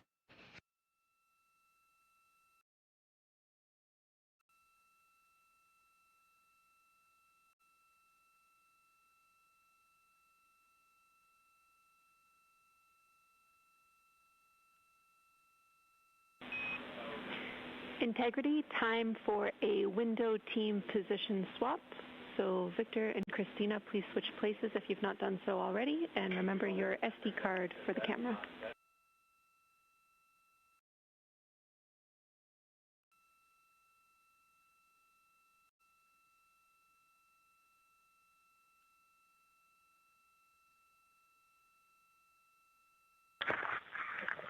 We're in the swap right now. They're wrapping up their last comments, and they'll switch over and change cards from the long lens. Copy.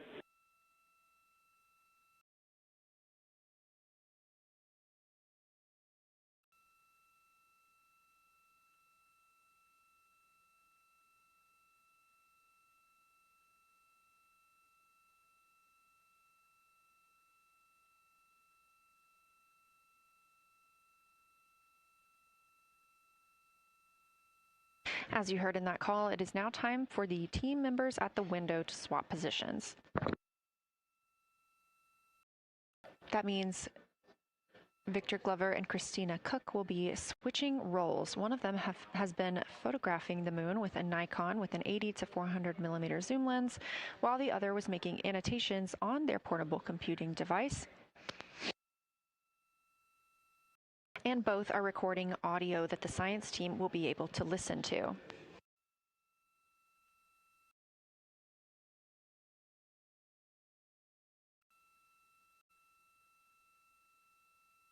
We are now 2 hours and 10 minutes until we expect to lose signal with the spacecraft as they fly behind the moon. And the next target for the crew is considered a crew choice event. They have the option to focus on any regions or patterns or features that interest them. The science team has asked the crew to capture pictures that illustrate their choice, as well as at different zoom levels, and to describe why those certain features or regions caught their eye.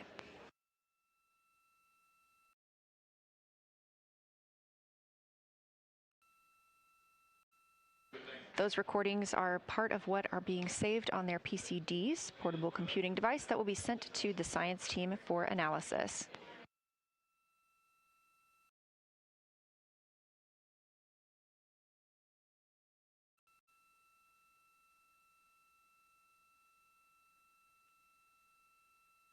The crew has been allotted 8 minutes for this crew choice event, and it's also a time for a scheduled sit rep or situation report. So we expect to hear them calling down what they are seeing soon.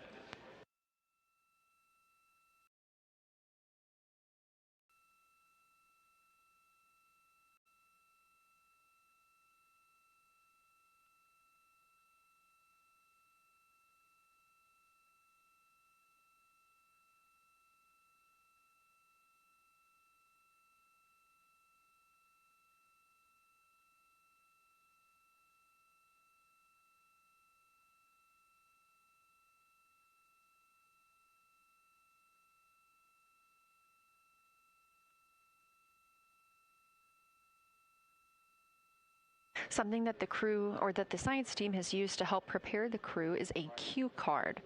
These ask for a feature ID if they happen to know the type or name, and if it is a target. Of course, in this situation, when they have a crew choice, they do not need to, it may or may not be a target. They want to know the location and the observation style. They've also asked for the geometry of what's being captured, the size, shape, boundary, and preservation, as well as the color and shadow. So the color tone, the albedo, that reflection or brightness, and any shadows or illumination. Next, they're interested in structure and texture. That includes slopes, structures, and textures, of course, and geologic relations, like association to other features, any contact to those features, and of course, their thoughts, impressions, or interpretations. They are interested even in emotions and excitement that the crew may be having.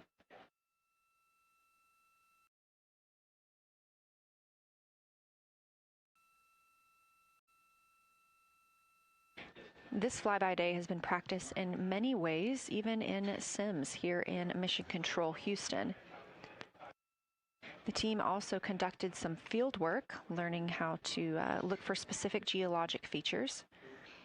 They also photographed a large globe, and the science team helped them determine which features they would be targeting and how to look at those.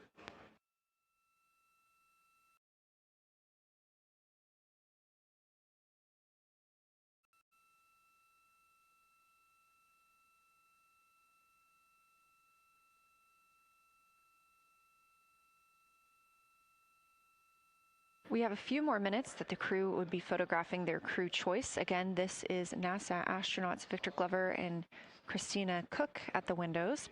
They will then move on to another discussion portion. This is for the far side albedo, that reflectiveness, and color that they are seeing. We heard earlier about some browns seen on the moon, which is very interesting, especially here from Earth, where we are just seeing whites, grays, and maybe even black at some points. When they get into that discussion for far side albedo in a few minutes, the theme is looking to know how that color and albedo is, what those variations look like across the far side.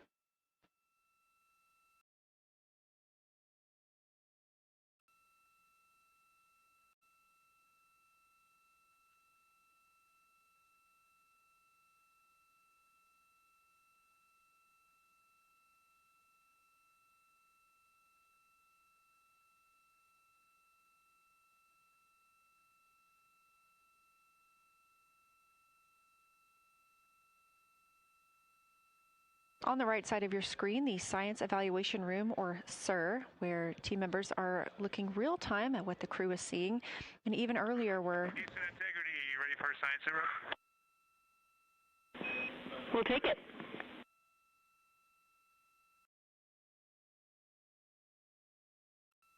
Okay, the crew has swapped positions. They're in their crew choice. nice element. I've been listening to both of them for a little bit, and they're really enjoying. They both decided to pick the Terminator, and they're spending a lot of time looking at the Terminator, just talking about the resolution that they can see, the depth of the craters, and the various interesting and unique excavations that they can see. So Victor is on the long lens, and Christina is just looking out the window, and I'm sneaking a peek in T-shirt window. It looks like, I don't have the best angle here, but it looks like Aristarchus is on the limb of the moon now. It's amazing how quickly it changes as we speed around the far side of the moon, stuff that's leaving our field of view. And now we have a lot of the dark side of the moon that, you know, it's missing for us right now, but it would be in view if it was lit at all. Jeremy, Science, thanks for that sit rep. Do have a question. A few times we've heard you and the other crew describe change during the course of your flyby. Would be interested in future descriptions of more verbosity about how it's changing. Thanks for the great sit rep.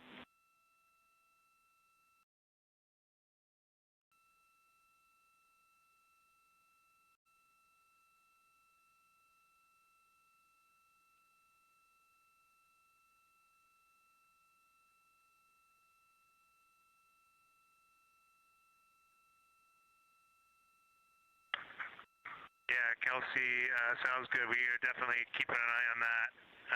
My eyes have just not readjusted. The moon is so bright when you come back to the window. I was just in the interior of the cabin.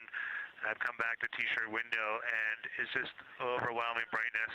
And my viewing angle is a bit challenging, so I won't be able to give you great observations from this window. But I will talk about something that I was talking a lot about in my recordings earlier, which was we've been talking about some shades, and so we have obviously the dark and the light gray, and then we've talked about naming some colors, a brownish hue and a greenish hue.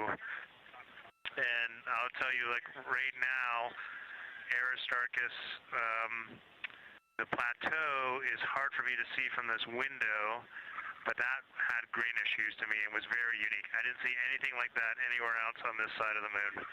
And then I see a lot of these, what I would call brownish hue areas. There's a number of them.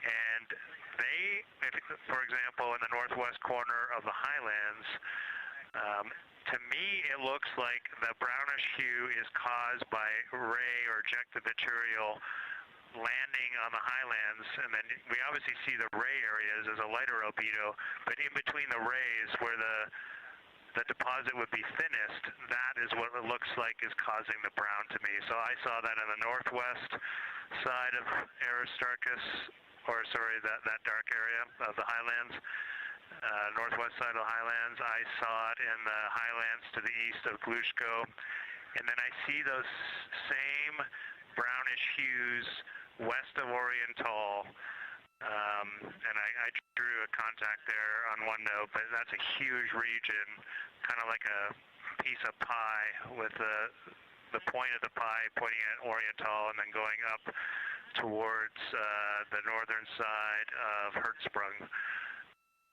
And that is an area that just looks like a different, that brownish albedo.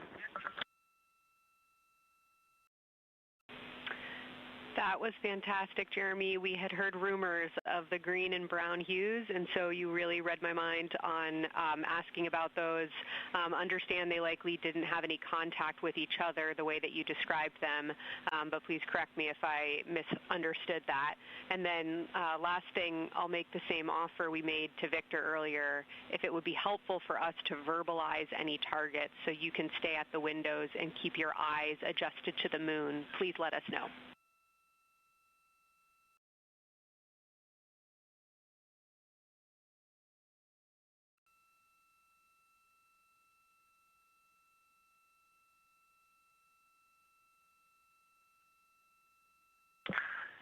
If you got something you want us to look at, Kelsey, you can send it on up.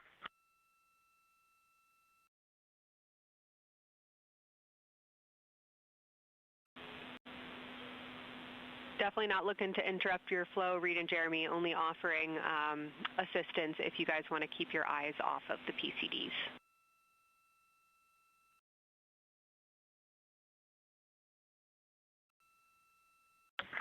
Oh, I see what you're saying. Okay.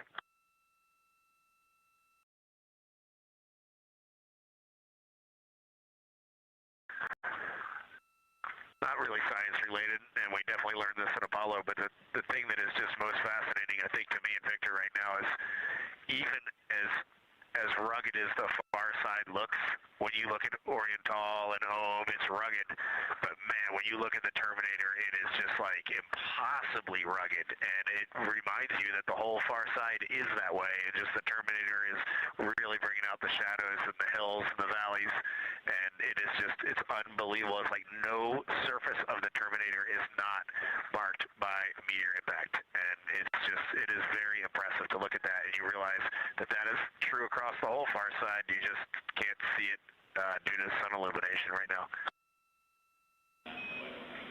Reed, Houston copies, and we were commenting on the same thing. Even from our view, the Terminator looks absolutely alien because there's just so much texture in there that we're just not used to seeing. So thanks for sharing that with us.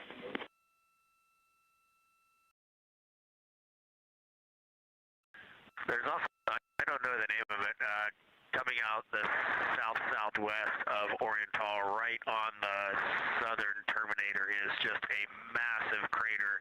I don't know the name of it. Maybe you can look on the solar array wing video and tell me it's right. It's the southernmost crater you see on the Terminator right now. We're looking for you.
We're loving that picture. Thanks for showing us.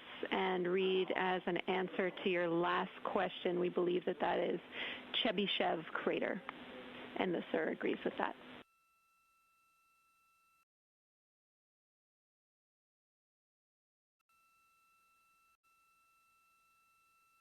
Okay, that picture I was just showing you is an 8X iPhone out the docking hatch for the high grazing angle. It's just amazing. We love it. Thank you.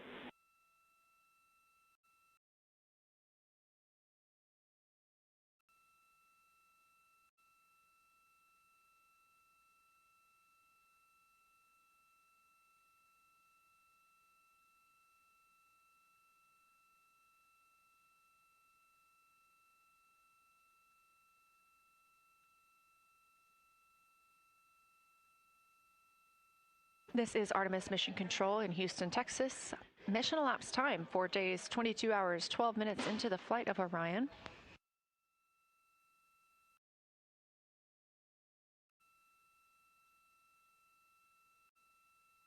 This is Lunar Flyby Day for the crew aboard the spacecraft. Reed Wiseman, Victor Glover, Christina Cook, and Jeremy Hansen are now the farthest people to have ever traveled from Earth.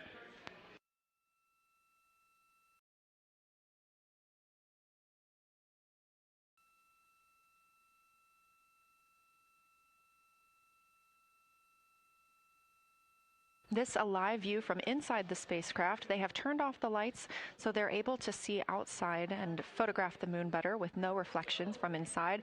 And for a very brief moment there. Integrity Science, thanks for those iPhone views.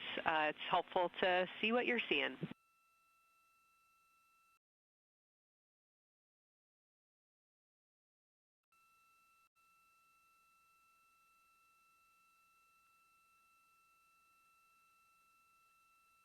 We very briefly saw NASA astronaut Reed Wiseman showing a picture he took on his phone of the moon. We do expect to get all of the photos that the crew is taking today, and we cannot wait to share some of those with you. But pretty cool in the meantime, just to see one quick shot from what the crew is seeing. And this view from outside the spacecraft on Orion's solar array wing. Orion is now 6,643 miles away from the moon and continuing to grow closer.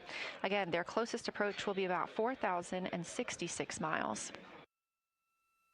The best comparison is if you held a basketball at arm's length. That's about what it would look like to the Artemis II crew at their closest approach.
This view showing at the very top, a camera coming from Orion, continuing their flyby of the moon. We have 3 more flyby observation blocks after the completion of this one. Down in the bottom left of your screen, that's the SIR, the Science Evaluation Room, where team members are continuing to work through all of the targets that the crew is photographing today, and they've helped identify some of the craters and some of the other items that the crew has seen on the moon's surface. Down on the right is Artemis Mission Control here in Houston. Those 2 rooms down at the bottom are just down the hall from each other.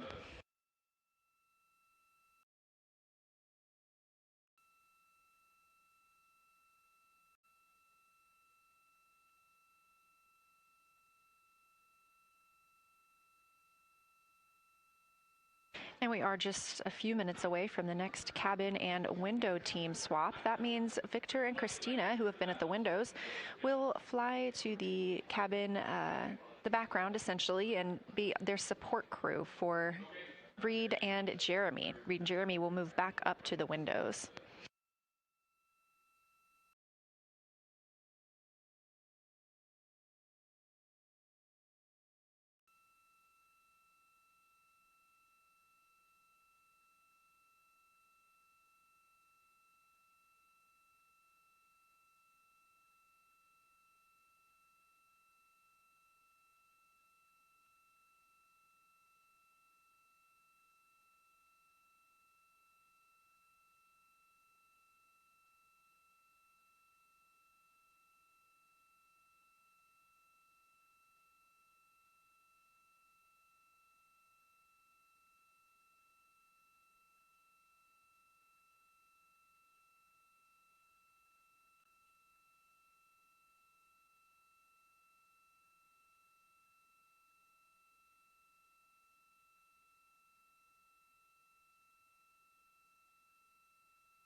crew is continuing their discussion portion of the flyby in the lunar targeting package, where it says far side albedo/color. They are looking.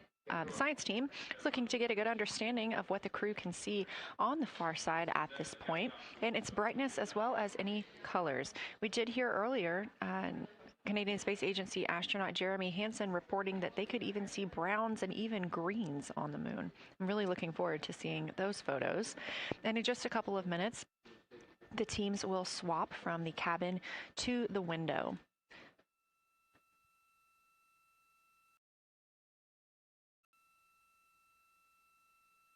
Another rundown of just how this flyby is choreographed inside the spacecraft today. So these activities have been timelined, and there are these 5 blocks of time during which the crew is going to be observing the moon from Orion's windows. Now we are just coming up on the end of the 2nd block, and we'll start the 3rd soon. So at any time during those blocks, 2 members are at the windows working in a pair. One is taking photos from window 2 and has a blue shroud over the window to help prevent any reflections from inside the spacecraft. They are also using an 80 to 400 millimeter zoom lens. And the other astronaut on the window team will be in window 3 using their portable computing device to make annotations. Now, again, both of those crew members are making audio recordings of what they are seeing, and we are not hearing that right now. Those are going to be downlinked later to the science team, who will evaluate them and use that data to inform our understanding of the moon. Those 2 crew members at the windows swap roles. Integrity Houston, it is time for another swap between the cabin and the window teams. So we have 15 minutes of handover time, and then we will expect Jeremy and Reed at the windows and Christina and Victor at the cabin. I have no new vehicle updates for you, but I do have a photo location for some photos on Ike's PCD, and I want to let you know that Jeremy's family have arrived in the viewing gallery.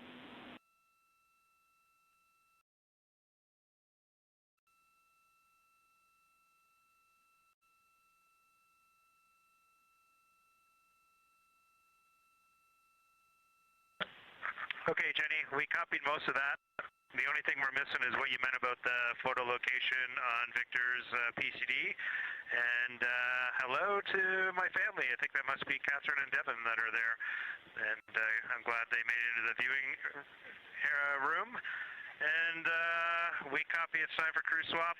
The A team's coming out of the windows and the B team's going in. Okay, copy. All I meant to pass for Victor's PCD is that there are some late load photos that were requested that are now in his favorite photos folder. And you're exactly right. We have Catherine and Devin here. They give you a big wave, and they're super excited and happy to see part of what you're seeing.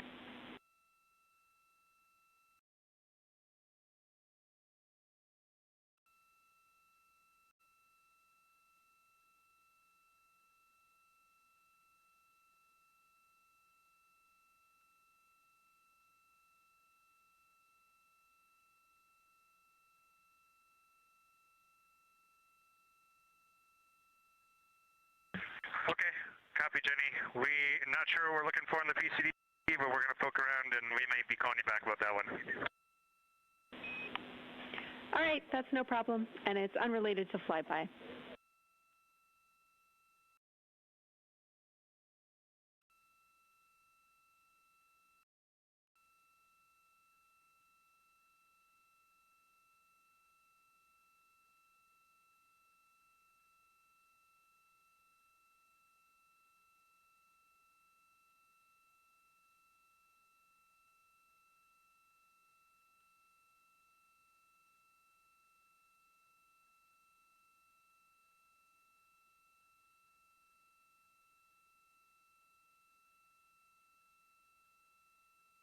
This is Artemis Mission Control here at Johnson Space Center in Houston, Texas. And as you just heard, Capcom, or Capsule Communicator Jenny Gibbons, Canadian Space Agency astronaut and Artemis II crew backup, relaying to the teams in Orion that it is time for a swap from the cabin to the window teams. We're now at the tail end of the second lunar flyby observation block. Again, we have 5 of these today.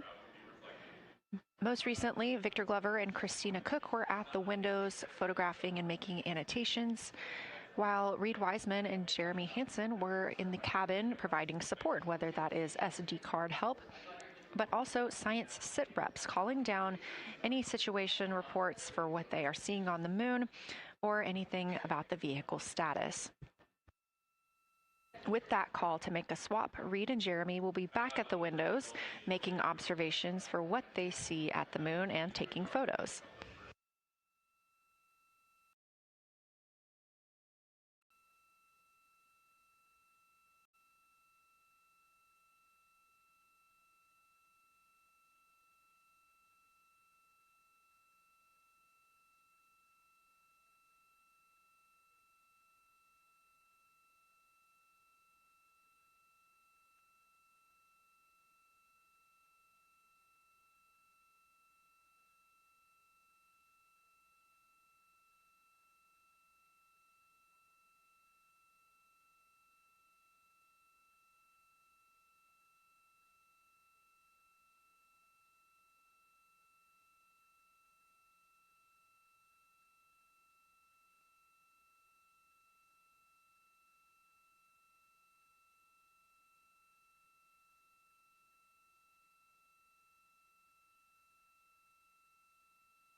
Again, you're watching live coverage of NASA's Artemis II. But something that's really awesome up here is we now have the moon and the Earth in window 3 simultaneously, and the moon is a gibbous, and the Earth is a crescent. And I'm guessing in about 45 minutes we'll have 2 identical crescents as we change our position in the universe. That is pretty darn cool. Thank you.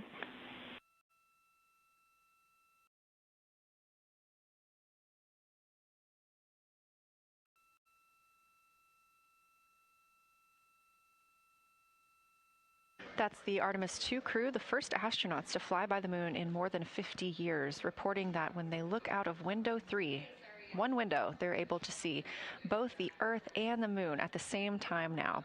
Now, obviously, our view is from a camera on the solar array wing pointed at the moon, and we hope to see that view of both the Earth and the moon soon.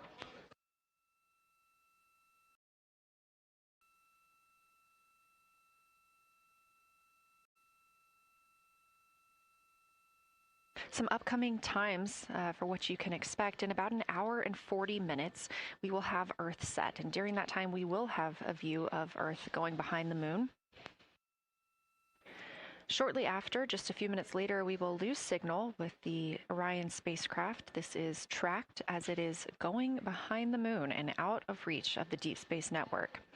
At 6 o'clock p.m., the spacecraft will make its closest approach to the moon at a distance of about 4,066 miles.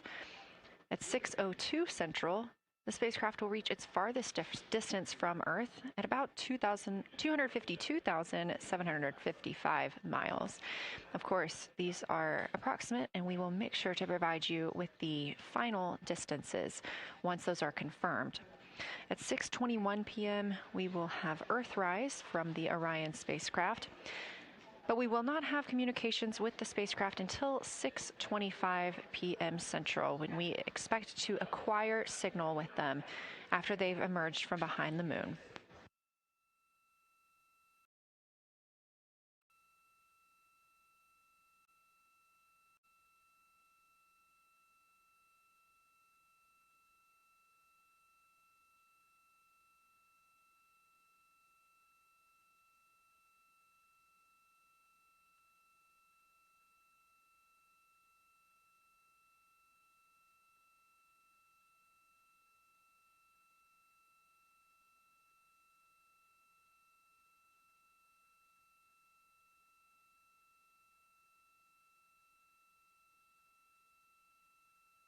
Again, you're watching live coverage of NASA's lunar flyby for the Artemis II mission, first crew to fly beyond the moon in over 50 years.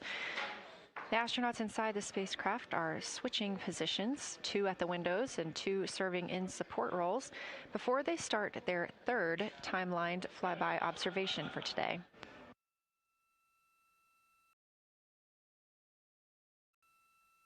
We've heard great calls from the crew so far describing what they're seeing, all well trained by the science team here on the ground.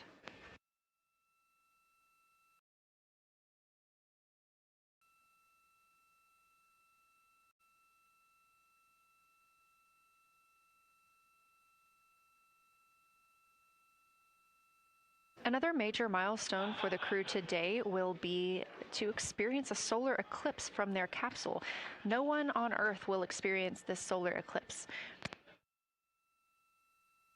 To the astronauts, this will look a lot like a total solar eclipse on Earth, except the moon will be huge compared to the sun. Whereas if you're standing on Earth and looking at a solar eclipse, the moon and the sun appear to be about the same size in the sky. As the moon begins to cover and then uncover the sun, the astronauts will see a partial solar eclipse, so that's before and after totality, and during that time frame they will have to wear eclipse glasses so they can safely view this phase. They also intend to capture images of the sun's corona during the eclipse. This is a rare glimpse at the innermost corona that will only be captured by the astronauts' cameras. During the eclipse, we also look forward to the crew members describing what they will see, which includes unique light features like the shape and size of the corona and potentially even lunar dust. At the same time, Venus, Saturn, Mars, and Mercury will be near the sun, so they may be able to identify what part of the sky they're looking at.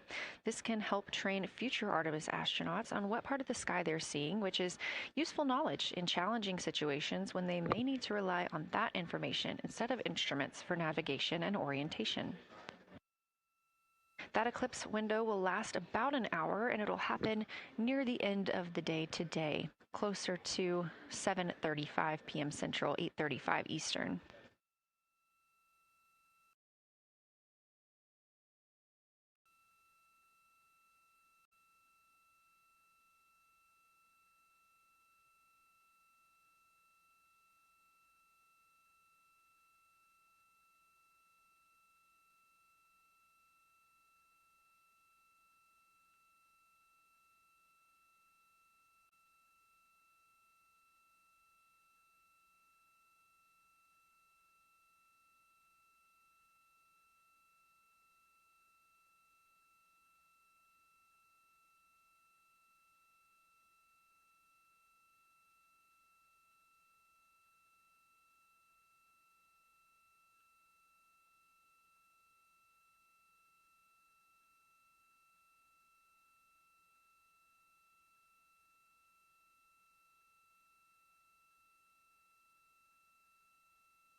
As you can see in this live view from Orion, the spacecraft is maneuvering around the moon, and the views of the moon have changed since we started our broadcast. The near side is now very far to the right side of your screen. This is the side that we can see from Earth. That darkened portion are ancient lava flows.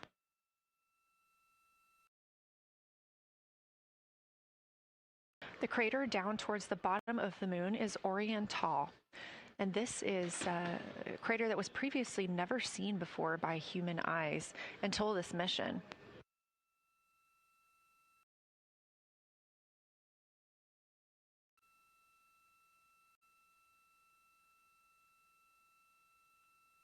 Everything to the left of Oriental is considered the far side. And this is what we typically do not see from Earth.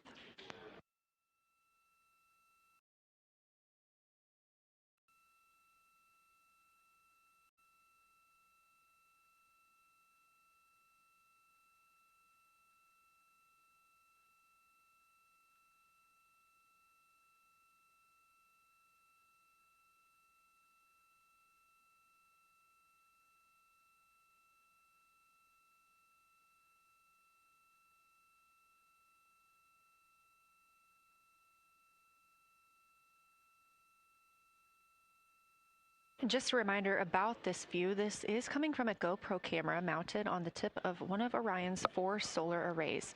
Each solar array has a camera mounted on it, and the bandwidth is limited due to we have a crew on board, and this is our first flight of crew aboard the Orion spacecraft. So having a crew means we have to have an environmental control and life support system. There's a lot of data around, a lot of data to bring down for the crew members to keep us up to date on everything happening aboard the spacecraft. So we have to share our bandwidth when it comes to imagery and data.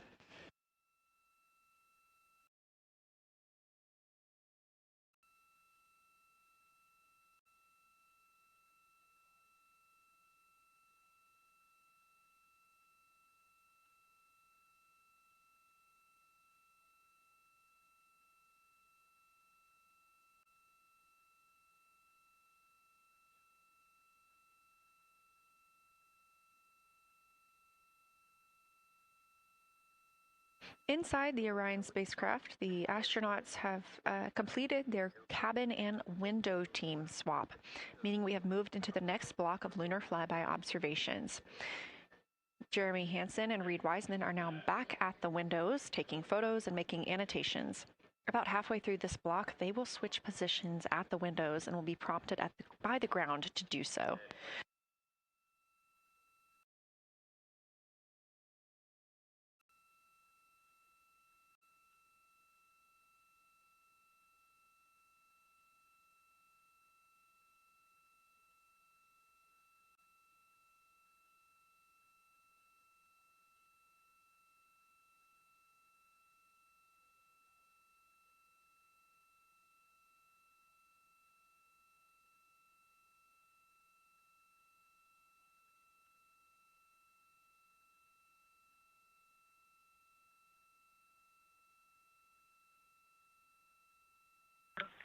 Houston integrity for SITREP.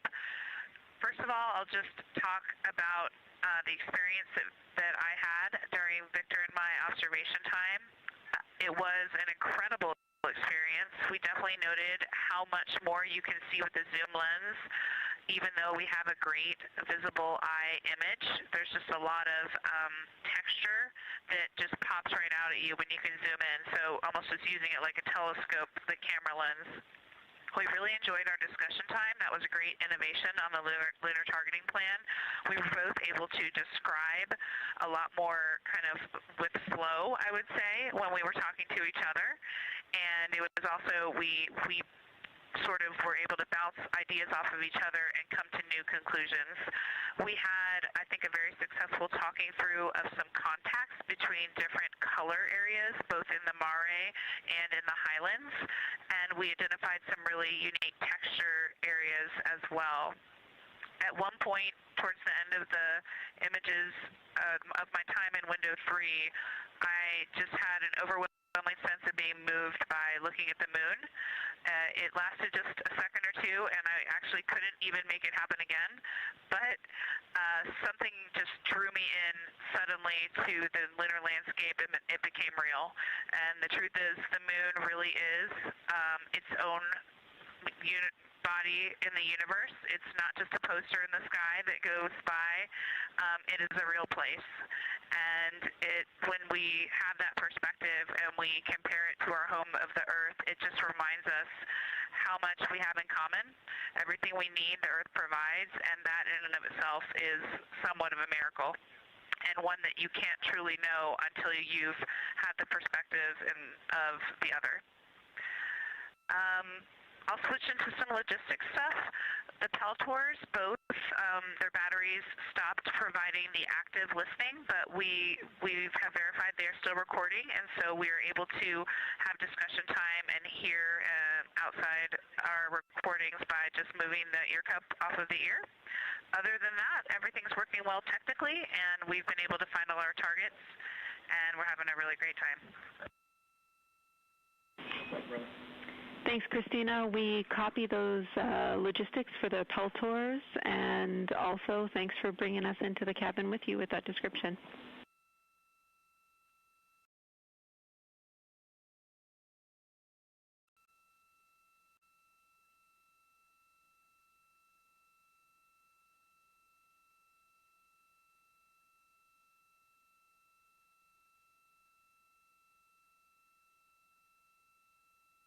Right on time. NASA astronaut Christina Cook, a mission specialist for Artemis II, calling down a science sit rep, a situation report. Good news, reporting that she and her teammates have been able to capture all targets that were listed.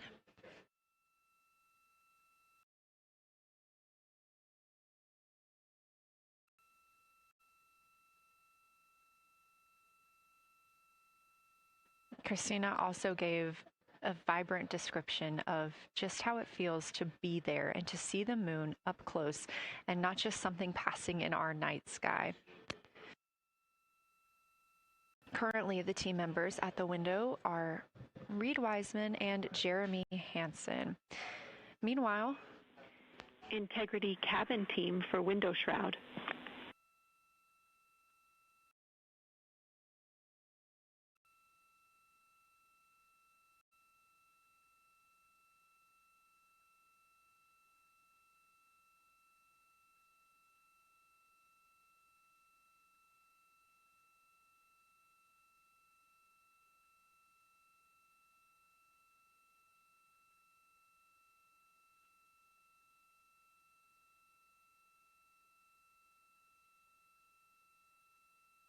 We're listening. Go ahead, Jenny. Hey, Victor, we have a temperature constraint on the windows, and the shroud might be getting us close, so we just want to check on the state of window 4's shroud, whether you believe it's still necessary because maybe things have changed with our viewing, and if so, we would like to request to have the shroud removed.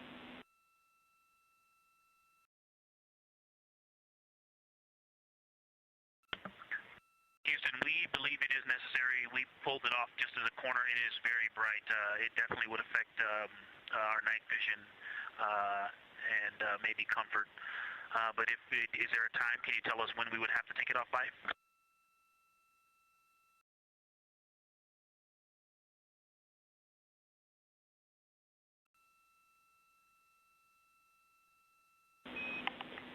Unfortunately, since it's been on for a while, we are going to have to request that the shroud is removed, and we can recommend something that could block the light but just create a bit of distance between the window and whatever is covering it.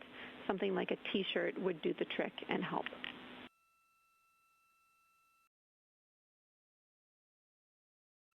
Okay, we're removing the shroud, and we will we'll make it work. Thanks.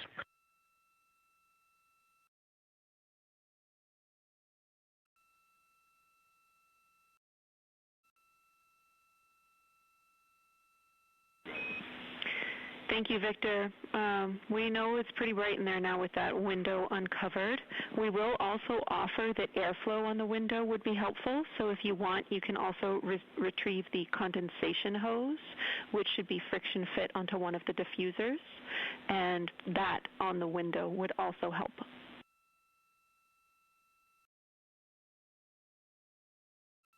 We can easily point a diffuser at the window, so we're going to start with that, and it's pointing at the window now.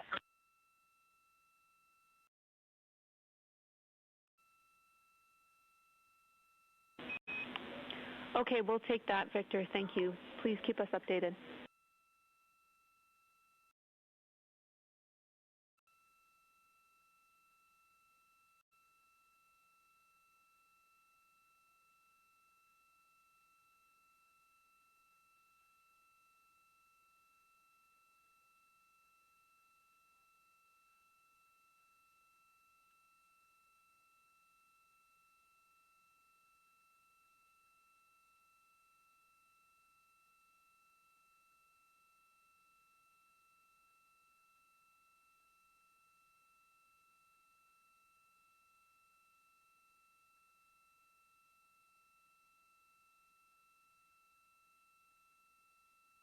That call from Capcom Jenny Gibbons, CSA astronaut and Artemis II crew backup, to the crew aboard Orion, letting them know that they will need to remove the window shroud they had placed on window 4. They initially placed that shroud there to block out some of the light from the Earth. It was extremely bright coming in the cabin and interfering with some of their viewing opportunities out at the moon.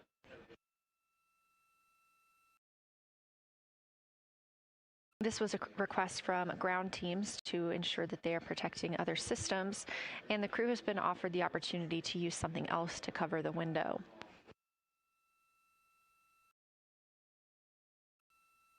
Meanwhile, Reed Wiseman and Jeremy Hansen continue with their lunar flyby observations. They have just looked at Glushko crater. That's about when we heard that call down from Christina Cook with that description of everything she had been seeing during her observation period and what she was seeing at that time. The science team asked this crew to take centered images of the entire crater and their ray system in one frame. They're also interested in knowing the brightness, texture, and extent of Glushko's rays and how they differ in the mare, or that sea area, versus the highlands. Glushko is considered a young lunar crater, and these observations can help understand material properties of those craters.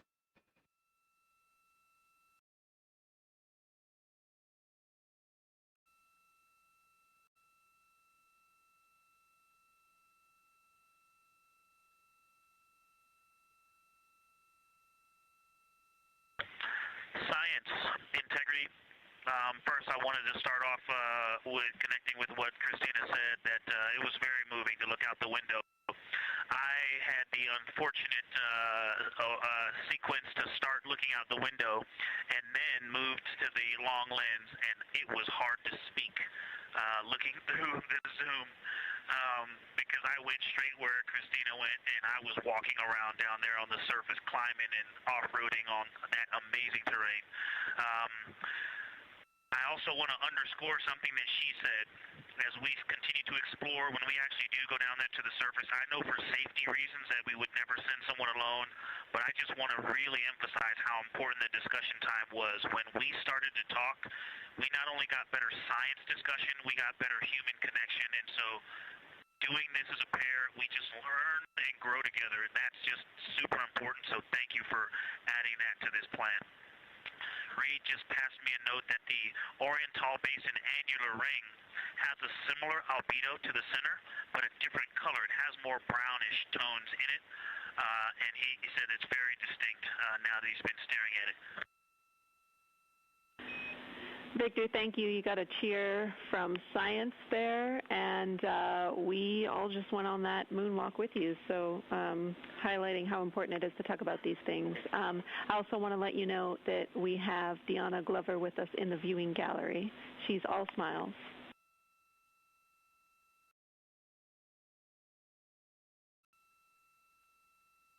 Well, you just got a bunch of cheers up here. Hey, babe. I love you from the moon. We love that we got a hey babe too, and we also have one of your lovely daughters here watching you guys work.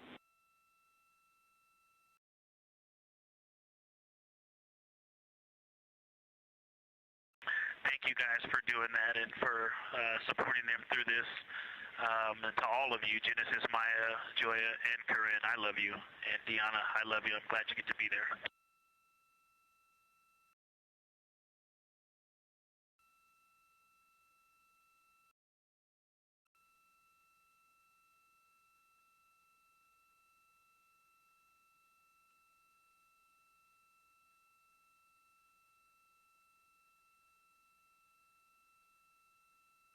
We've had some really sweet words from the crew members aboard Orion today, as their families have been able to filter in and out of the viewing room here at Artemis Mission Control at Johnson Space Center in Houston.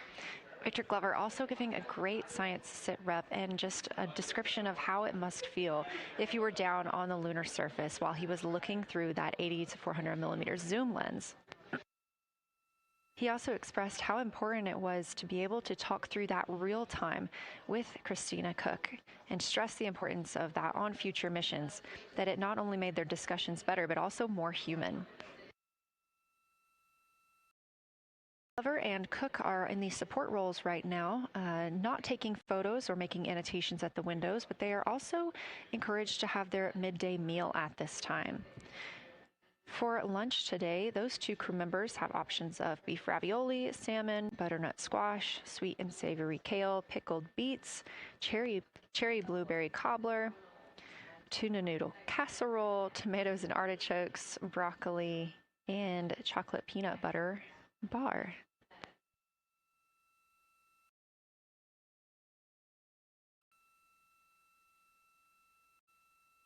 Once Glover and Cook return to the window portion of their flyby today, Reed Wiseman and Jeremy Hansen will get into their midday meal.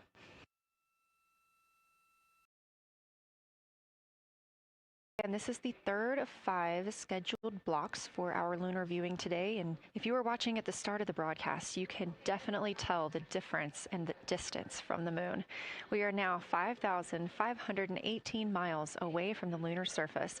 And again, expecting the crew to get about 4,066 miles away.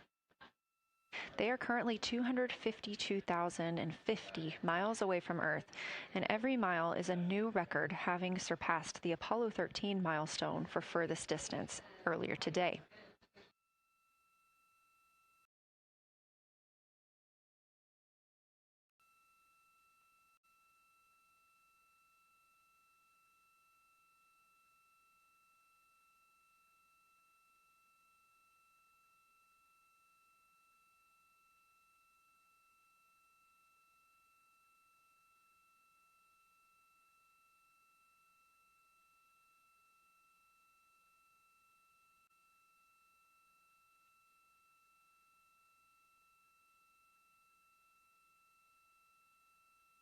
If you look down to the bottom right of the moon in that darker looking area, that is Oriental Basin.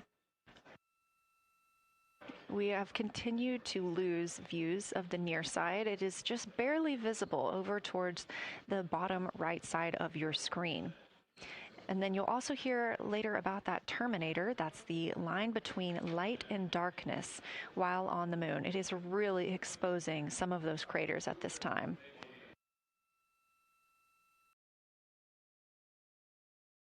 A couple of the other features in view right now are Hertzsprung Basin and Vavilov Crater. Hertzsprung Basin is nearer to the center of the moon, closer to that terminator line right now, and Vavilov Crater is just on the outskirts of it, closer again to the terminator.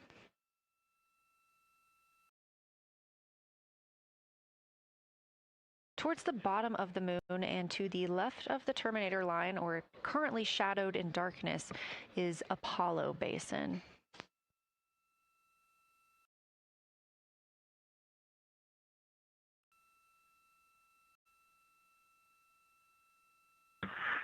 Science from integrity. Let me find out how far we are from the moon right now. But our view is about a third of the moon is in eclipse. That beautiful terminator is out there calling to me. We're 4,691 miles from the moon. And what looked like in the terminator, about a third of the way up from the southernmost part of the terminator, looked like a dinosaur print if one was running to the northwest. Now is clearly a crater with a bunch of craters around it. And that terminator, I can only see about half of it. I'm looking through the docking hatch window right now because we have the Z9 in window 1. But that terminator has moved.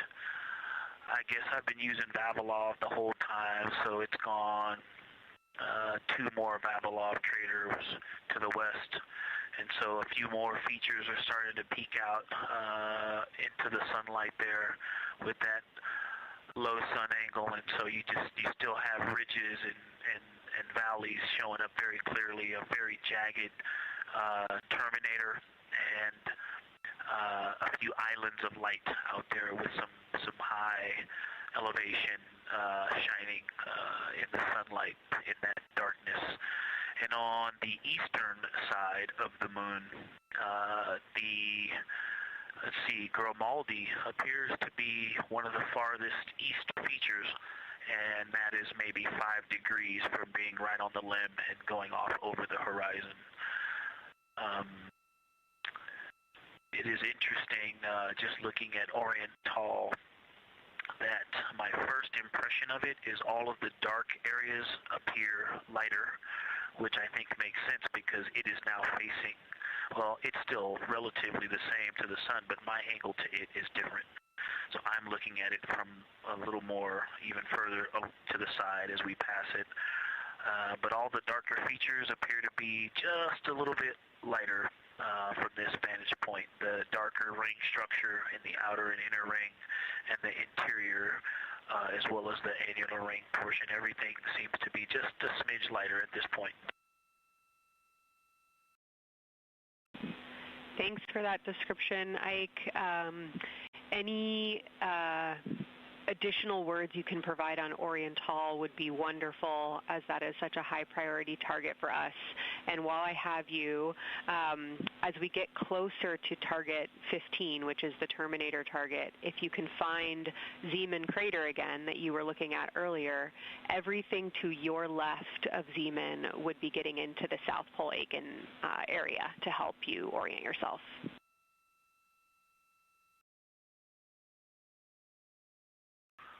Zeeman is a great waypoint out there. I definitely see it.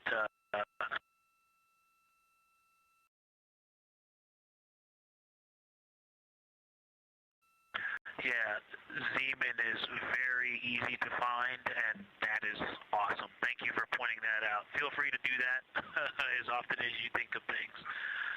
Let's see, looking back at Oriental. Okay, another thing, after looking through the zoom camera, man, you guys are smart. You probably did this on purpose, but after looking with my plain eyes and then going to the 400 millimeter zoom, now looking at it, I see the cliff face as if you were standing in the center. That inner and outer ring have definitely some real terrain to them, and now I can see that as terrain. Now that I look at it even with my naked eye, I can tell that there's a lot of elevation and that, like I said, a cliff face on that eastern edge where all the darker deposits are. And it's just the scale now.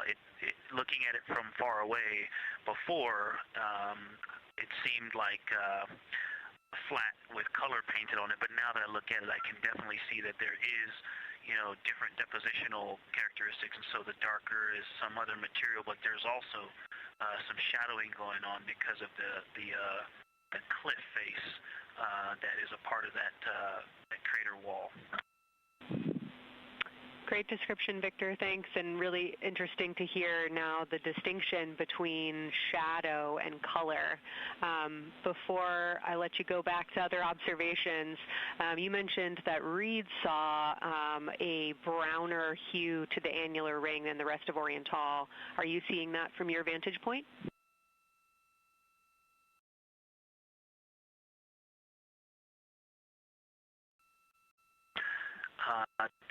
The way that I'm looking at Oriental, again, I'm still in the docking hatch window. There's like a thermocouple right here in the center of the window, and it is the orange Kapton tape color, and so it is unfortunately it's like trying to look at stars, next to a metropolis. I think it's drowning out any color that I could pick up from the moon. I am not able to see that color, but I have not looked at it through one of the forward face, from one of the windows 1 through 4. I think when I get away from this Kapton tape strip that I would be able to see the variation that Reed's talking about. That is great feedback operationally. Thanks, Victor. I'll leave you to it.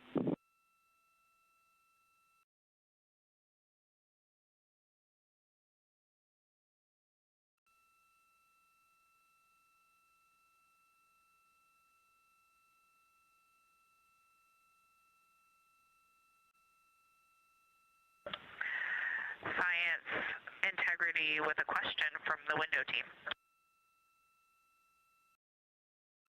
Integrity, this is Science here with you.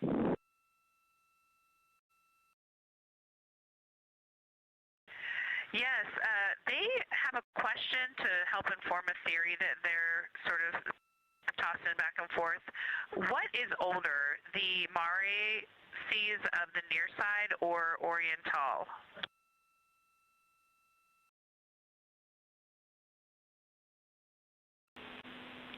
Stand by, Integrity. We're going to get you a little geologic history here.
Integrity Science back with you for some lunar volcanism when you're ready.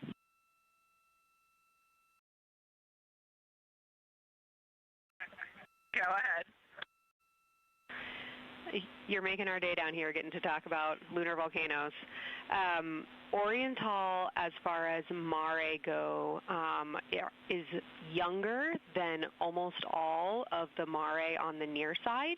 The exception are features like Aristarchus, which really pop out to you guys and really pop out to us here on Earth. That is younger, but other than that, Oriental is pretty young as far as Mare go.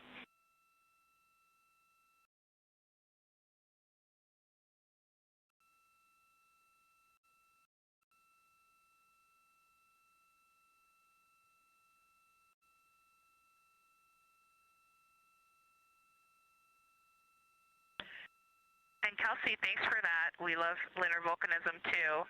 How about when the actual crater was formed?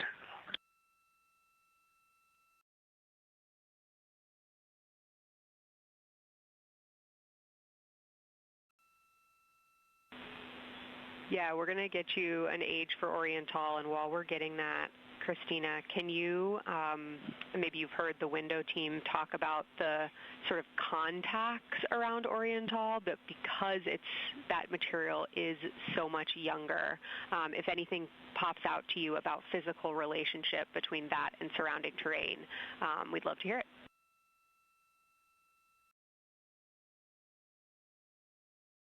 Yeah, definitely. They are discussing a contact relationship that could explain some of the color that they're seeing in certain areas. And so it was really about the ejecta of the creation of the basin and understanding the superposition of its ejecta and Mare on the near side or other features. So thank you. We'll take the insight when you have it.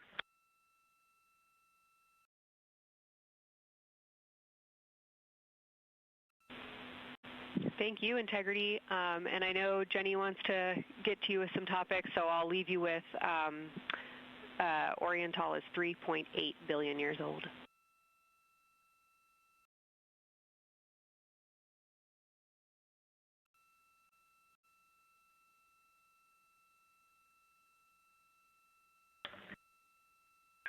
Copy that. So that's on the older side. The actual basin is very old. Correct. As is the case with a lot of mare, typically the big basin formed, and then the volcanic eruption was able to punch through the crust where it was weakened by that basin formation.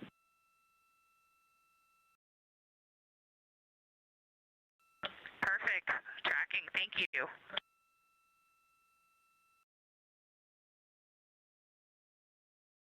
NASA astronaut Christina Cook calling down some questions to the science team on console. The voice you're hearing with those answers is Dr. Kelsey Young. She is joined by Trevor Graff on console today. Christina asking about the age of Oriental, and specifically the mare regions. Those are those dark regions that you see. They are paved or filled by volcanic deposits.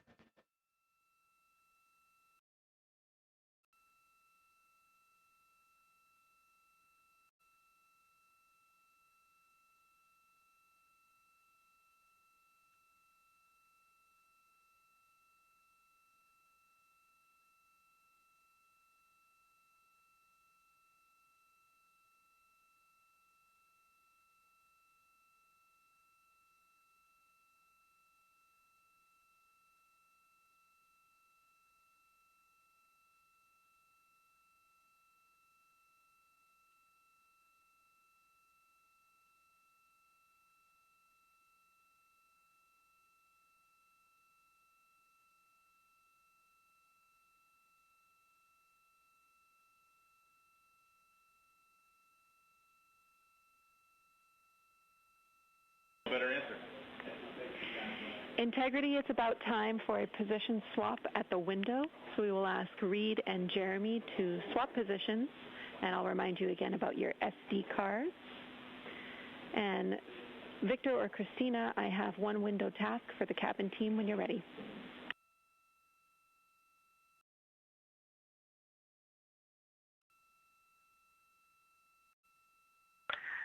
They are swapping, and I'm ready.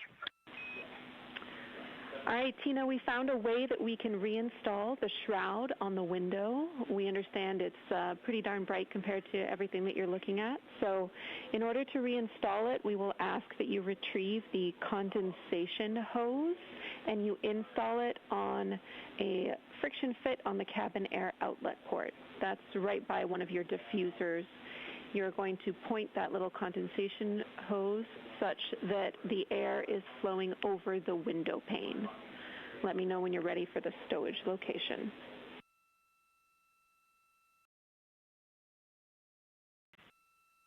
Ready.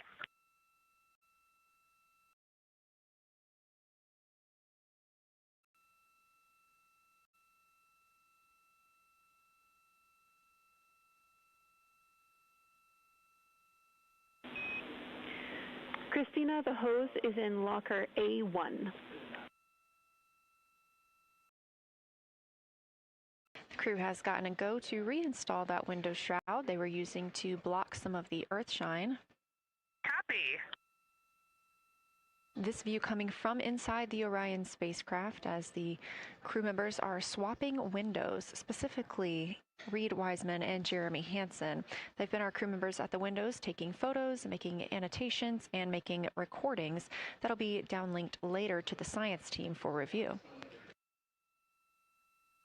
The science team will have a conference tomorrow morning with the crew to get any fresh perspectives or things that they learned during the flyby.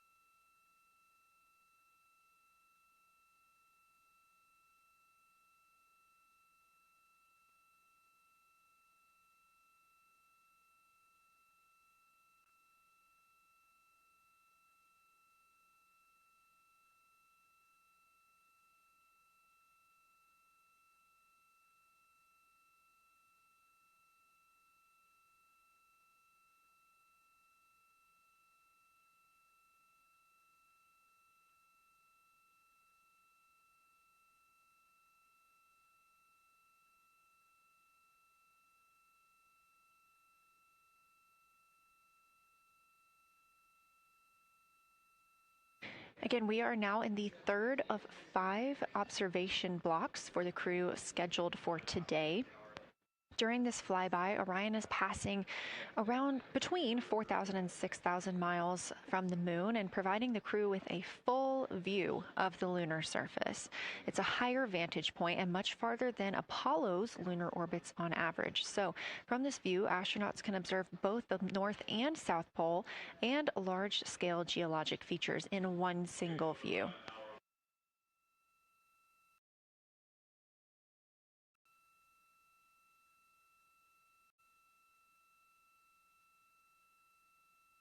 We are now just under an hour until Orion passes behind the moon, and we lose communication with the crew. They will be out of reach with any of our deep space network antennas.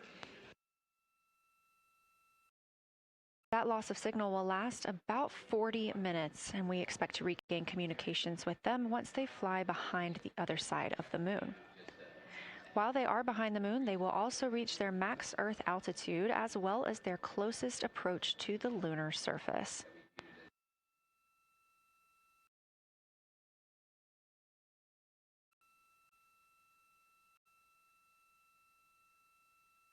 The view you have right now is a live stream from a camera on Orion's solar arrays. You are looking at a live view of the moon, and 4 people are inside that spacecraft taking pictures of it, telling us everything that they are seeing. The first humans to do so in over 50 years. They'll be sending those pictures down for all of us to enjoy, and of course, especially the science team, who are very excited for what they are learning today.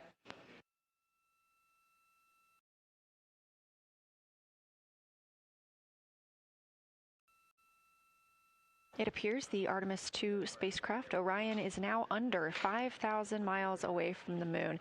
Again, we expect their closest distance to the moon be about 4,066 miles.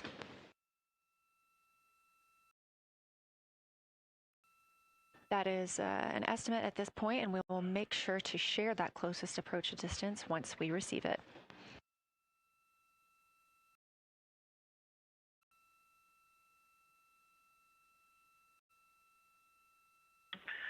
Houston integrity question, did you just want us to cool the window with the condensation hose, or did you want us to put the shroud back on and cool the window at the same time?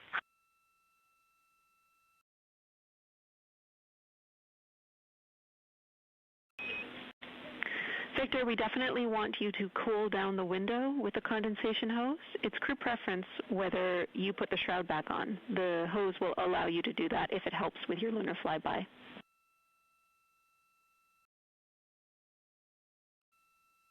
Okay, copy. We're going to do both at the same time. Thank you. Houston copies.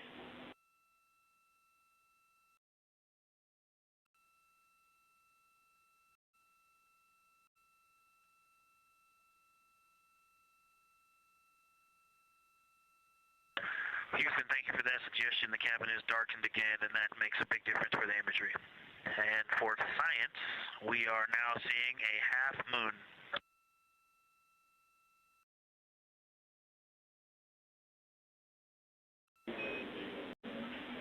Thank you, Victor. We're happy to hear it, and we see half moon, full moon joy still.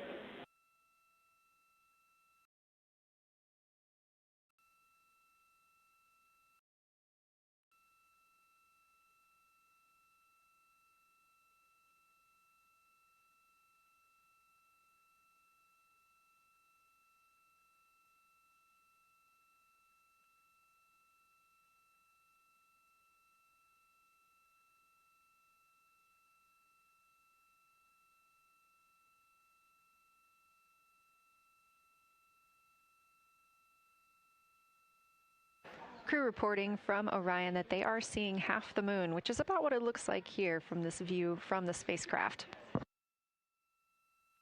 However, what has become a little bit of a catchphrase for this mission, everyone is reporting full moon joy.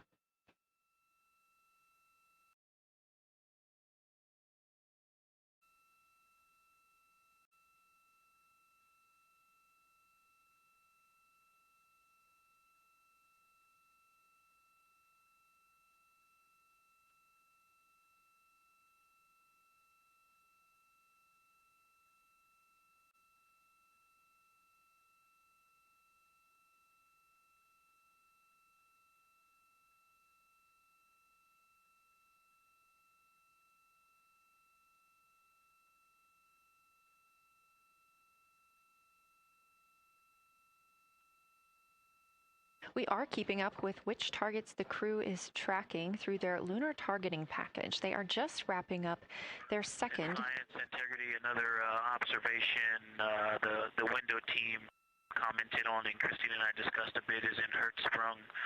The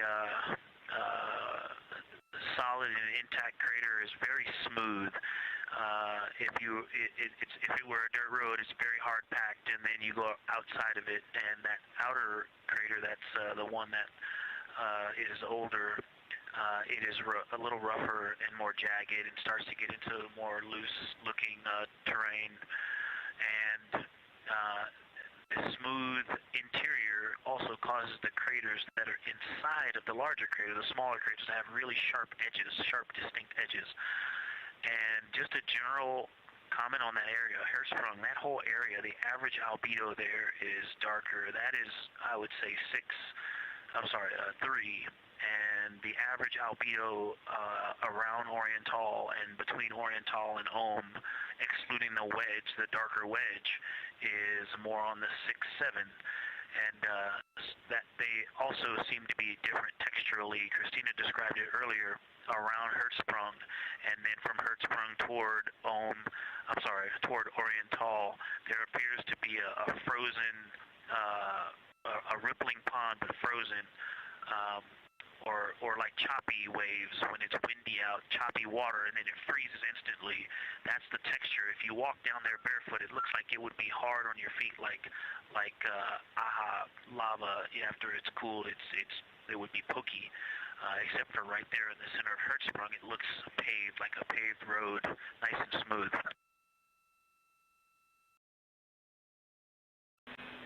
Victor, that's a wonderful description. Going from a paved road to lava reminds us of the Icelandic highlands. Thanks for that.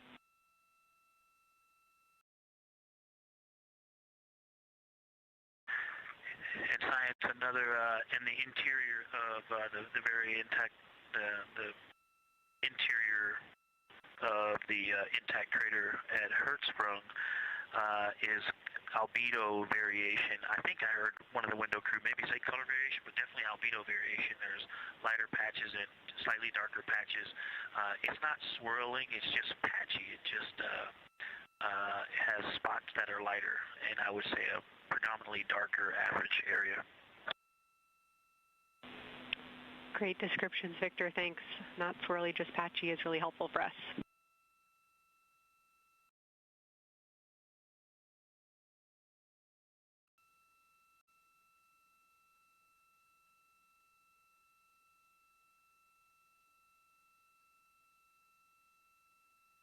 Really great descriptions coming from Science. The window team is hitting all the targets. They are on the plan and starting the discussion of the Terminator. And boy, I'm loving the Terminator. I think I know it's not purely a moon feature, but what it does to the features of the moon, to the terrain, I've probably spent the most time describing into my recordings and thinking about and looking at the Terminator. There's just so much magic in the Terminator. The islands of light, the valleys that would look like black holes. You'd fall straight to the center of the moon if you stepped in some of those. It's just so visually captivating that the Terminator is the most striking thing that I've seen so far. We've been loving your evocative descriptions, Victor. You really are bringing us along with you, and we're following along with visualizations that pale in comparison to your descriptions. Thanks.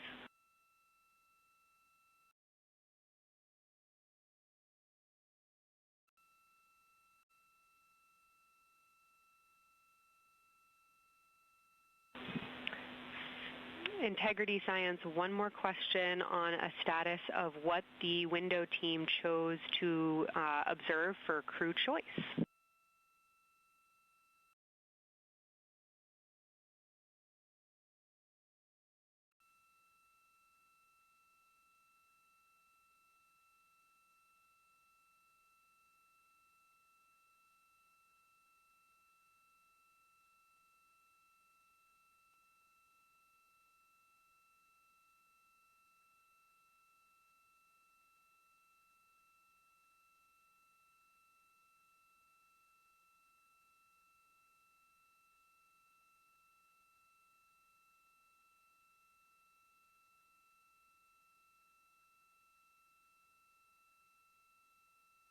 Window 2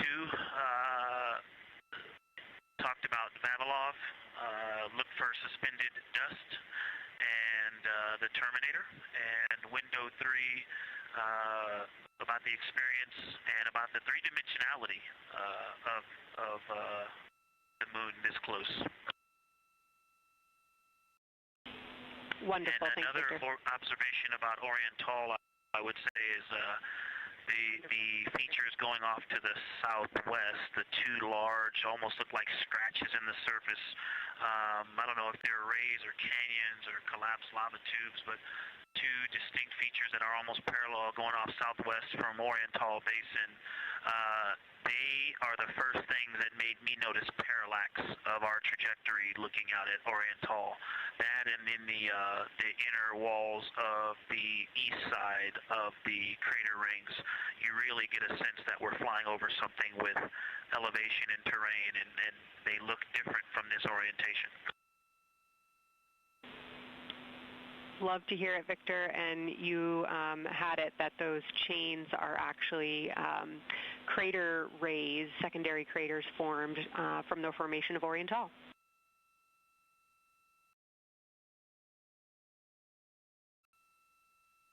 Yeah, speaking of crater rays, the crater rays that are going off to the northwest,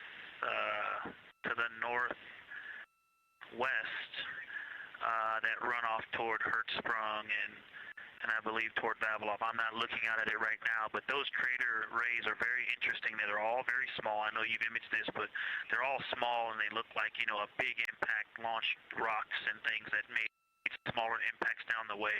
But something very interesting, and again, you can see this in imagery, but some of them are parallel, and then some of them converge toward the center of Oriental. And then I think I even saw some that maybe diverge, which not diverge, but that are convergent, which indicate multiple large impacts that created a lot of secondary impact crater rays. Fantastic, Victor. And I'll note that we can infer that you're looking down at your freshly named Integrity crater, which is near the end of one of those beautiful crater rays from Oriental. Thanks for the description.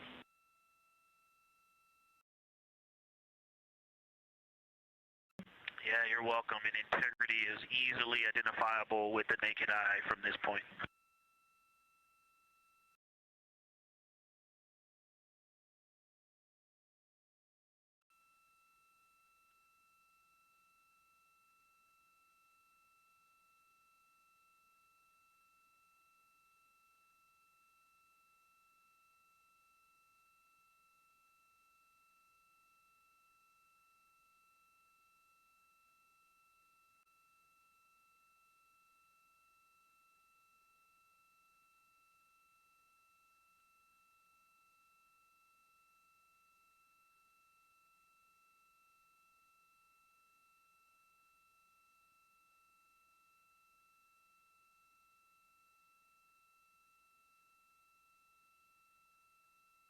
We've been hearing some great situation reports from Victor Glover, the pilot of the Artemis II mission, calling down to the science team, letting them know what he is seeing. And one of those things is Hertzsprung Basin.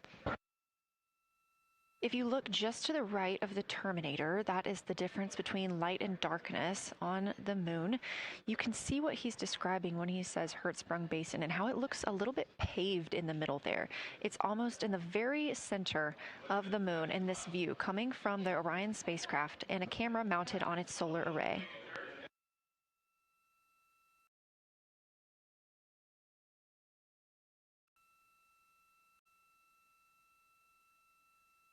We are now 4 days, 23 hours, and 23 minutes into the flight of Artemis II, and we are standing by for their lunar loss of signal in about 43 minutes. Again, the spacecraft will fly behind the moon, and during that time, we won't have communication with them. They will be out of reach of our deep space network. However, we will regain communication with them approximately 40 minutes later when they come around the other side of the moon.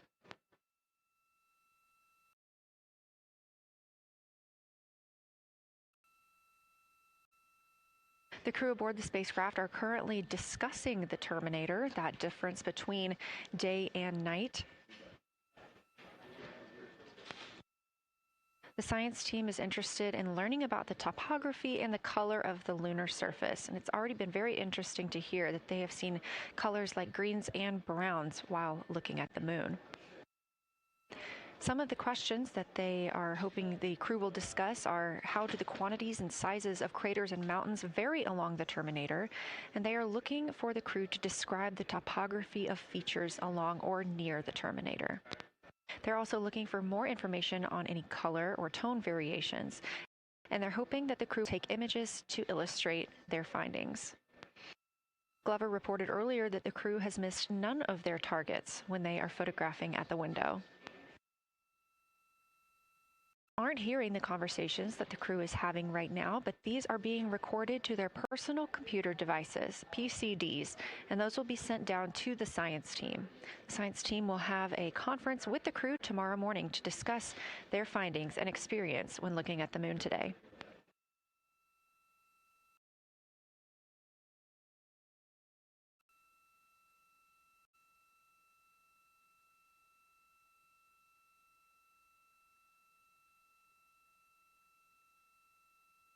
We have a few minutes left while the crew is discussing the terminator.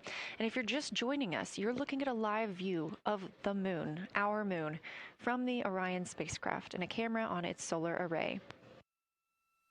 Inside that spacecraft, 4 astronauts, Reed Wiseman, Victor Glover, Christina Cook, and Jeremy Hansen, the first 4 people to fly around the moon in over 50 years.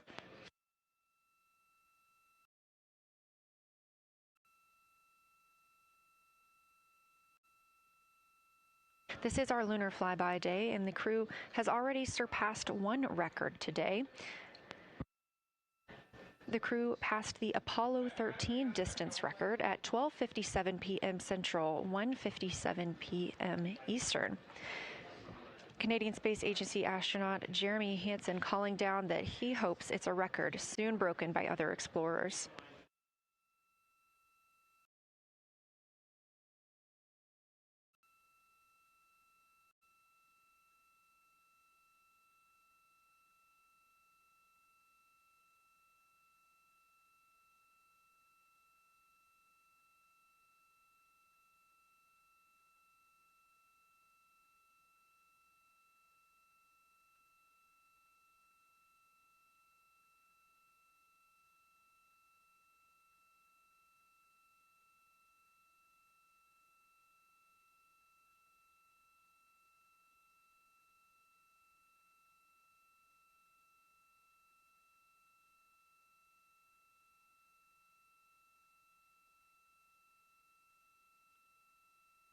We are live in Artemis Mission Control in Houston, Texas, monitoring the flight of Artemis II. All of the flight controllers here, each monitoring a different system aboard the Orion spacecraft. Integrity Houston, we are ready for our cabin and window teams to swap again. We have a 15-minute handover time here, and I have a couple of items I want to read up to you. They'll require you to write something down on your knee boards, so let me know when you're ready.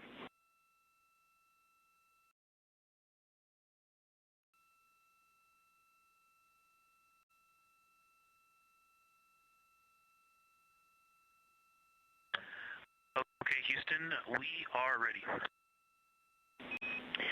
Copy, Integrity. First of all, once you start this next shift here, during this lunar observation shift, we will begin our lunar LOS, so you can expect a call from me a few minutes prior reminding you. And second of all, FIDO just sent us updated altitudes and METs for lunar closest approach and max Earth altitude. Let me know when you are ready to write those down. They differ slightly from Optimus.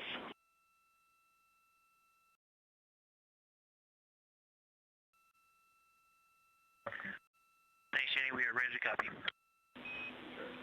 Lunar closest approach will be at MET 5 days, 0 hours, 25 minutes, 34 seconds, and the altitude will be 4,067 statute miles.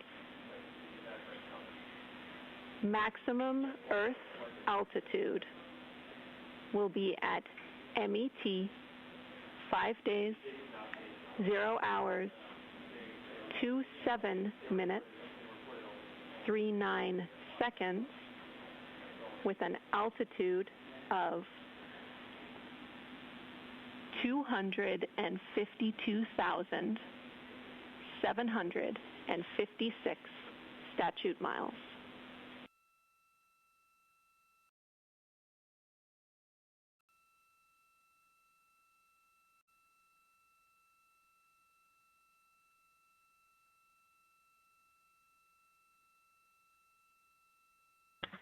The crew really wants to ask for that in kilometers and in parsecs, but thank you for those.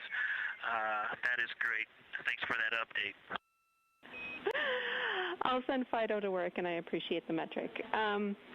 Other than that, I have no new vehicle statuses to pass to you. Enjoy your handover time, and we're looking forward to picking back up with you shortly.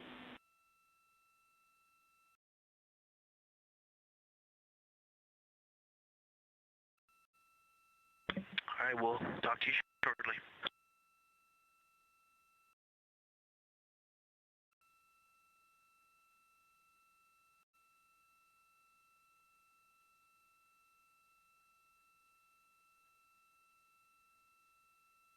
Those words called from Capcom Jenny Gibbons, CSA astronaut and Artemis II backup crew member, to the crew working aboard the Orion spacecraft. Had a little bit of a view inside the cabin. As you can see, it is very dark. The crew has turned off the lights, and the light that you were able to see is coming through the window, a reflection of Earthshine and from the moon.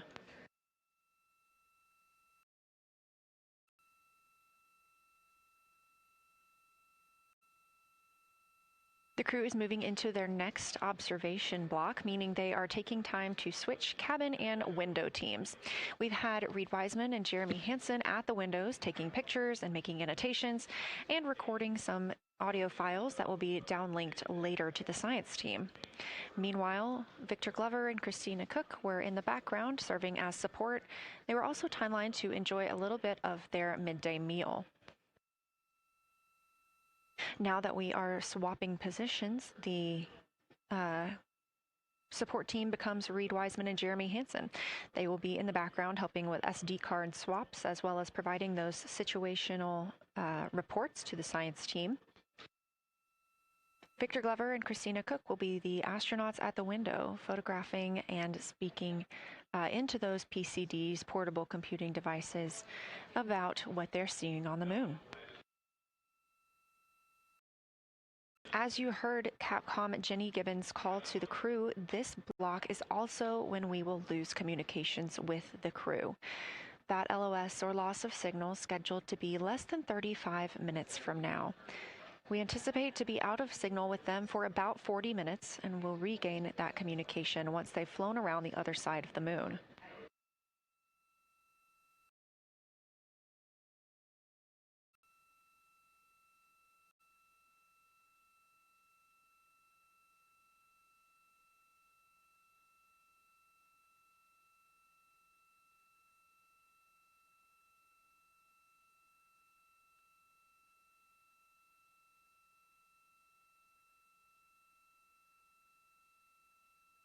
Now, even though the crew will be flying behind the moon, their observation period does not stop. They will still be taking pictures and making annotations of what they are seeing. They'll be looking for the limb of the moon, Earth set, and then Vavilov crater, which we have previously seen. They'll swap positions at the window before moving into a crew choice option. They will get to pick things that are interesting to them on the surface, take pictures, and explain why they find them that way. They'll also be looking for any impact flashes. These are short-lived flashes on the lunar surface caused by impact bombardment.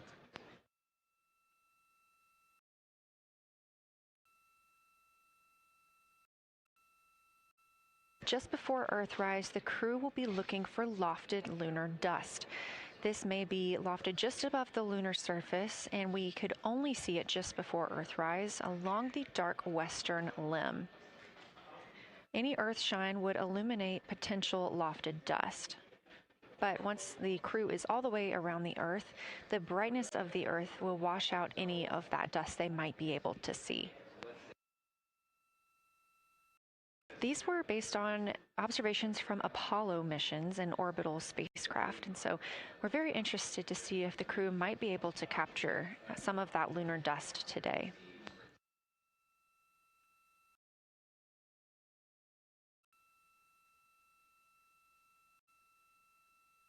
Following that lofted lunar dust target, the next will be Earthrise. We will regain communications with the crew shortly after Earthrise.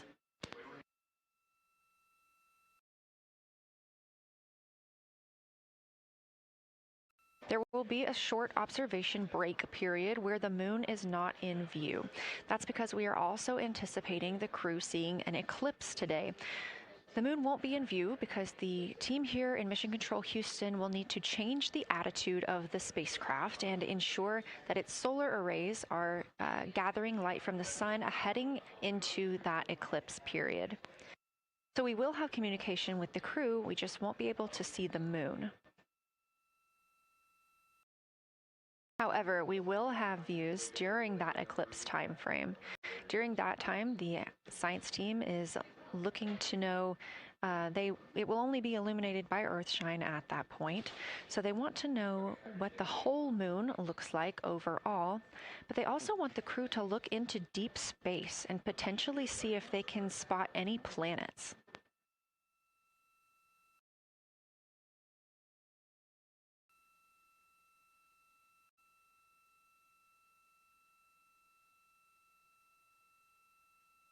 Once the eclipse is over, the lunar flyby period will have ended. We are live through the whole thing, and even once flyby is over today, we remain live 24/7 on NASA's YouTube. Integrity, you got a moment? Go ahead.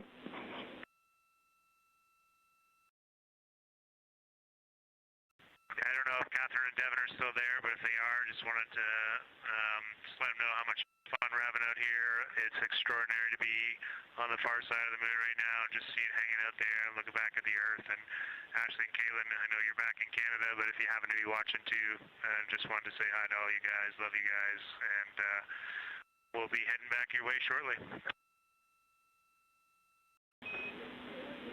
Thanks, Jeremy. I hear they are watching, and your family is still here. So thanks for passing that along.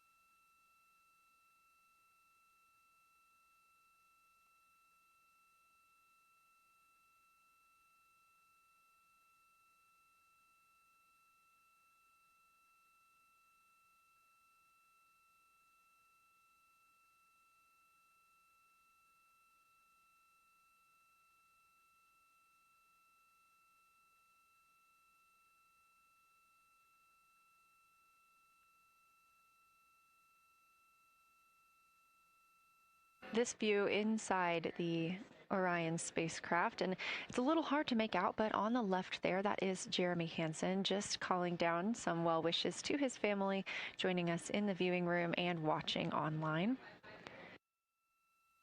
Currently in the window are Victor Glover and Christina Cook. They are taking pictures outside of the window as they are now in their flyby observation block. At this time, Reed Wiseman and Jeremy Hansen are serving as support crew members, and they are also going to have an opportunity to enjoy their midday meal at this time.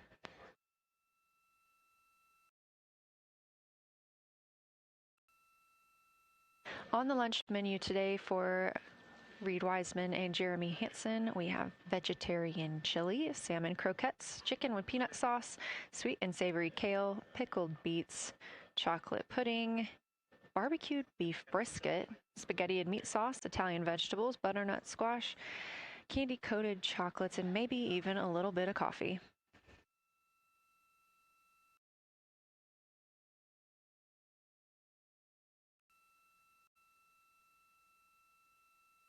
And if you look closely, you can see it looks like they are getting into some of their food for the midday meal. All of the food on the spacecraft is rehydratable. We don't have an option for fresh food as there's not a refrigerated section of the Orion spacecraft. So all of this food can either be rehydrated or eaten straight from the package, just depends on what the food actually is. And for food that needs to be rehydrated, there is information on each package of how much water needs to fill that bag and what temperature it needs to be.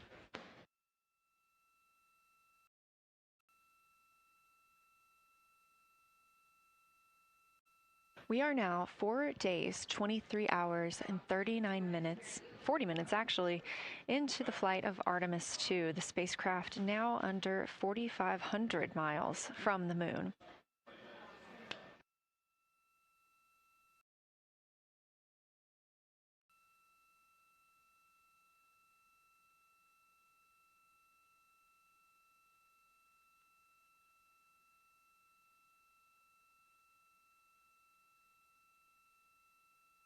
We are now also under 30 minutes away from loss of signal with the astronauts. We will regain that communication about 40 minutes later. They will still be photographing the moon and documenting what they're seeing while they're behind the moon. We especially look forward to potential Earthset and Earthrise views.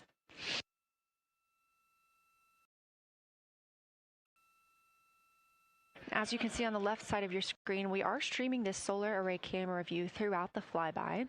And the science team also plans to capture an occasional still photo with the solar array intermittently, perhaps one every 8 to 10 minutes. Still photos represent the highest resolution imagery from those GoPro cameras. So starting 5 minutes before Earthset and loss of signal, the science team will capture a series of photos, one every 30 seconds, to include Earthset, all the way through 5 minutes after Earthrise and acquisition of signal. In order to capture these frequent photos, the solar array camera that we were streaming will need to switch to time-lapse photo mode. So during this time, the streaming video quality won't be as sharp as you have it right now, but we want to ensure that the science team captures the data that they need during these time frames. And we really look forward to seeing those higher resolution images once they're available. But with the view you are seeing right now, we are sharing bandwidth on the Orion spacecraft with every system that is keeping the spacecraft powered and the crew alive, especially the environmental control and life support system. As this is the first flight with crew, this is also the first flight of a life support system, keeping the crew healthy and safe on the way to the moon and the way home.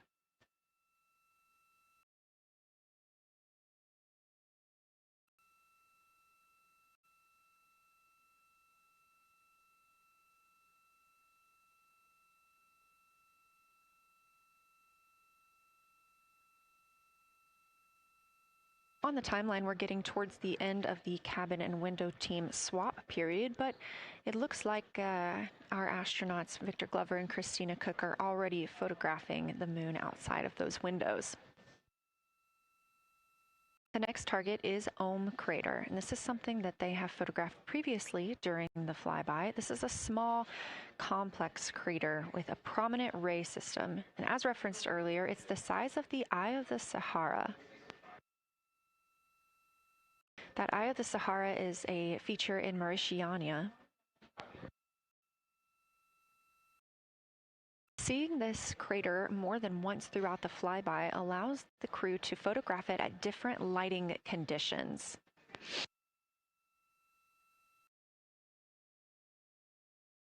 Those different lighting conditions help expose different portions of the target and can help the science team learn a little bit more about how it formed and what it is today.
Again, this view inside the spacecraft as the crew continues photographing the moon outside their windows. They have turned the lights off to allow them to better get photos of the moon, preventing any reflections from coming in from the spacecraft.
We expect the crew to be targeting Ohm crater for another 6 minutes or so before they move into a discussion of the limb.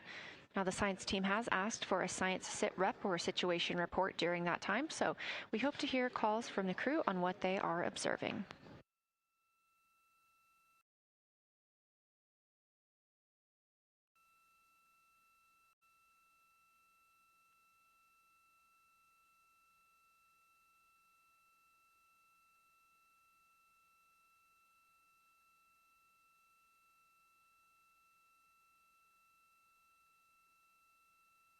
If you've been following along, at the start of the day, we did have much more of the moon visible.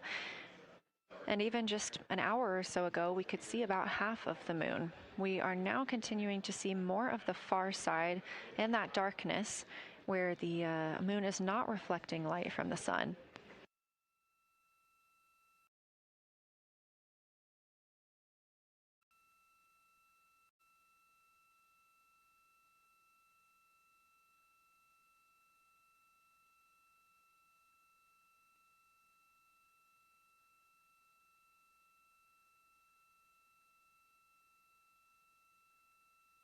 Earlier, we were also able to see some of those darker portions, that old lava flow that we often see on the near side of the moon and that we can all see from Earth. That has mostly gone away. We are now just seeing very little of Oriental. That's down to the bottom right of the moon. You can see just a small dark portion near the limb.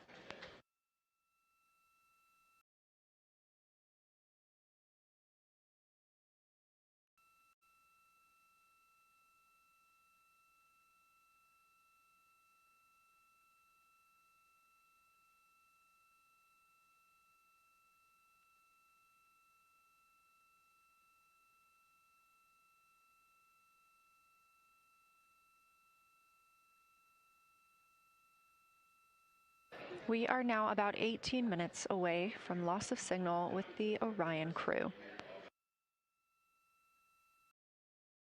Again, we use the Deep Space Network to communicate with the crew members when they are this far from Earth. This is the first mission since Apollo when we have had humans on the Deep Space Network.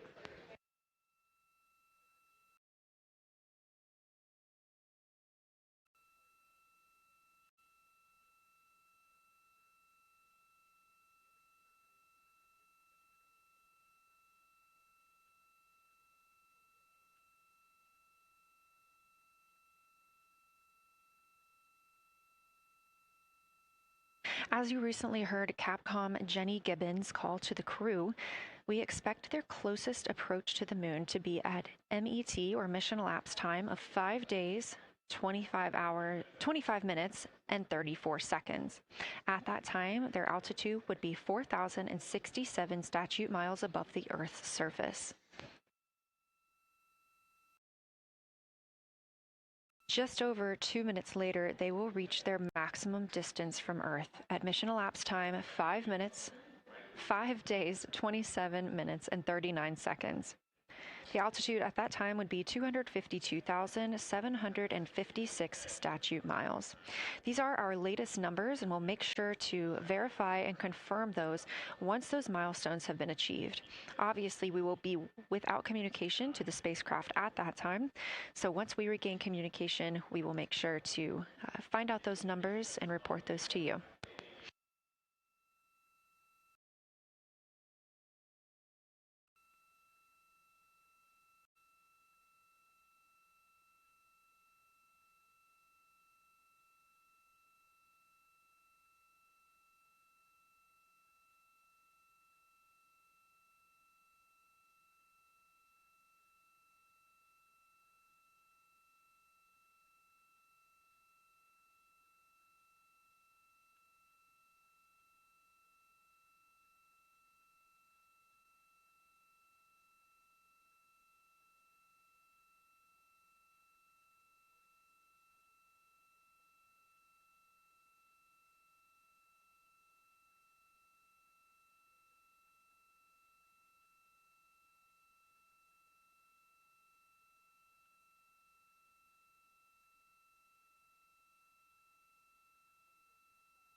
Checking in on the lunar targeting package, the crew is now in their discussion of the limb, seeing the limb of the moon, that illuminated part.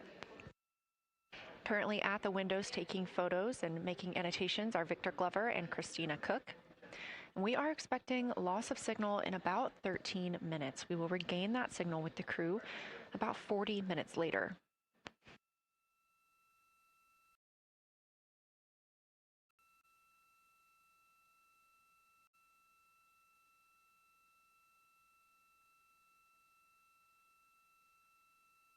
A milestone worth mentioning that this day marks the first time in more than 50 years that humans will observe the moon directly, a critical opportunity to practice how lunar science will be conducted during future Artemis missions.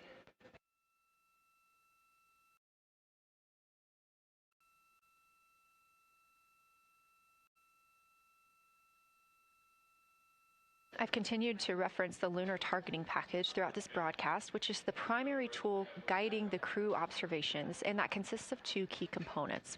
The first of those is the Lunar Geography Review, which helped the astronauts study major lunar features in advance. That also helped them learn to orient themselves during the flyby. The Lunar Targeting Plan provides a detailed timeline of observation targets, background science context, and specific instructions for the picture the crew should take, and verbal descriptions of what will be helpful to the science team reviewing those pictures later. That's what we've been tracking real time and what the crew is using right now to keep up with their next milestones.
Integrity Houston, 10 minutes till the LOS. We'll take a snappy sit rep from the cabin if you have one.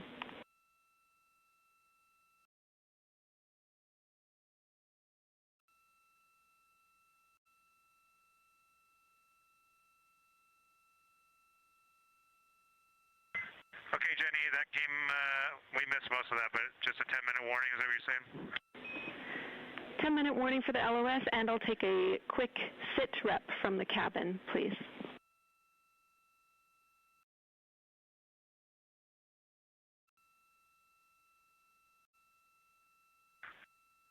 All right, cabin is still full of excitement. We've got Christina in window 2, Ike in Victor in window 3. Reed's actually been trying to get some images out of the docking tunnel. We can see the Earth and the Moon and part of the Moon out of the docking tunnel, which is pretty good. And I'm just grabbing some footage right now with our interior cameras.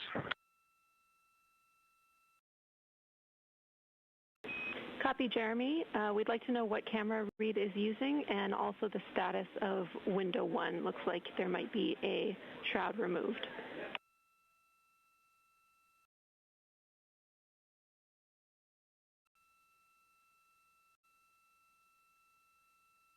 Okay. Reed was using the Z9, and the T-shirt shroud is still on window 1, but we took the camera out of it. So maybe that's what you're noticing. But when I looked in there, I saw a lot of sunlight reflecting around. Copy. That makes a lot of sense to us, Jeremy.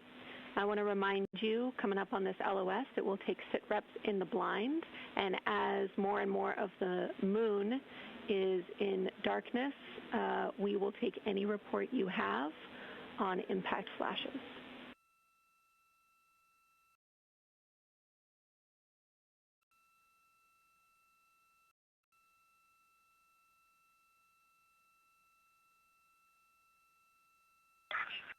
All right, Jenny, you'll have to say again your last. There's a lot of conversation here, and I was on the other side of the cabin, so I missed all of it. Look out for impact flashes, and we'll take sit reps in the blind.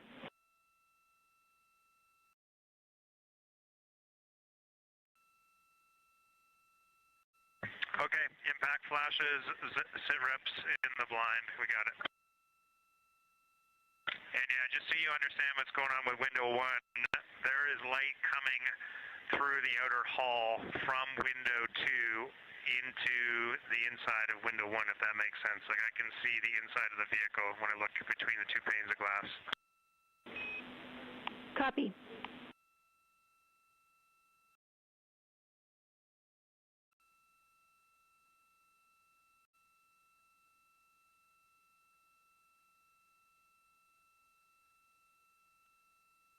You're getting your first live look at Orion, the Moon, and the Earth. Everyone in this picture.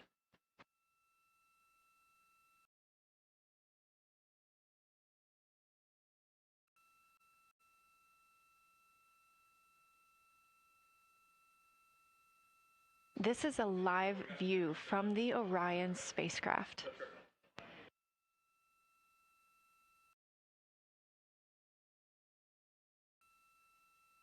Currently aboard Orion, 4 crew members, Reed Wiseman, Victor Glover, Christina Cook, and Jeremy Hansen. And on the Earth, all of us, all of humanity. You can see the moon is starting to get a little bit dimmer as the astronauts are going to pass behind it. Now 6 minutes and 26 seconds away from that loss of signal. Again, we will be out of communication with them for about 40 minutes until they come around the other side of the moon and we can re-establish contact.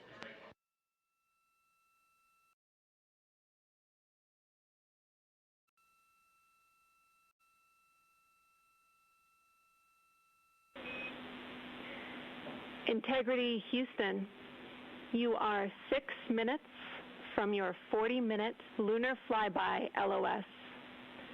From all of us, it's a privilege to witness you carrying the fire past our farthest reach. Thank you. Godspeed.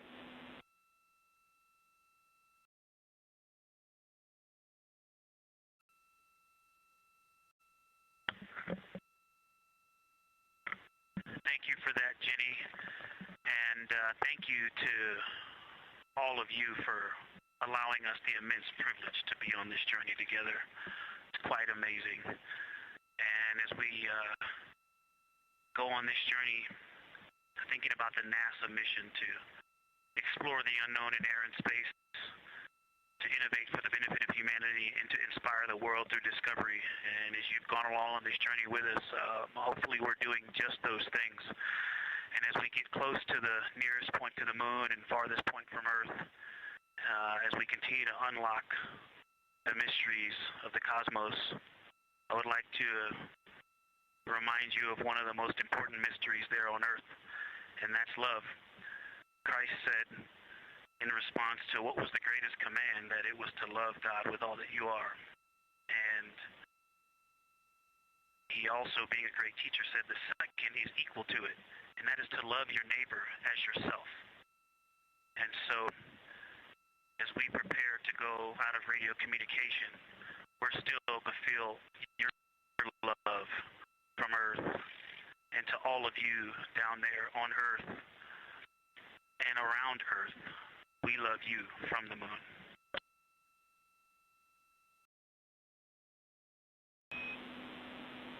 Houston copies. We'll see you on the other side.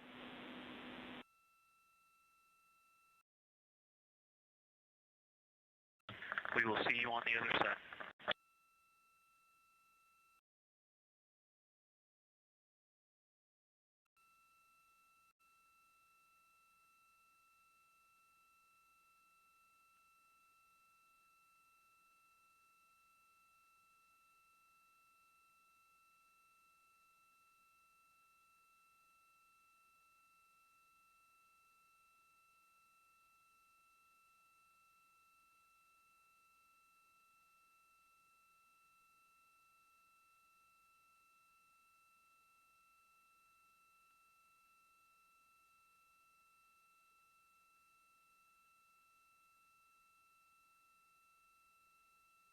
Poignant words from NASA astronaut Victor Glover, and a little bit of a love letter from the other side of the moon all the way to Earth.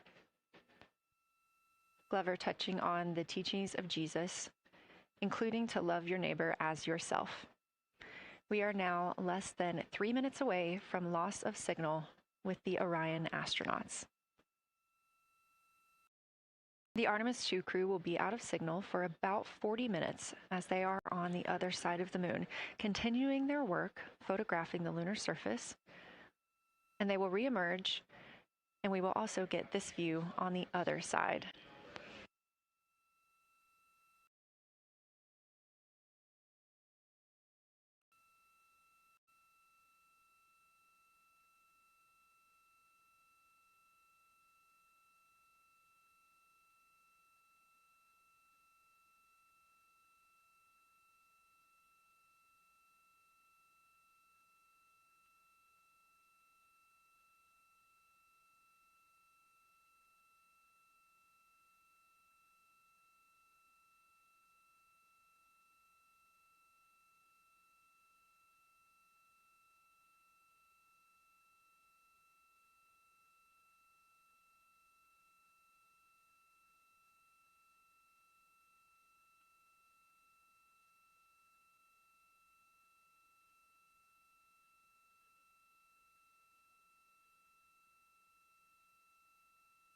Just about a minute and a half now until we lose communication with the astronauts aboard Orion on the Artemis II mission.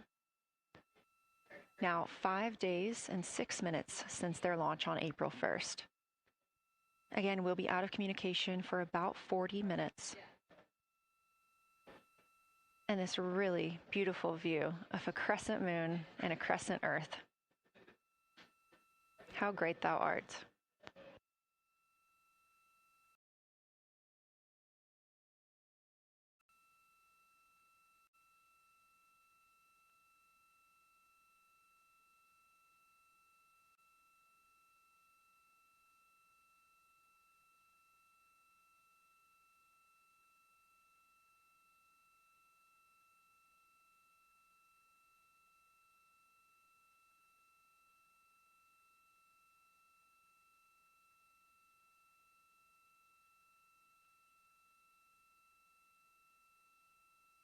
"30 seconds now until we expect loss of signal.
And we have confirmation of loss of signal of the Orion spacecraft as it flies behind the moon. We expect to regain communications with them in another approximately 40 minutes.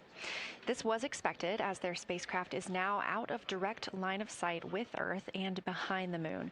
And this is a poignant moment as it's the first time in over 50 years that we have humans completely unreachable by anyone else on Earth. No matter how distant or secluded, we could reach anyone living on Earth, but while the crew flies behind the moon, it's simply impossible to make contact with them. This is a live view inside the Science Evaluation Room here at Johnson Space Center and just down the hall from Mission Control. This team has been monitoring the flyby all day as the team has continued capturing targets on the lunar surface.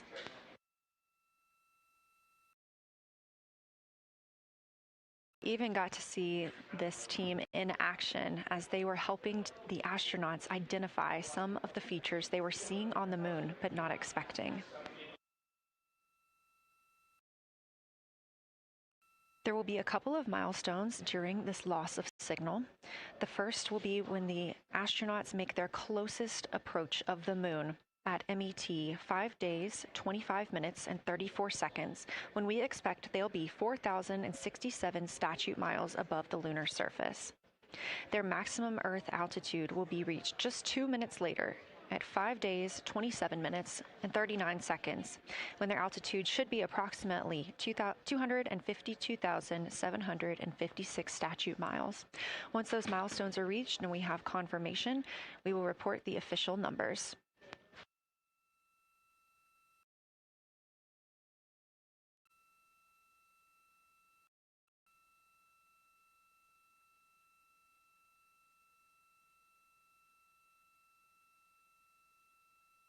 Throughout the Artemis II mission, astronaut voice, images, video, and vital mission data must traverse thousands of miles, carried on signals from NASA's powerful communications systems, the Near Space Network and the Deep Space Network. Let's learn a little bit more.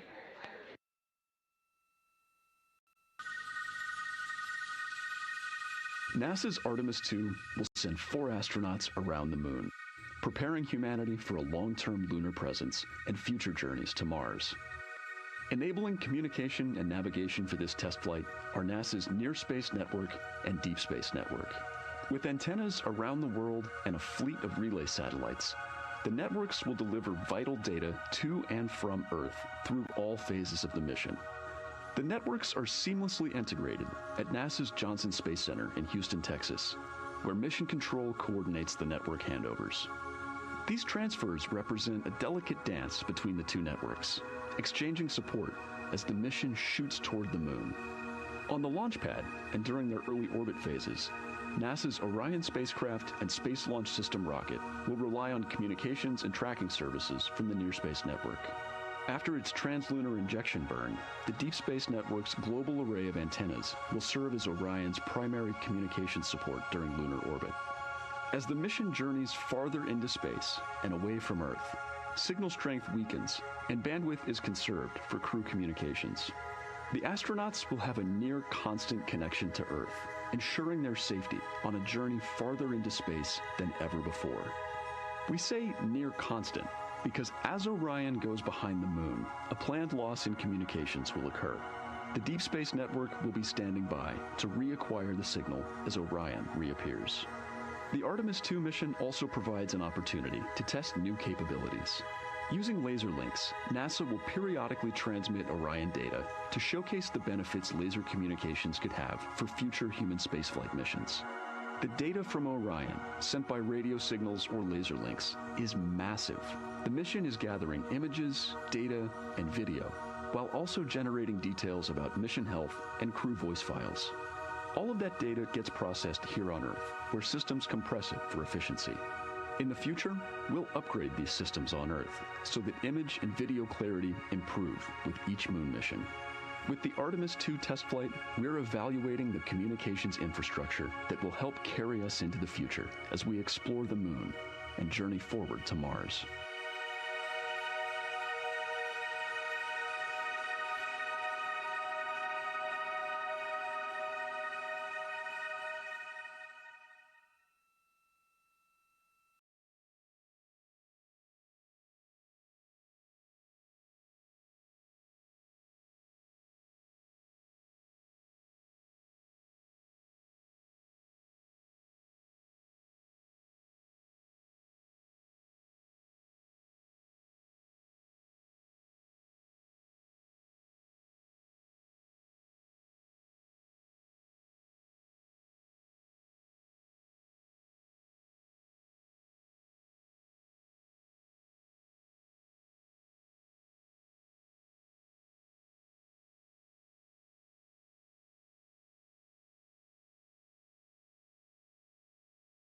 We are now about 33 minutes until we expect to regain communications with the astronauts aboard Orion. And in the meantime, I've got Dr. Kelsey Young, Artemis Science Flight Operations Lead, here with us. Thanks for joining me, Kelsey. Thanks for having me. This is such an exciting day. Oh, no kidding. It has been so cool to hear you communicating directly with the crew.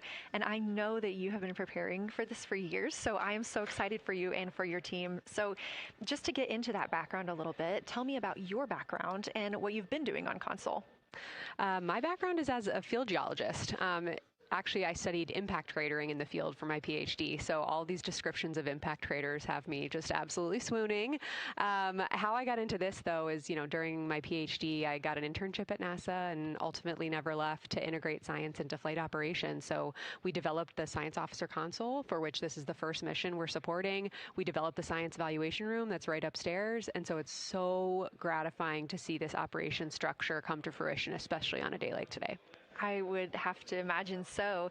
And we've got a great view of the Science Evaluation Room right now. Is there anything that has stood out to your team so far? Absolutely. So as you might have heard in some of the press briefings and content that, we've been putting out, color and albedo were really exciting targets for us. We've heard several amazing color descriptions so far. Just to highlight maybe one of them, we heard about greenish and brownish hues near Aristarchus, which is actually a feature that we can see here from the near side. And those greenish hues could actually tell us something about the volcanic evolution of that area. So you can bet that the science team is going to be prioritizing downlinking those images and the crew audio that we didn't hear that went into those recordings to learn a little bit more. Wow, that is fascinating. I was hearing those colors and very interested just from a personal standpoint, because looking at the moon from, 250,000 miles away, we don't see green or brown. So just hearing that, them being so close and getting to see that, fascinating, and I know very exciting for you. So what are you expecting to see in the upcoming portion of the flyby? The upcoming portion is actually going to be really exciting. So right now, as we speak, while folks in the room are kind of taking their, their stretch breaks and everything, the crew are still hard at work. They still have targets to image and describe during this LOS. But when we come out, the first thing, of course, we're going to hear about is Earthrise. We're really looking forward to hearing about the crew's experience with something that we can connect with and that, Apollo 8 brought us such amazing images from. But then we start to get into describing the Terminator, as well as looking for things like lofted dust, which tell us about the modern lunar environment. Then the vehicle's going to orient away from the moon for an hour and then pivot back for the eclipse observations, which is a whole different set of science observations that we're really looking forward to. It's kind of nice that the crew will get a little break in there, because they have been hitting it hard today with photos and videos and annotations. What are you hoping that the crew sees coming up? Is it that lunar dust? Oh my goodness, that's a hard question to answer. I mean, we've already gotten such great descriptions. I mean, the Terminator seems to just be like one of their favorite things to look at and describe. So I feel like, that was something we were looking forward to. I feel like we've really gotten some great descriptions. So absolutely, I'm looking to the human moment of Earthrise. Lofted dust is an exciting one, and lofted dust will be a target for them in the right around the time of Earthrise, but again in the eclipse period. So I'm really looking forward to seeing. I mean, they've already highlighted just in the course of their flyby so far how the moon has changed, and this is going to be even more dramatic change to go from their end of this kind of lunar illuminated piece of the flyby into the eclipse time frame. And I can tell you they're going to be experiencing a very different moon during that time, and I can't wait to hear what their observations are. Yeah, that's absolutely fascinating, and what an privilege that we get to do that on this mission, because that's not always the case. If we had launched on a different day other than April 1st or 2nd, we wouldn't have gotten to see that eclipse. Is that right? That's correct. April 1st and 2nd. I will say, I was asked a lot in the weeks leading up to the launch, well, what's your favorite day? And my answer truly was, there is no bad day to launch to the moon. We were going to get great science out of it no matter what, but it's a really neat opportunity to, bring the sun into the picture, bring different planetary bodies into the picture while still literally keeping the moon in center stage.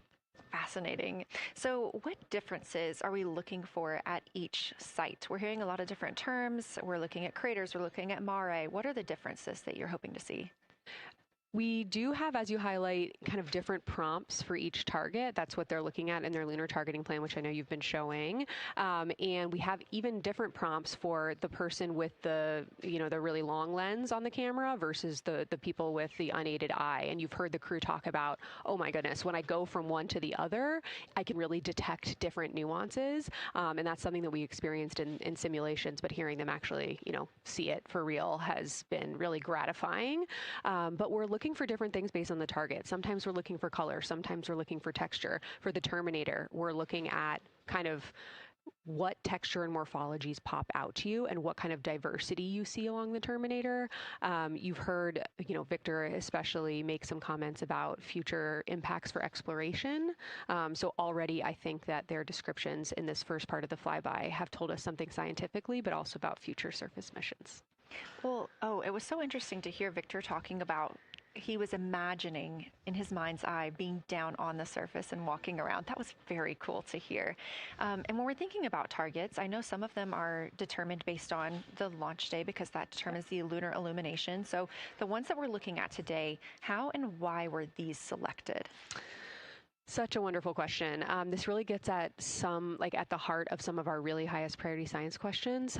Illumination conditions is a big one, right? So of course we need the targets that we're interested on the lunar feature to be illuminated by the sun in order to view them, but the timing in which they see them during the flyby enables us to ask different questions. So you heard in the pre-flyby crew conference talking about, well, the same pair, Reed and Jeremy, will get to actually look at Glushko crater twice, and that looking at it from different illumination angles allows us to understand that feature better and connect color and albedo with topography and morphology.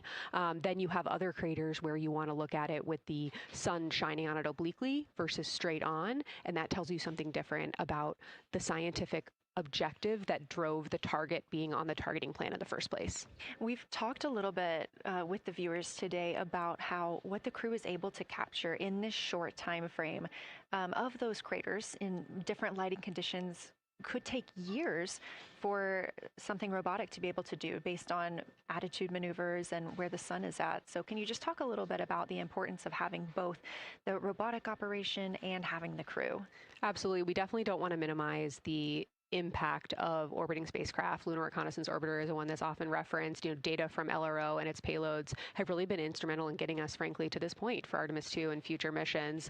But the human experience, the crew observations that we've already been hearing about, it is such a perfect complement to the orbiting spacecraft data because they are able to have this unique perspective. They are far enough away where they can make these contextual observations. You've already heard it. How many times have we heard the crew and their science sit reps say, if I track this feature from all the way up here in the northern hemisphere down to the southern hemisphere, here are comparisons I can make.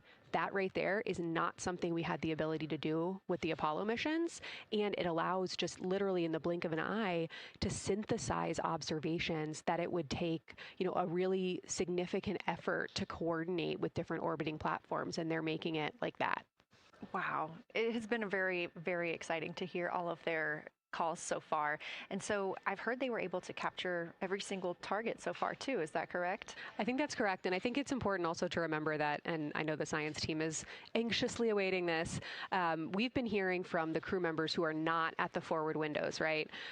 Those crew who are, really in the thick of the observations, they are recording minutes-long observations per target on their crew tablets. We will be getting those down starting here in a couple hours, and that's going to contain really meaty science information that we haven't heard live yet, and that's going to form the basis of my conversation with them tomorrow morning, where we're going to have a really deep dive into the science and absolutely nerd out about what they were able to do today. One of the most gratifying things for me today is hearing multiple crew members say, thank you for putting the discussion times in the targeting. One of the most gratifying things for me today is hearing multiple crew members say, thank you for putting the discussion times in the targeting plan, because when we have had the ability to put multiple brains on a problem, we have elevated each other. And I'm looking forward to them, sleeping on it overnight and then us actually being able to really, truly have an elevated science discourse tomorrow. Well, we're looking forward to it too, and I cannot wait to hear everything that you guys get to learn overnight from some of those audio recordings and just everything that they'll be able to share tomorrow. So, Kelsey, I know you are very busy. You've done a great job today, and thank you so much for joining us for this interview. Thanks for having me. It's such an exciting day. We are now expecting acquisition of signal in about 24 minutes. As a reminder, the Orion spacecraft has flown around the other side of the moon, where they are out of contact with our deep space network.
We just heard confirmation here in Mission Control Houston that we have reached the closest point of our destination to the moon at MET 5 days, 25 minutes, and 34 seconds, and we anticipate the spacecraft's altitude is approximately 4,067 statute miles above the moon.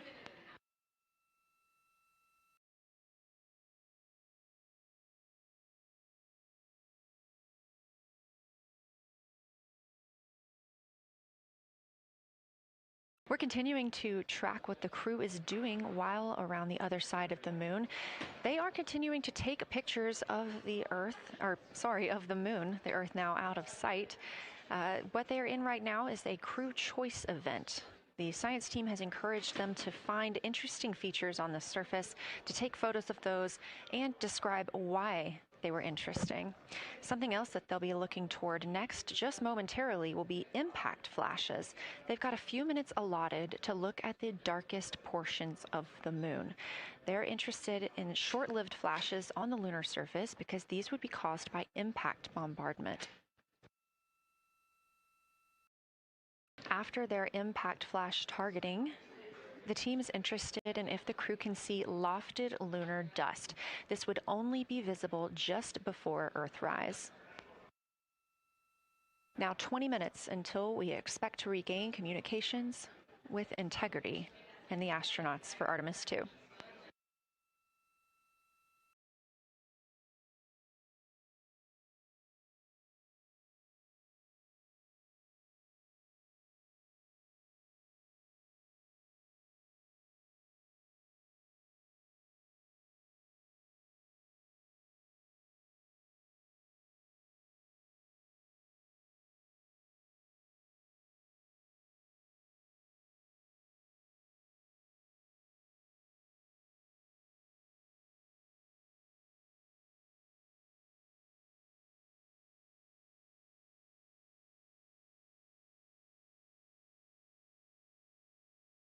We're live in Mission Control Houston at NASA's Johnson Space Center, but there's a team over 750 miles away also monitoring today's operations. And of course, just like us, they are in LOS, or loss of signal, with the spacecraft.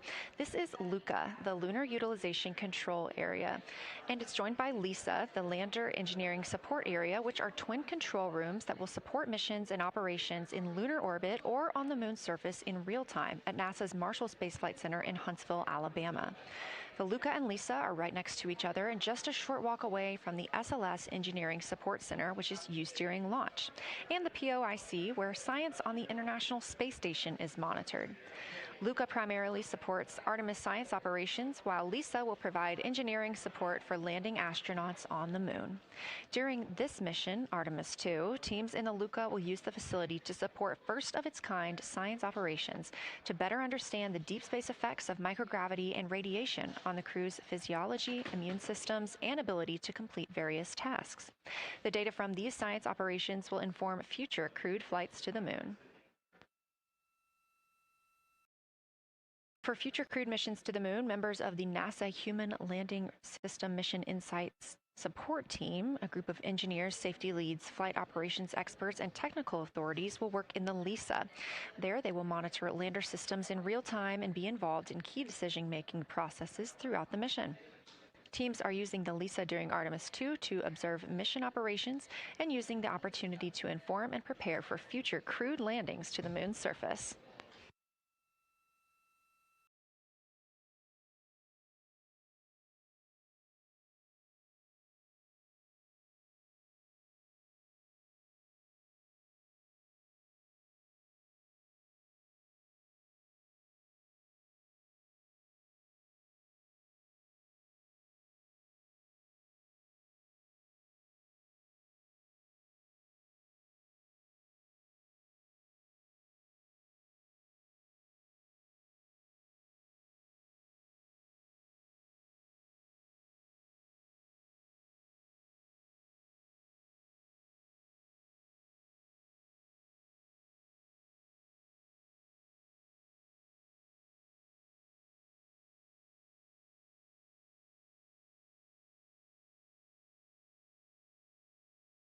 We now expect to regain communications with the astronauts aboard Orion in about 17 minutes.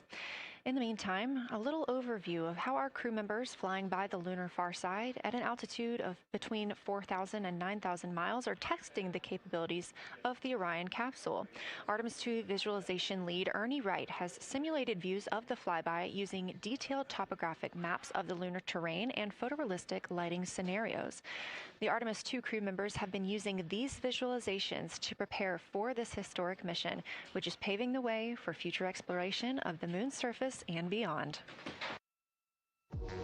So the most exciting thing to me about Artemis II is just the return to the moon. We haven't been there in 50 years. Human eyes are going to see parts of the moon that haven't been seen by anyone before. It also recommits us to exploring the solar system in a way that we haven't in a long time. And I think it provides an opportunity for younger generations to understand the excitement of doing that kind of exploration.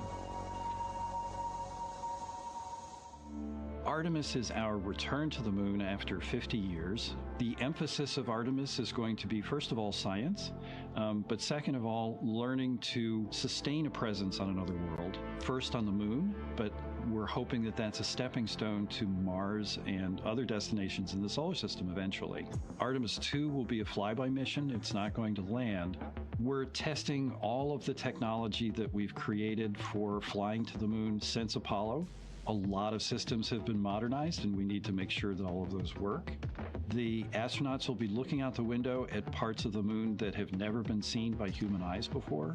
They will be flying by the moon at an altitude that's much higher than Apollo's orbits. And so they will see the entire disk of the moon, including areas that are closer to both the North and South Pole that astronauts from Apollo never saw. All of that depends on the lighting, which we really won't know until launch day, but we can practice with different lighting scenarios. It's hard for people to sort of picture that in their mind. If you can make a visualization of it, show them a movie, that helps everybody choose the targets and also practice aiming at those targets. The astronauts have actually been looking at these visualizations through the lens of the camera and practicing aiming at the various targets. This is a map of the surface of the moon, obviously, but it shows what the Apollo astronauts could see in sunlight while they were in orbit. The brighter parts are the parts that they could see. The darker parts, like this entire area here and places that are farther north and south, are places that they couldn't see in sunlight, either because it was nighttime there or because it was beyond the horizon of the astronauts. All of the Apollo flights orbited the moon at a distance of about 110 kilometers. Because the astronauts were flying at such a low altitude, their horizon was actually quite close, and they couldn't see the North and South poles. And this whole area over here was not in sunlight at the time. And it includes this amazing impact feature here called Oriental. Oriental is a very large impact feature. It's about 650 kilometers wide. It's got multiple rings. These are rings that form like ripples in a pond from the impact, but of course it's on a huge scale. The middle of Oriental has that sort of dark basalt lava covering it, like the dark spots that we see on the near side. It's one of the biggest ones that's more on the far side than the near. So seeing it with human eyes and sort of picking out features that maybe you don't even see in robotic cameras is an important goal for the mission.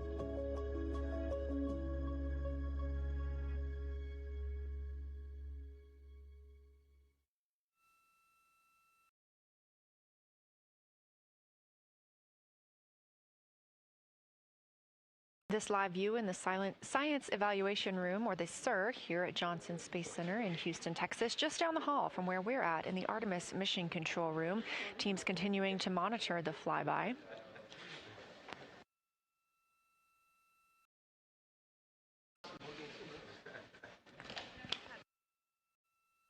The crew continues their observations of the moon, even though they are out of touch with Earth. We expect to hear from them in 12 minutes and 26 seconds. Again, this is approximately 40 minutes loss of signal while they are out of reach of the Deep Space Network. Right now, they are imaging or attempting to image lofted lunar dust. Throughout our coverage, we've talked a lot about the science and engineering behind today's lunar flyby, but we also spoke to the crew about what the moon means to them and how they see its place in human history.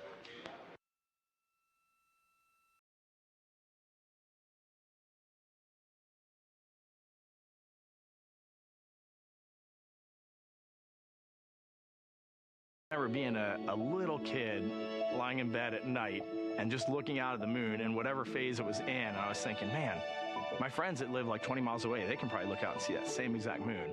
And then when I was in the Navy and I would look out at the moon and I'd be halfway around the planet, and I would think, man, my brother can see that moon where he is, and he's halfway around the planet from where I am. And it's a connection of life on Earth. We can all look up and see that moon. It represents history. It is a witness plate. Everything that's ever happened to the moon is still written on the moon. There's no processes of wind or change in the Earth, geologic processes like we have here that change it. And something that's been telling and can read out the story of its own evolution, there's something beautiful about that. I've also learned from my indigenous mentors that they refer to the moon as grandmother moon. So you've probably heard of Mother Earth. They use grandmother moon because grandmother moon is responsible for the water in their community. The grandmothers, sort of protect the water source, just like the moon moves the water around the planet, affects the tides. It's something that represents something different for each individual culture around the planet. And that's really neat because we all share that same moon in the night sky. We all have seen the same side of the moon in different lighting conditions our whole lives. And so it seems very familiar to us, but it's also kind of unknown. When we get up close, some of the imagery that we'll get to describe and to share with people will be very unique. And that nature, both of those things being true about this one entity that we all know, just is really special. It's just the epitome of a symbol of both something that's in each of our hearts, but that's also represents exploration and reaching.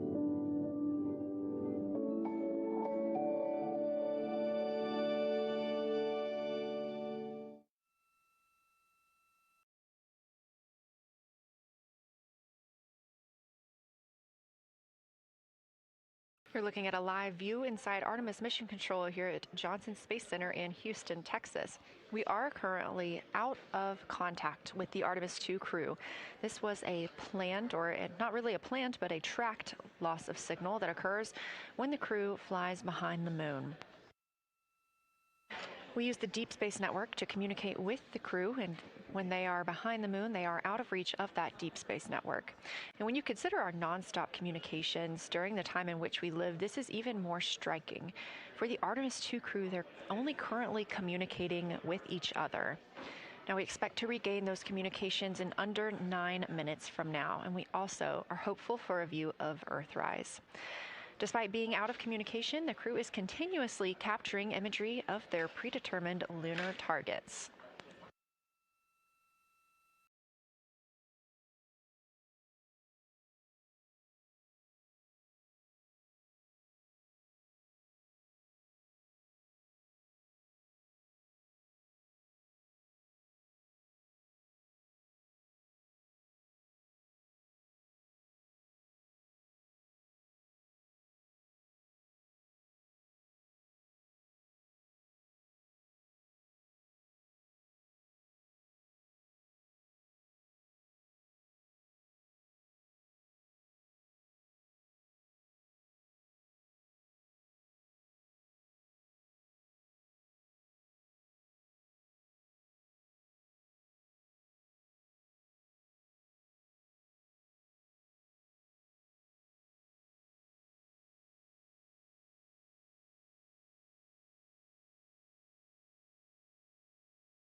Now about 7 minutes, 25 seconds until we anticipate regaining communications with the Artemis II crew aboard Orion. In the meantime, Artemis II Lunar Science Deputy Lead Marie Henderson is training trained these astronauts to capture and document their views of the lunar surface for all of us to enjoy back here on Earth. I cannot wait to hear their voices when they get to the far side of the moon and I can hear them talk about seeing the moon out their window. I try to imagine it now and I tear up thinking about it. Ooh, now I gotta hold on a second.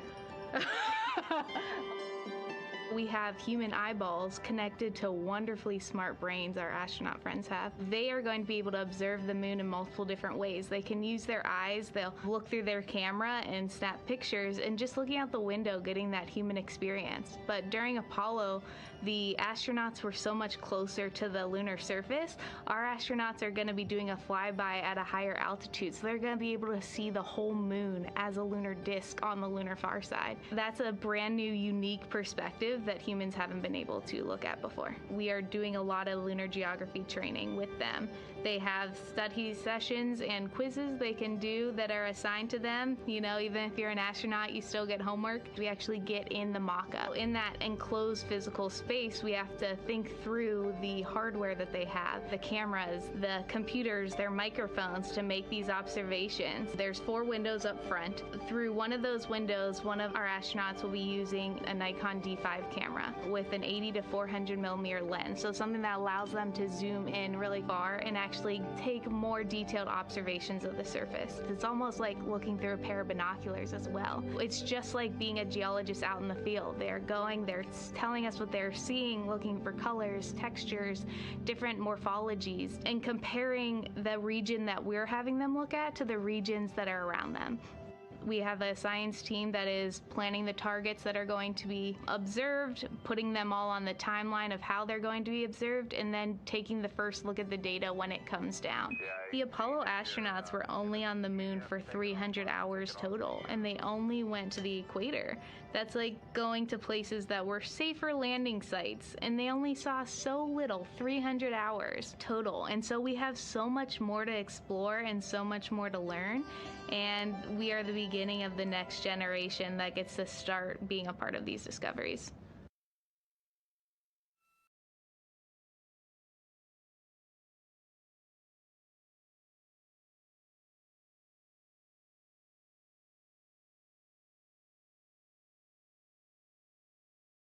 We are now 4 minutes and 28 seconds until we expect to regain communications with the astronauts flying aboard Orion on the Artemis II mission. They are now flying behind the moon.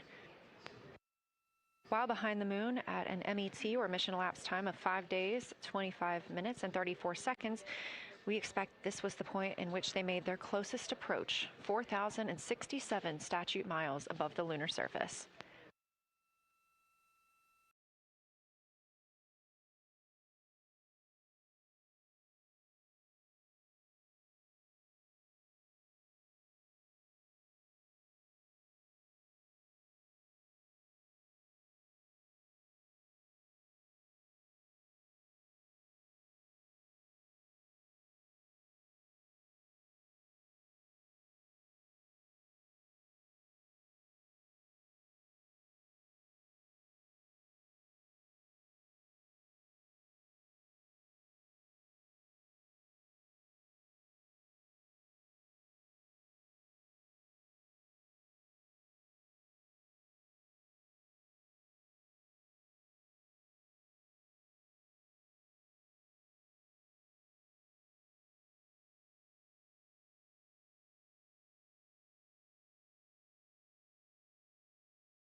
We're live in the Artemis Mission Control Room in Houston, but we are not the only room monitoring today's flyby. As you can see, this is the SIR, the Science Evaluation Room. It's in the same building and just down the hall. It's a multidisciplinary science team supporting the Artemis II crew in real time, including experts in lunar geology, impact cratering, volcanism, polar science, imaging, and visualization. You can see the SIR here. That's the Science Evaluation Room. It's embedded within Mission Control to provide science input during live operations like what we see today. But additionally, the Science Mission Operations Room is a back room that processes data, evaluates imagery, and supports rapid analysis. We also have our science officer, Kelsey Young, here on console today. She's serving as the primary interface between the science team and the flight controllers, ensuring science priorities are represented during mission execution.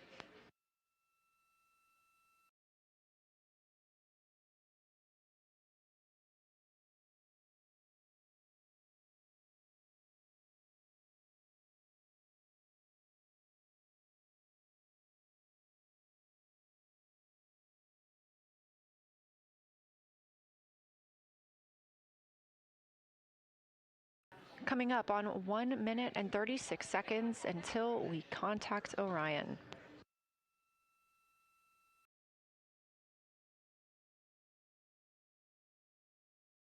Meanwhile, aboard the spacecraft, the crew has continued executing their lunar flyby tasks. As we discussed earlier today, these activities have been precisely timelined, and this is the fourth of 5 blocks of time during which the crew will be observing the moon from Orion's windows.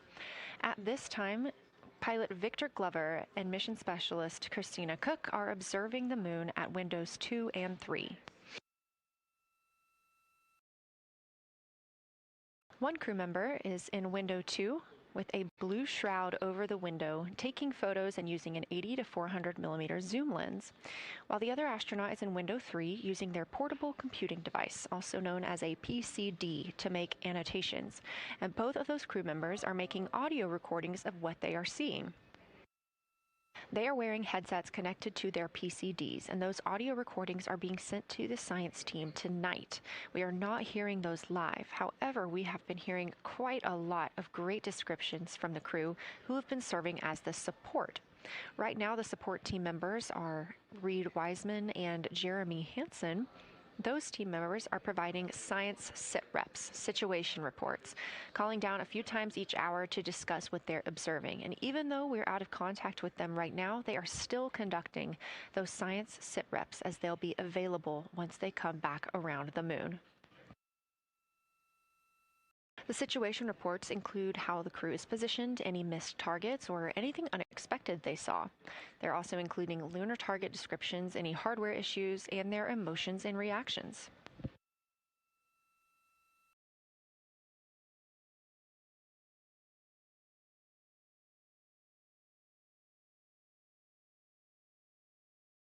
Again, we are standing by to acquire signal from the Orion spacecraft.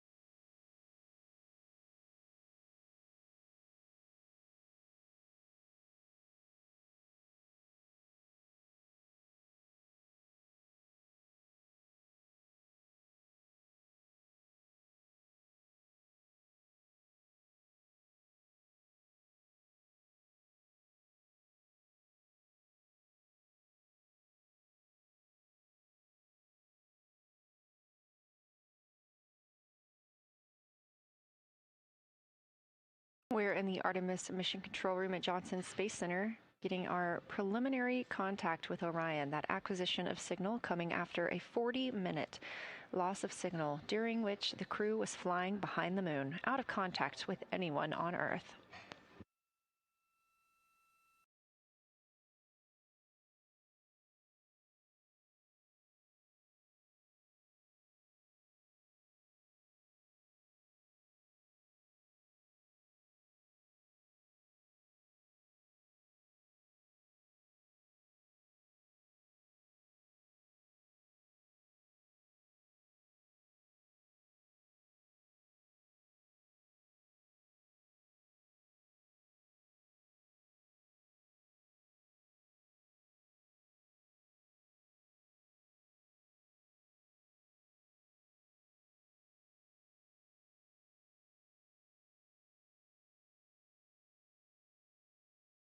We are getting our first views from Orion after the loss of signal.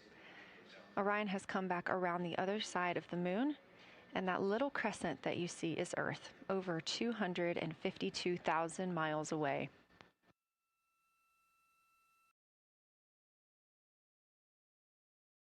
With this transit complete, lunar flyby continues, but Orion has also technically begun its journey home.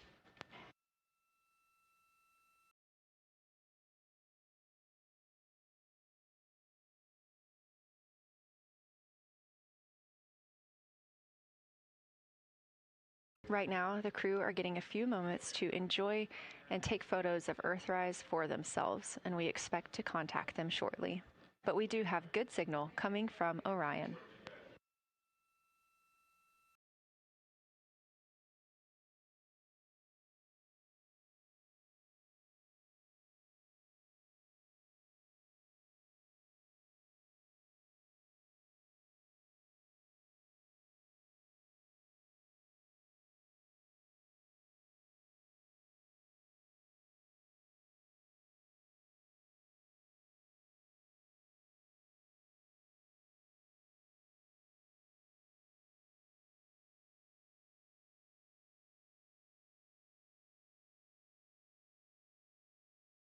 This view from inside the Orion spacecraft, all 4 astronauts now back on the other side of the moon and in contact with us on Earth. Their tasks for lunar flyby did not stop as they went behind the moon and out of contact with us. We anticipate during that time they were attempting to image some impact flashes, short-lived flashes on the lunar surface, which would be caused by impact bombardment and potentially even lofted lunar dust. Right now, of course, they are getting pictures of Earthrise. After this target, they will get a short observation break.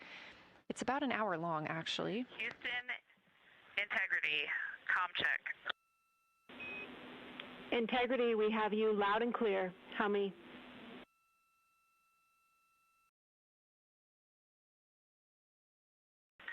Houston, we have you the same, and it is so great to hear from Earth again. To Asia, Africa, and Oceania, we are looking back at you. We hear you can look up and see the moon right now. We see you too. When we burned this burn towards the moon, I said that we do not leave Earth, but we choose it. And that is true. We will explore, we will build ships, we will visit again. We will construct science outposts, we will drive rovers, we will do radio astronomy, we will found companies, we will bolster industry, we will inspire. But ultimately, we will always choose Earth, we will always choose each other. Integrity from Earth, our single system, fragile and interconnected, we copy. Those of us that can are looking back.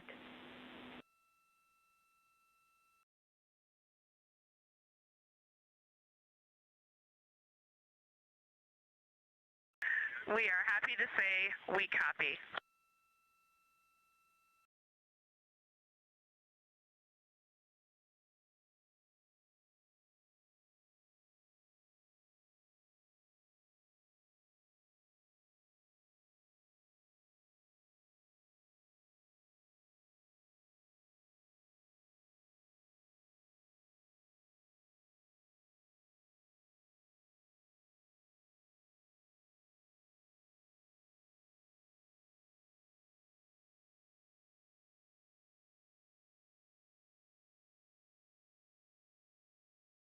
Those first communications back with the astronauts aboard Orion.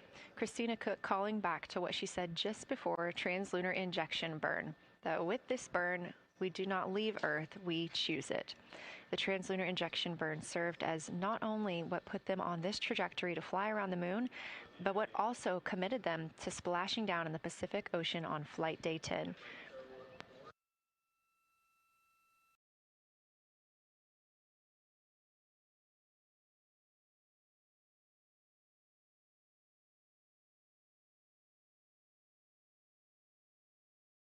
At this time, the crew is entering an observation break. We expect this to last about an hour, and it's probably a welcomed break following their very, very busy day taking pictures, making annotations, making audio recordings, and communicating all of the wonderful things that they are seeing on the moon. This observation break is also partially due to the fact that we will be entering an eclipse later. This will be the first solar eclipse that humans have seen from the moon. The astronauts will need to wear eclipse glasses for the first 2 minutes until the sun is completely covered by the moon, and then they have additional targets that the science team is hoping that they will photograph. We will have communications with them during that eclipse time frame. Because of that eclipse, Orion's attitude must be changed right now so that its solar arrays are in the sun. This will help it charge the batteries needed to power it through that eclipse time frame. This view on your screen is a visualization. The spacecraft now 4,224 miles away from the moon, and that number will now continue to grow, while the number of distance from Earth, 252,699 miles, will continue to shrink all the way until our crew is back home.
Again, we are MET, mission elapsed time, 5 days and 58 minutes since the launch of Artemis II. We have reestablished communications with the crew and the Orion spacecraft, now entering a little bit of a break while they are out of visibility, or the moon is out of their visibility. The spacecraft will be reoriented to view the moon ahead of an upcoming eclipse. This current attitude maneuver helps charge the solar arrays and batteries aboard Orion that will power them through the eclipse.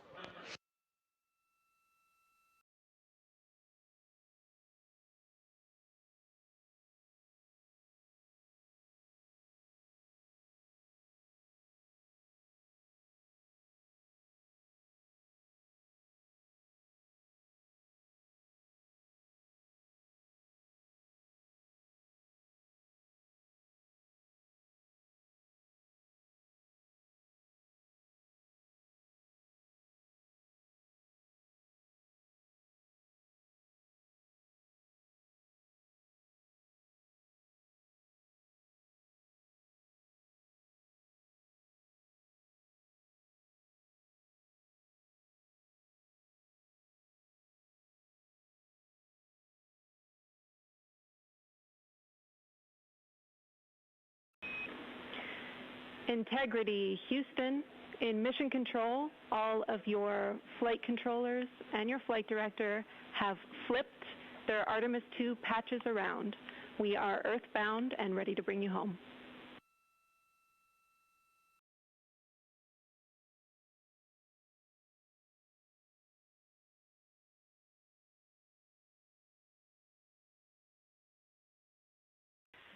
That's great.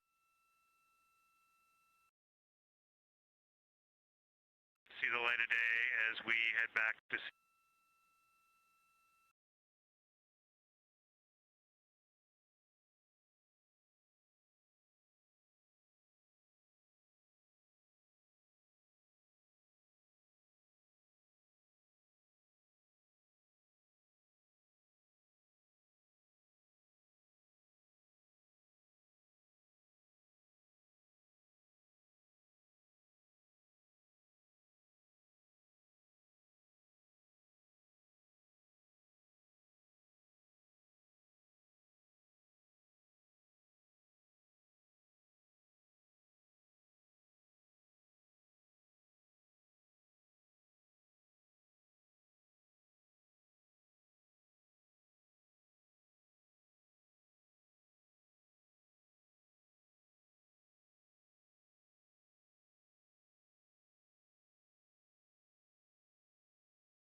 A very special moment just now in mission control. Ahead of the crew's flight to Kennedy Space Center and during one of their last sims or simulations here, they visited the mission control team in Artemis Mission Control in Houston and brought us each a patch.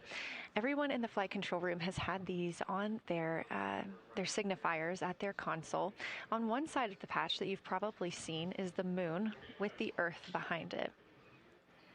Now that we've passed behind the moon and we are returning home, the flight control team has instructed everyone in the room to switch their patch around so that the Earth is closer and the moon is behind us.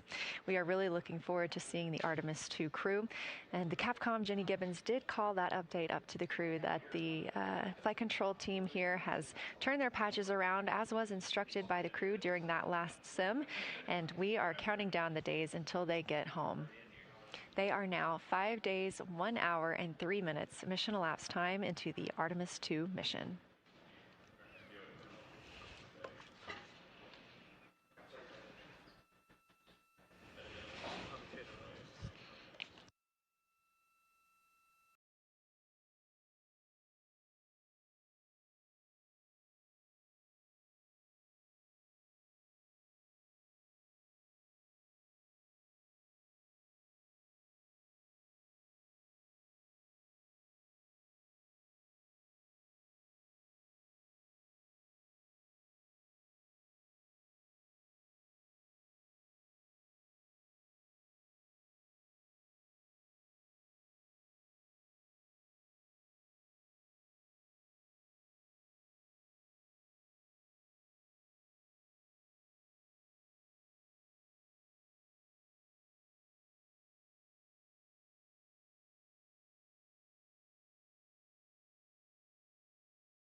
Joining me here in the room, Artemis Mission Control, I have Angela Garcia, Artemis II Science Officer. Thanks for being here, Angela.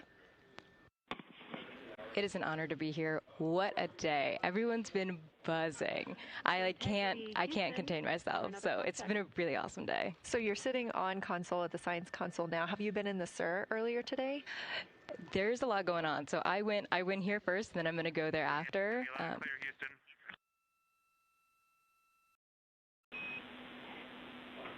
All right, Integrity, we hear you. That was a little clipped, but I think we have a better link now. We experienced some blockage from a solar array. We moved it, and we are in bias tail to sun.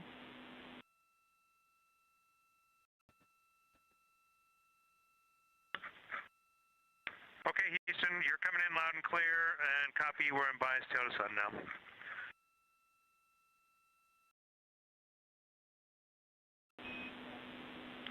Affirm and Integrity, just so you know, we did not hear your response once we flipped our patches. Jeremy, we heard you call down, but you were clipped, and then we briefly lost comm. Glad we're back.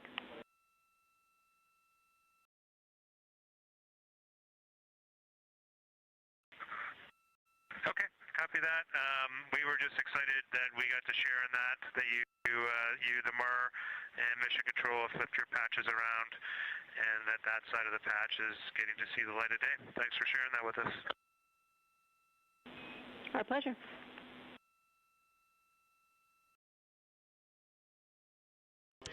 Okay, Angela, so can you tell me a little bit about your role supporting Artemis II and the science preparation for the mission? Yes, so I'm one of the 3 science officers.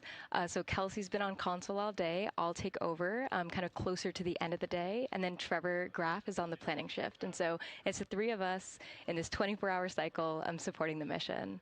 And so the science officer console is a brand new console to mission control. And it's not every day that you get a new discipline incorporated into mission control. So it's been such a significant milestone for us.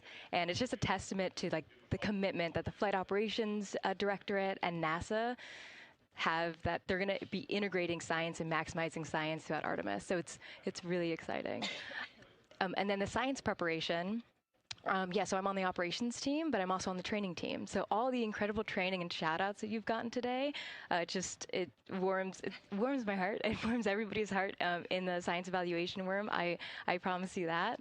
But so all the classroom training, the field training, the mission simulations, right? We were part of all of it. And, that is what we did to get the crew to be, they are a part of the science team. And they are the forefront, that nice edge. And they're just been doing such a great job today. I know. I imagine that you have to be pretty proud of them. Their reports have been fantastic. So I would like to know a little bit about how you have developed procedures for this crew. What kind of science activities are they carrying out inside the spacecraft? Yeah, so the procedure development has been a unique challenge. I would say the exploration science that we're doing is inherently pretty flexible, and operations is, I'd say, inherently has more structure and rigidity. And so to marry the two and to operationalize the science that we want to get done has been a challenge. But I think we've been able to go through these processes and create good products at the end and have a good plan. And yeah, it's been really great. What was the second part of your question? Just what kind of these science activities that they're performing, which of those have you really had a hand in? Yeah, so a lot of the procedures help organize what the crew is doing in the cabin. And I know we've talked a lot about, what they've been doing, and they've been doing a lot, and it's been a little dark, so I can re-explain what some of those things that they're doing. So the observation blocks are about an hour long, and the crew is organized, the 4 crew members are organized into 2 pairs of 2, the window team and the cabin team. And the lunar targeting package that you've been showing up and that the crew have on their handheld tablets is really the instructions for the window team. So the window team, the 2 crew members are looking out the window. One has the camera with the long lens. One has, they're just looking out the window with their unaided eye, and they're taking these detailed observations. And then halfway in that observation block, they do the window team position swap. So that's what Capcom's been calling out, and they'll switch positions. So each crew member has a chance to have that long lens. And then that's just what the window team is doing. There's also the cabin team, where they also have duties that they're doing. We're asking a lot of the crew in this time. And then the cabin team, they have the interior camera, and they're taking images inside the cabin. They're also supporting the window team, where, you've heard some call-outs where looking out at the bright moon and then looking inside the dark cabin and looking at their LED screen is a lot. So the cabin team is also helping support, target, and guide the window team into specific targets on their plan. They're also helping call out these science situational reps. So they're looking out a different window and listening in to what the crew who are really down and in the science on the window team are doing, and they're giving us insight. And those recordings that the window team is doing are going to be uplinked or downlinked overnight, and we're going to be able to chew on that data. But yeah, they're helping. They're doing a lot. And so making sure we have a plan that's flexible, but also make sure that we check off all those boxes was really important. So tell me a little bit more. You talked earlier about the analogs that the crew has done. What kind of analogs or environments were really useful for this? Yeah, so for procedure development, right, you have so many different environments that you can do. You have classroom, like we said, you have the Orion mock-up, you have simulations, and at least for developing the plan, we kind of did it in a tiered approach, because each of those different analog environments helps us answer a slightly different question and has a little bit of a higher fidelity. So we would start with the classroom. So we would we would just get into a classroom, we would put all the hardware on the table, and then we'd almost role play of like, you be Victor, you be Reed, you be Jeremy, and I'll be Christina, and let's just do the plan how we think we should do it. Write that down, and then just keep iterating on that, and then Integrity Houston for a tag up pre-forward link LOS in place of the Flight Director Conference.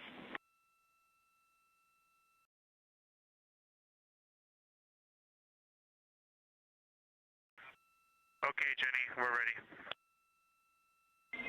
All right, crew, I'm going to roll through a couple of topics here. The first two are for timeline. First of all, read for your toilet maintenance. It is a shortened toilet maintenance where you do not have to do the oxone changeout. That portion of the procedure is canceled. Victor, you have an HHP stop activity on your timeline. We need you to perform that as scheduled for bandwidth reasons. For your next portion of the flyby, in particular the eclipse, we want to remind you that you can take off the eclipse glasses when the sun sets and you are simply looking at the corona. And then finally, for the D5 with the long or zoom lens, which is set for solar corona, we want to remind you that when you are capturing Earth shine, you will likely have to adjust the exposure. That's all I have for you. Let me know if you have anything for us.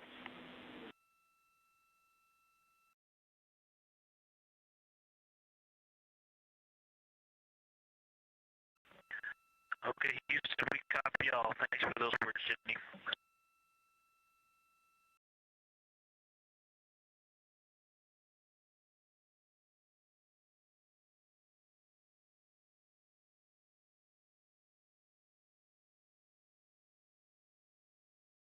Right, just a quick call up to the crew ahead of a forward link LOS, meaning that we won't be communicating with them, but we will be receiving their communications and data during that time frame. So, Angela, we were talking about analog environments. You were telling me about the classroom and getting in there and pretending who's Victor, who's Reed. Tell me more about this. Yeah, it works pretty well. So you're going to do the plan how you expect it to be, and then once we finalize that plan, we'll give it to a completely new group of people and have them practice it. And then they'll be like, these steps don't make sense. And we'll reiterate on it over and over. Then we'll take it to a higher fidelity environment like the Orion mock-up, and we'll do the same thing because that volume is smaller, the window placement, their seating, what things have we forgotten with this addition of this environment. And then once we reiterate on that, we'll take it then, we'll give it to the crew and have them execute off of it during mission simulations. That's the highest fidelity that we can do before we send it to space. So this is the first time we've had to do this because we're a brand new console, and it just sparks so many neurons of like, how are we going to do this for surface missions and integrate this in so many different ways. So excited to have kicked off this process, but there's so much more to come. Fascinating. And I think it was really well thought out too, because each crew member gets an opportunity to do each task. And so you're getting different perspectives and different insights from each crew member, maybe even about the same target, but something that one person sees could be completely different than something another person notices. So we also know that Artemis II has traveled. They're now on their way home, but they traveled farther from the moon than the Apollo missions did. So what makes that vantage point scientifically interesting? Yeah, observations are so fundamental in the scientific toolkit, particularly observations from different perspectives, different scales, and with different techniques. And so for this, so we really tried to make the plan to optimize those. There's pros and cons for all those things for this mission. So we really just focused the plan to have all those pros. So in terms of scale, this zoomed out scale, you can learn different things. This different perspectives. So their perspective, as Kelsey talked about, photometry around when they orbit the moon. And then also just their different the different things they're able to observe. So yeah, let me talk a little bit about scale, because I think observations at different scales, you can gain a lot of different information. So like, for example, if you were an astronaut on the surface looking at a rock, and you describe at this micro scale. So in training, we kind of talk about observations from micro to macro, or from outcrop to orbit. So looking at a rock at this scale, you can describe its components, you can describe what it's made of and its colors and its minerals, and you're like, okay, and this rock came from this boulder, and it's this part of this boulder, and these are the different things that I'm observing around. That gives me context to this sample. And then you zoom out a little bit more, and you're like, okay, well, I can see that this boulder came from, it rolled from this mountain ridge, or this high ridge feature. And then because I can see the trail that it came from, okay, now let me describe this ridge and, different parts in it and maybe other boulders that I'm seeing. And then you zoom out further of the orbit scale and you're like, this ridge is a part of this larger crater. So all of those different steps give you different information. And so that's why observations at these different scales and these different perspectives are so important. So this zoomed out kind of far view is this full lunar disk view. It's the full lunar on Earth, we see the full lunar disk as well, but now we're able to see it on the far side, and we're able to see it, all at the same time, which enables the astronauts to compare very quickly to different parts of the surface. And the color particularly is very compelling because you can just be able to very quickly compare from 3 different regions. Is it in the same family? Is this actually a little bit different? Compare that to what they see in their orbital data that they have access to on their portable computers, and really just be able to tease out that nuance and information. Yeah, we heard them make a lot of those connections today, and especially the color. We talked with Kelsey about this a little bit, just how exciting it was to hear the browns and greens and things like that. I cannot wait to see those pictures. Yeah. So one last question. We are coming up on the last lunar flyby observation block, and this is when we are going into a solar eclipse. So can you tell me what you're interested in the crew learning during that time frame? Yeah, so the data set. So yes, there's so many things. How to pick one. So I'd say the thing that I'm most interested in seeing is some of their annotations that they're taking. So in this opportunity, it's a very dynamic type of experience in that we don't normally see this activity. And so being able to have crew observe the solar corona and then also annotate it in their on their portable computing device is just such a unique thing that humans can give to missions, and also particularly being able to annotate what they're observing while they're talking about it is also unique to being able to have astronauts in orbit as well, because we won't be able to have annotations on the lunar surface because the astronauts will be in suits. They're going to be collecting samples, they're going to be deploying instruments, and so personally, I'm really excited to see some of these annotations and to see how that develops over time, because you've heard a lot of descriptions, and I think when people are describing something that's unique and different,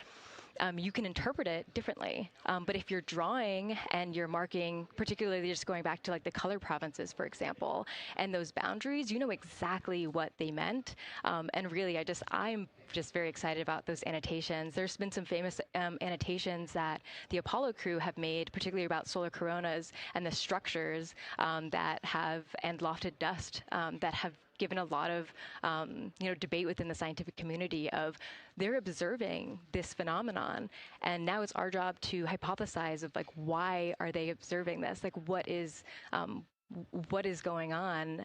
So I think that's just a really cool part of exploration and science and this beautiful thing that we're about to do. Well, now you've got me excited about the annotations too. I mean, I've been excited about the pictures and the audio, but now don't sleep on the annotations. I am very excited to see these little sketches that they're able to draw out, and we have pictures that they can just draw right on. It's like this particular thing is different than what we've seen. So I'm excited about that. I'm excited too. Angela Garcia, thank you so much for joining us today, and have a great time tonight on Console.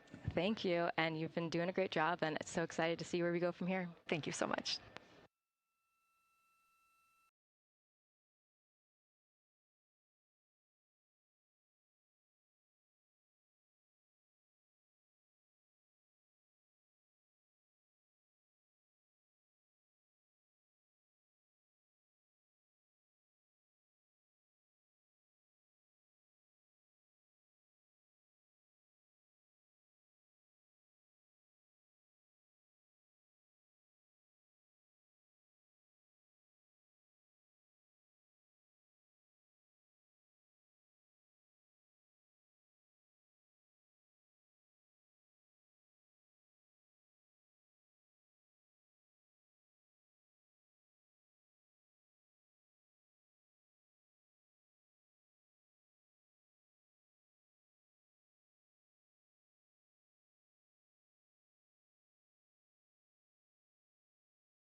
Integrity Houston, you have 3 minutes until we go into a forward link LOS.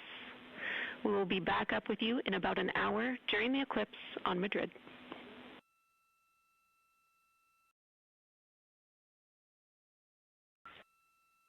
Thanks for the heads up. Look forward to seeing you on the other side.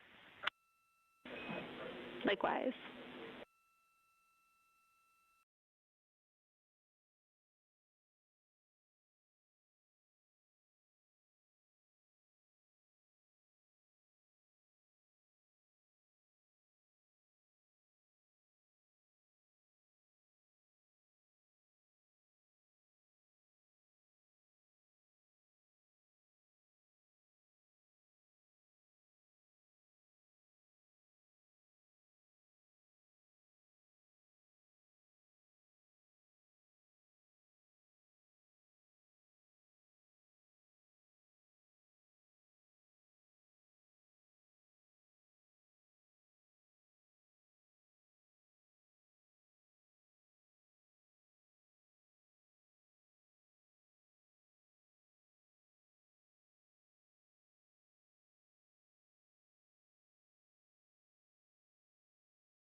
We're live in Artemis Mission Control at Johnson Space Center in Houston, Texas. This a live view from the Orion spacecraft with our Artemis II crew inside. That's Reed Wiseman, Victor Glover, Christina Cook, and Jeremy Hansen.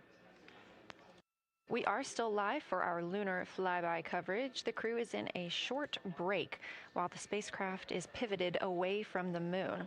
We are going to be going into a solar eclipse. This is the first time anyone has ever seen a solar eclipse from the moon. So it's going to be a unique vantage point for our crew.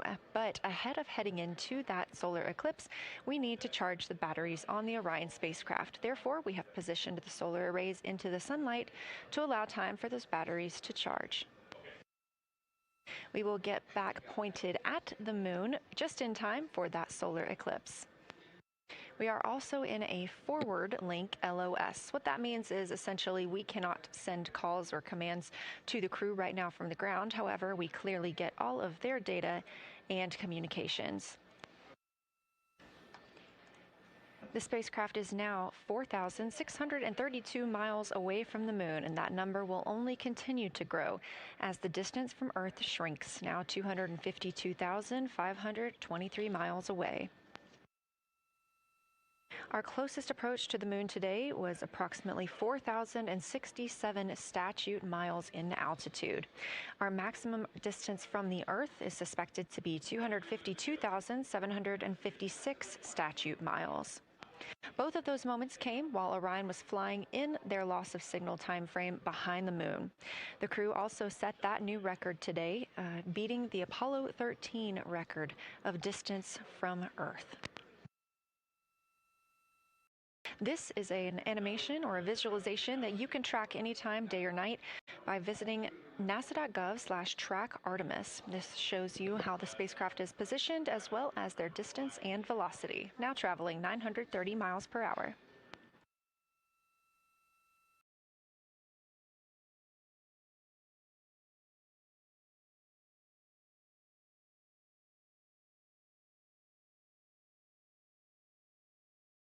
During this break in their time today, the crew is working on a couple of other tasks.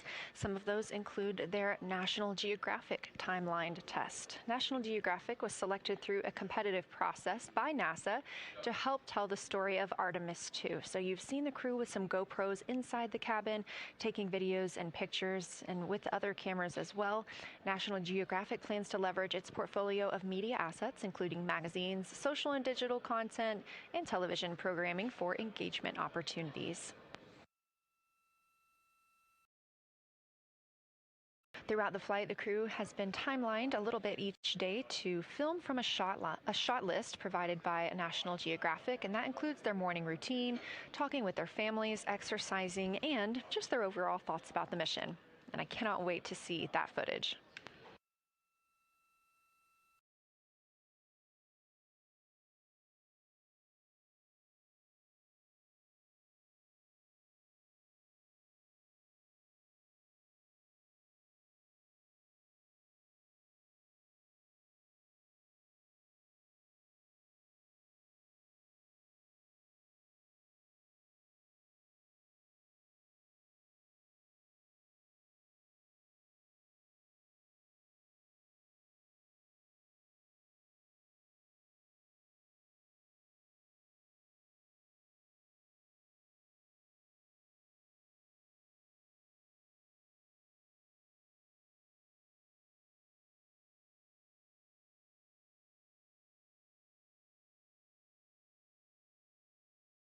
Teams on the ground reporting that the spacecraft is looking good and that the power aboard is good as well, all setting us up in a proper position before eclipse.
Crew is in a little break during our flyby coverage for today. They will resume their flyby momentarily in about 30 minutes once they get into their observations during that solar eclipse.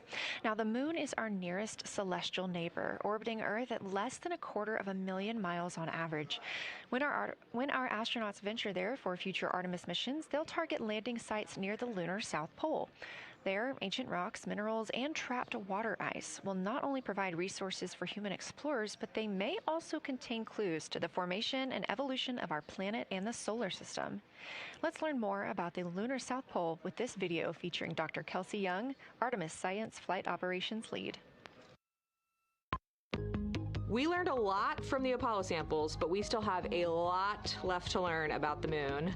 The Apollo missions visited only a pretty narrow swath of the moon. All the missions were concentrated near the near-side equator. Really interesting and really critical insights were unlocked with the Apollo samples, but we have so many questions still to answer about the moon and the evolution of the moon. And liftoff of Artemis I. We rise together, back to the moon and beyond. NASA's Artemis missions are NASA's plan to send people to the surface of the moon. We'll be sending people and roving assets and scientific equipment to, among other things, answer a lot of really compelling science questions. Scientists have a lot to learn about the moon. It's our nearest celestial neighbor here to Earth, so what the moon has experienced, we've experienced. Except here on Earth, we have things like plate tectonics, oceans, forests, people that erase the rock record. Whereas on the moon, that whole record of our planet's history, of the moon's history, is just kind of waiting there at the surface for us to explore. The South Pole, which is where Artemis missions are going to target, is specifically interesting for a couple key reasons. We think there are volatiles at the South Pole of the moon that are not present near the equator. Things like water and water ice that are trapped in the lunar regolith, which basically just means lunar soil, that can easily become untrapped from that lunar regolith, and scientists can scoop up and study for return to Earth. The lunar South Pole is a really exciting scientific target, and it also comes with some challenges for operating. For example, the lighting environment will change drastically within the course of one mission, and even over sometimes the course of one spacewalk. So preparing the crew members, preparing the hardware that we're sending to the moon, and preparing the mission control teams is really, really important. The South Pole Aitken Basin is particularly exciting. We think it's one of the oldest and largest impact basins in the solar system. And if we can get the right rock from the South Pole Aitken Basin and bring it back to our labs here on Earth, we can use that sample to constrain the entire evolution of our solar system and really understand the timing of how the moon and our planet and the entire solar system evolved.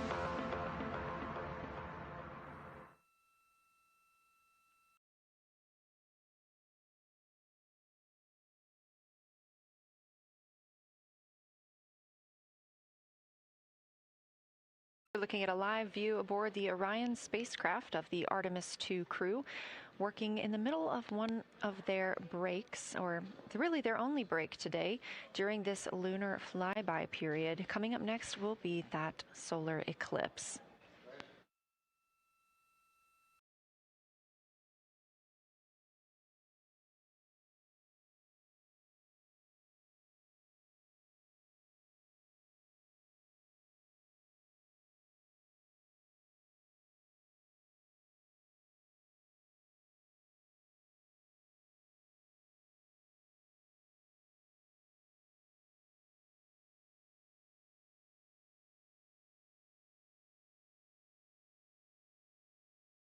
Throughout the Artemis II mission, and of course throughout today, you've likely heard the crew being called with the name Integrity. The Artemis II crew members named their Orion spacecraft Integrity during a news conference September 24th, 2025. The name Integrity embodies the foundation of trust, respect, candor, and humility across the crew and the many engineers, technicians, scientists, planners, and dreamers required for mission success. They said this name is also a nod to the extensive integrated effort from the more than 300,000 spacecraft components to the thousands of people across the world that must come together to venture to the moon and back, inspire the world, and set the course for a long-term presence at the moon. The crew also said that integrity is rooted in a shared core value of NASA, the agency's astronaut office, and the CSA, the Canadian Space Agency.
We are 5 days, 1 hour, and 38 minutes mission elapsed time into Artemis II.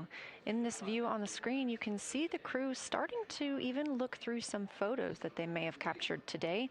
We really look forward to sharing these photos with you as soon as we possibly can. And the best way to keep up with those is to follow NASA on social media. You can do so at NASA, and for this mission specifically, at NASA Artemis.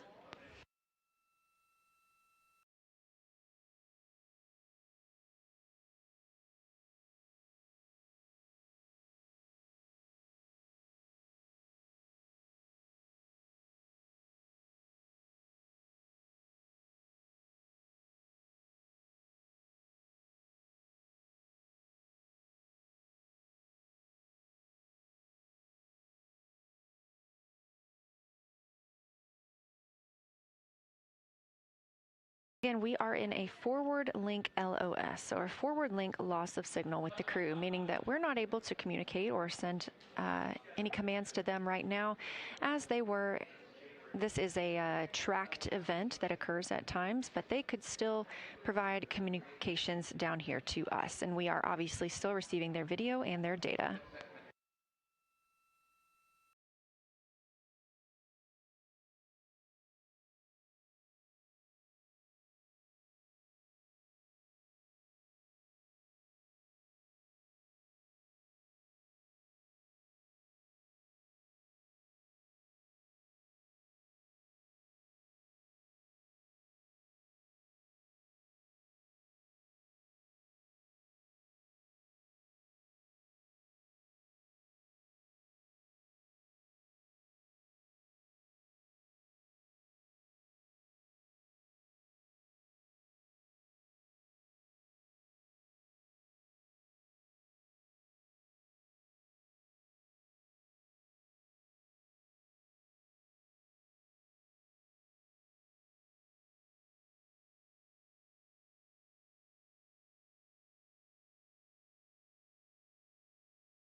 Houston integrity in the blind. High priority PAO activities on Reed's timeline are on PCD1 in a folder imagery for downlink, and then high priority standby imagery for downlink, and then lunar flyby for PAO, and then high priority PAO. Thank you.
This is Artemis Mission Control. You heard Reed Wiseman, commander of the Artemis II mission aboard Orion, make a call in the blind. This means he knows we cannot call back and that he knows we may not receive his call. However, we have good communications with the spacecraft. They just cannot hear from us right now due to a forward link loss of signal.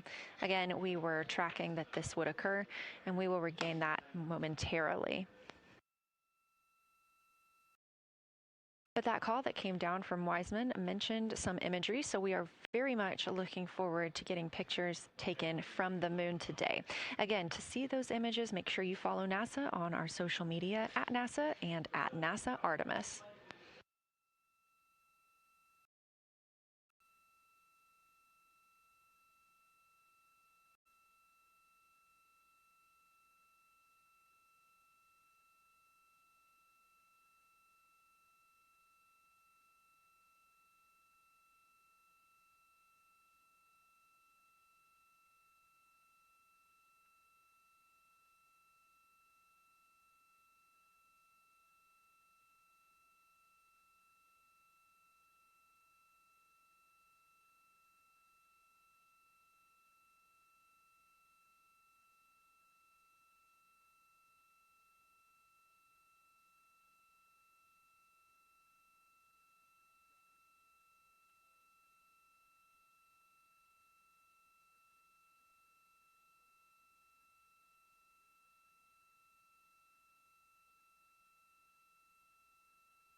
The view on your screen right now is an animation.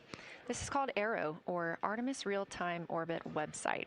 You can visit this for yourself at nasa.gov/trackartemis, and you can watch as we continue to grow closer to Earth and farther away from the moon. It's all seemed to happen so fast so far, and we're coming up on splashdown now in 3 days, 23 hours and 31 minutes.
This is Artemis Mission Control. We are in a forward link LOS with the spacecraft. We're not able to send commands or communications to them right now. However, they could send them to us, and we do get spacecraft data.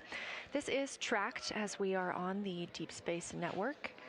This is the network that we use to communicate with the spacecraft now that we are so far from Earth, over 252,000 miles. We are still in our lunar flyby coverage. The crew still have a very important and very exciting flyby milestone coming up when they will see a solar eclipse from the moon, the first humans to ever do so.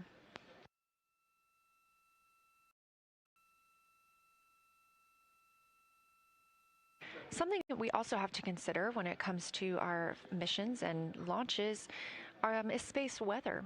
So since the Apollo 16 and 17 missions, there were some solar eruptions near that time frame that could have been dangerous to our explorers. Over those 50 years since those storms, the data, technology, and resources available to NASA have improved, enabling advancements towards space weather forecasts and astronaut protection, which is key to NASA's Artemis program to return astronauts to the moon.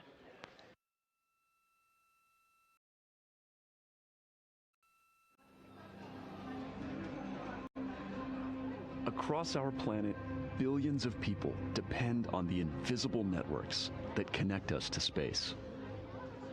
Every day, those networks are at the mercy of our temperamental sun and the space weather that it unleashes across our solar system.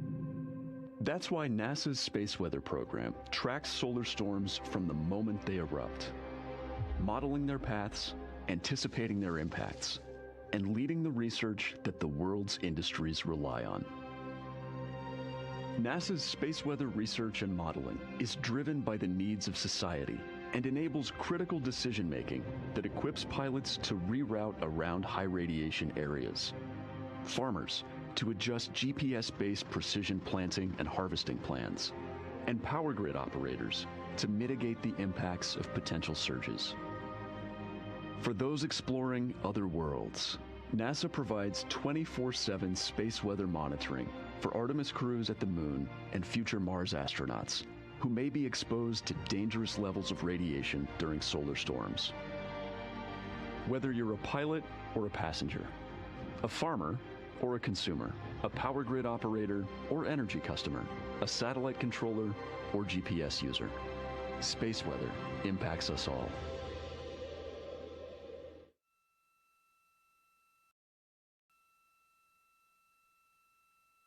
This is a live view from the Orion spacecraft on the Artemis II mission. It's now been 5 days, 1 hour, and 54 minutes since we launched.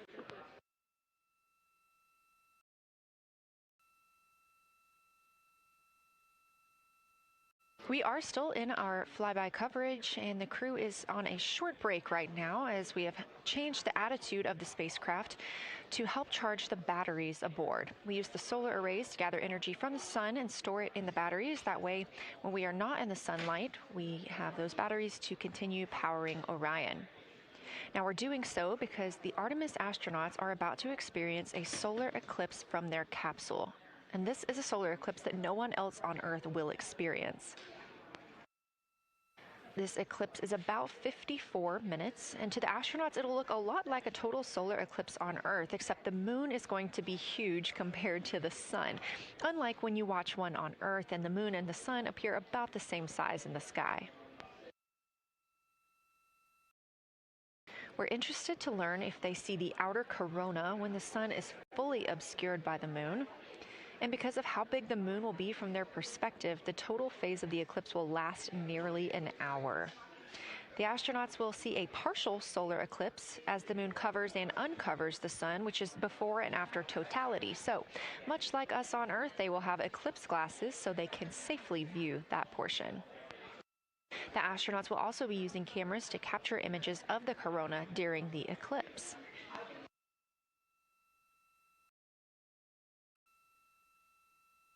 There also may be some other planets visible during the eclipse, including Venus, Saturn, Mars, and Mercury.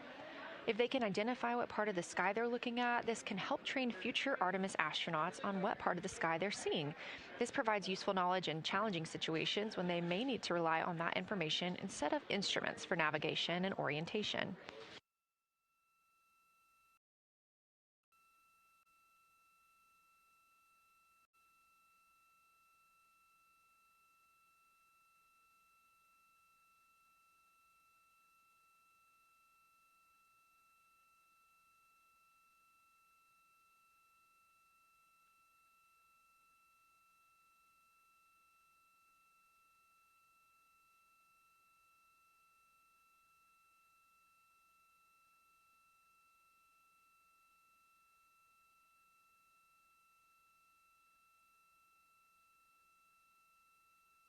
Confirmation from teams here in the ground that we have reached the eclipse attitude, meaning Orion is in the proper position to observe it.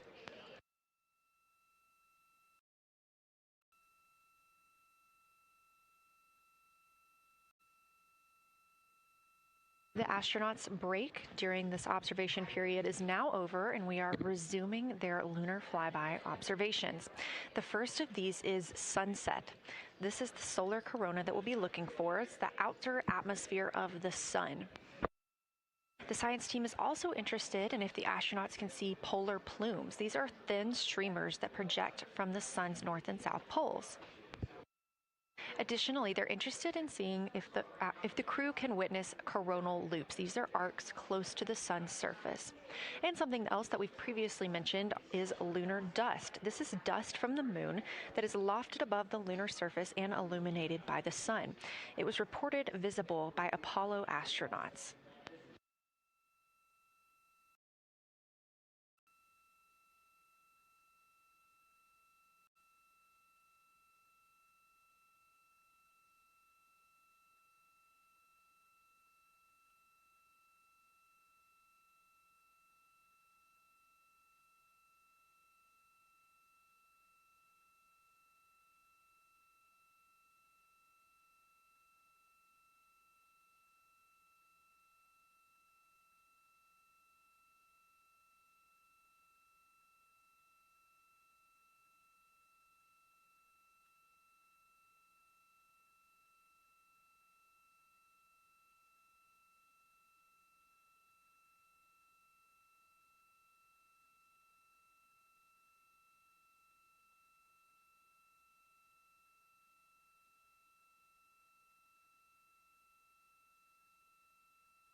You're getting a live look from Orion as the crew observes a solar eclipse from the moon.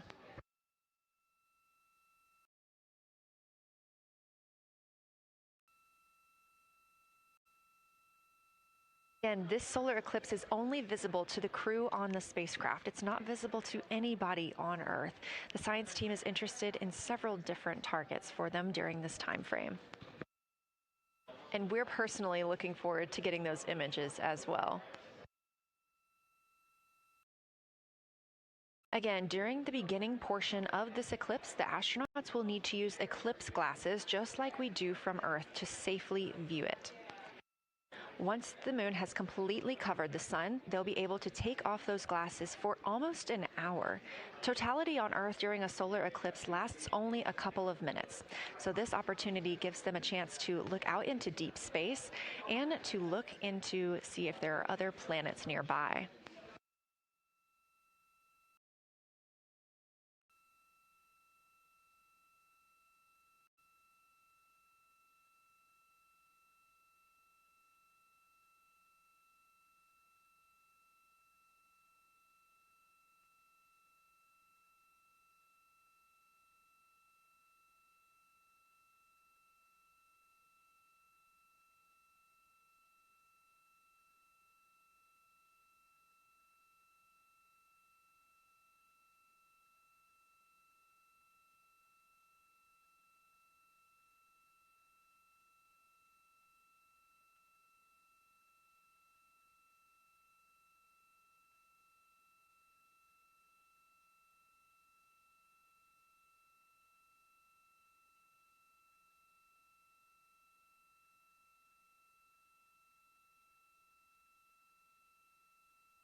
What you're seeing right now is the solar corona. That's the outer atmosphere of the sun. And the science team is very interested in any images that the crew can capture of this. They're hoping that they'll take pictures and describe the visibility, color, and shape of the solar corona as a whole and its substructures, those plumes and streamers.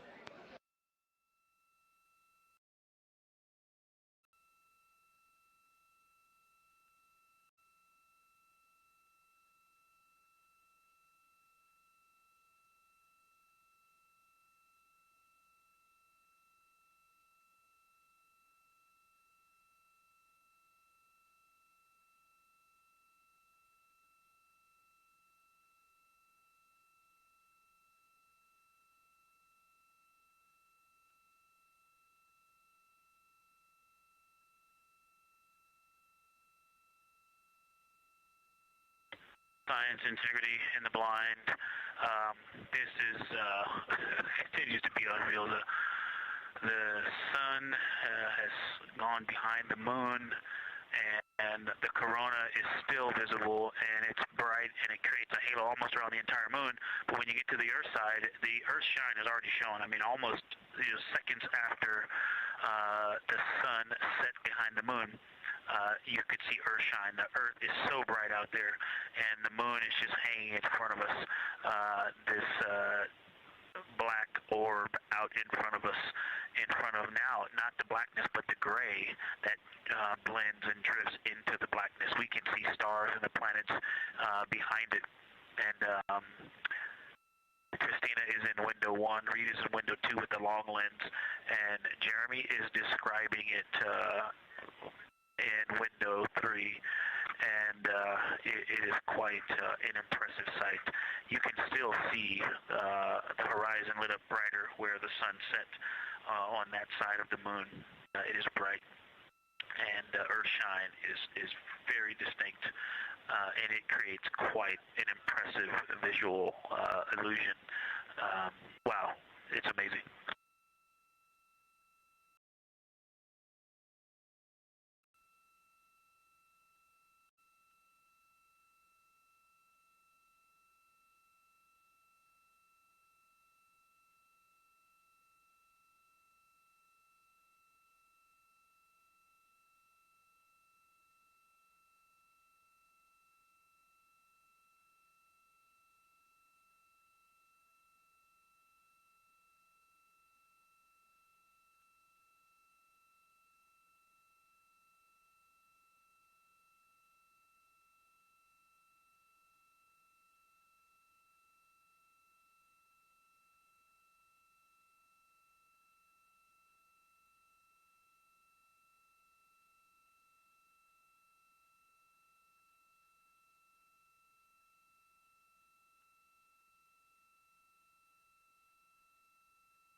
Again, you're looking at a live view from the Orion spacecraft on the Artemis II mission.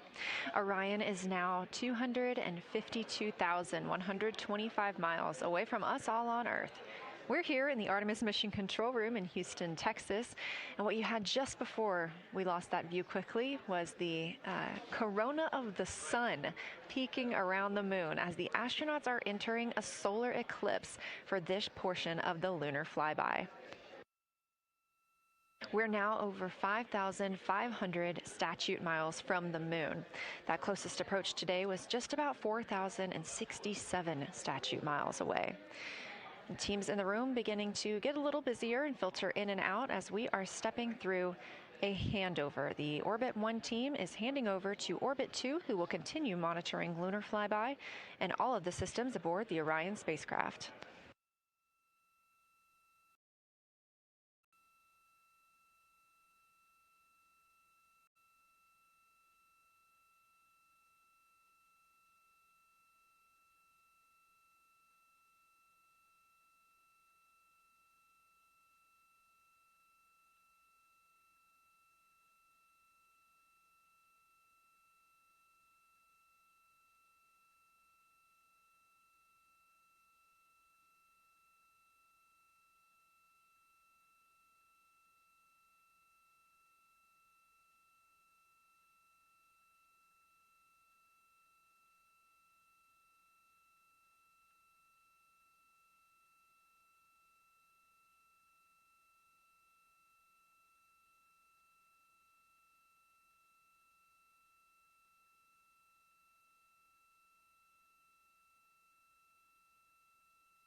You're getting your last few views of the solar corona as the moon begins to take center stage and completely cover the sun.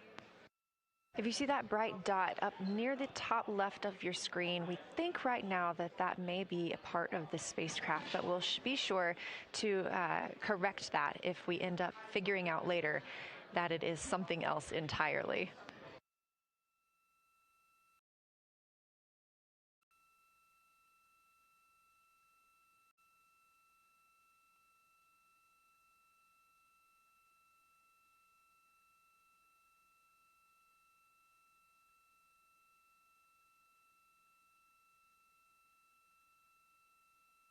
It has been an absolute honor to join you here today for the lunar flyby of Artemis II, the first time humans have flown by the moon in over 50 years. I'm Leah Cheshire Mustachio, and I'm excited now to hand over the team is shifting around in the windows, and we are transferring settings on a camera to pick up Earthshine, and it is amazing. The brightness where the sunset is still bright. I think there may still be corona visible, but that part of the horizon is still lit brighter, and you still have a distinct Earthshine.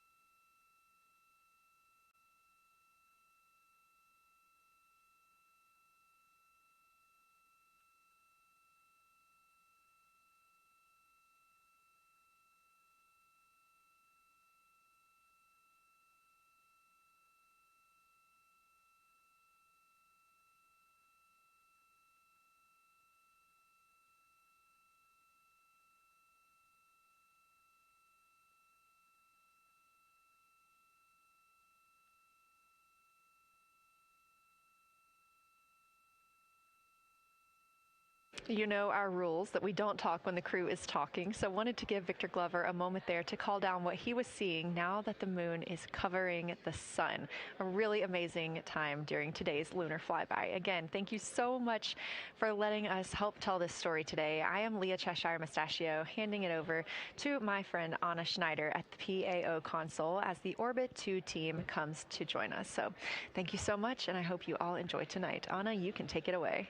Thank you so much, Leah, and it's been a joy listening to your coverage over the last several hours. So as you mentioned, the Orbit 2 team of flight controllers is currently making their way on console and completing a shift handover with the Orbit 1 team of flight controllers.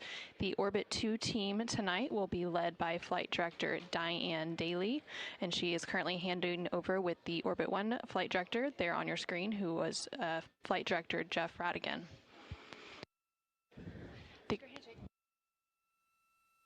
The Artemis II crew currently on board the Orion spacecraft. It continues to observe the eclipse that they are witnessing. There's about 43 minutes remaining in that eclipse period.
This is Artemis Mission Control. You are currently seeing a live view of the solar array wing cameras on the Orion spacecraft. We spoke with our science team, and they did determine that that dot in the distance is Venus.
science integrity.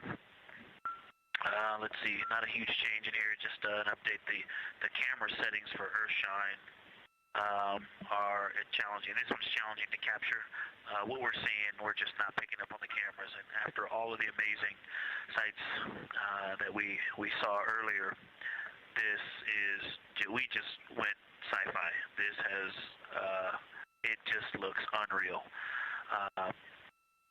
You can see the surface of the moon between, I guess, the Earthshine.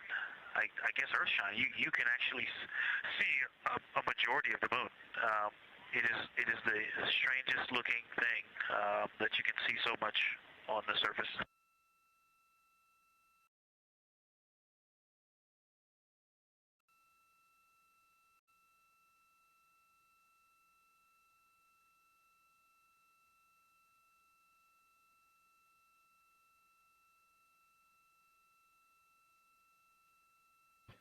This is Artemis Mission Control. You were just hearing some communications called down from NASA astronaut Victor Glover, currently on board the Orion spacecraft. They are currently observing an eclipse. There's about 39 minutes remaining in that eclipse period.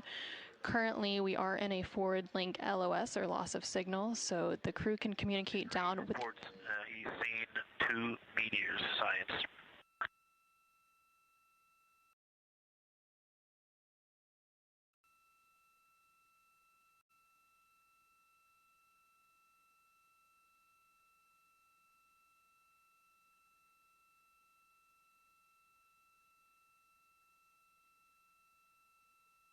So we are in a forward link loss of signal. We do expect to regain signal in about 3 minutes, and at that point then the ground can communicate back up to the crew on board the Orion spacecraft.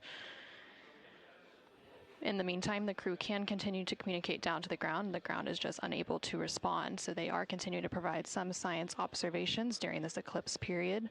They've made some comments about Earthshine, which is the sunlight reflected from Earth when they come around towards the moon's near side late in this flyby window.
Science Integrity in the Blind, the glow around the moon is beginning to become a little bit more even. It's not so much distinct just where the sun set on the moon's horizon as we're flying through this trajectory, and then the sun's going to come up out of the other side. I think it's we're starting to see the glow around the moon get balanced out. I still see Earth shine, and the Earth is very bright out there. Still quite an unreal sight. Integrity Houston, we have that sit rep loud and clear, and we are back with you. How do you hear me?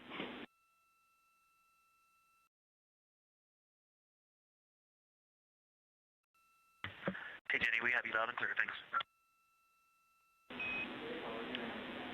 Copy. Victor, we're handing you over to Science for some critical questions. Thanks for your report.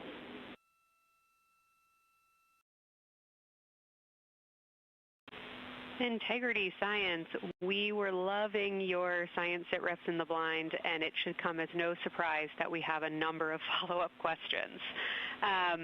First, you mentioned Reed observing meteors. Can you speak to that? Were you referring to comets or impact flashes or something else?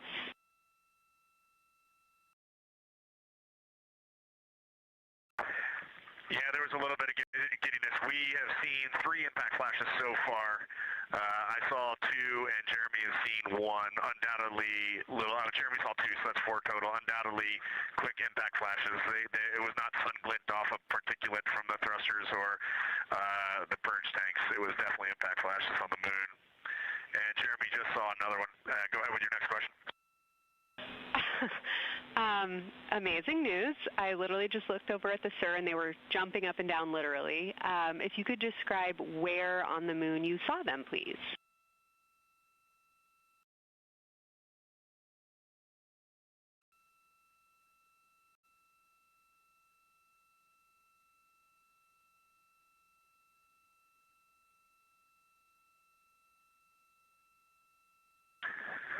So they've all been either on or a bit south of the equator and on the Earth side of the moon. Stand by. All right, so Jeremy has seen them kind of on and south of the equator, kind of spread across the moon, and mine were both south of the equator and just a little bit left of center of the moon. Incredible news, Reed, and reminder, we have citizen scientists here on Earth looking for impact flashes, so hearing you saw them on the near side means that people saw them too.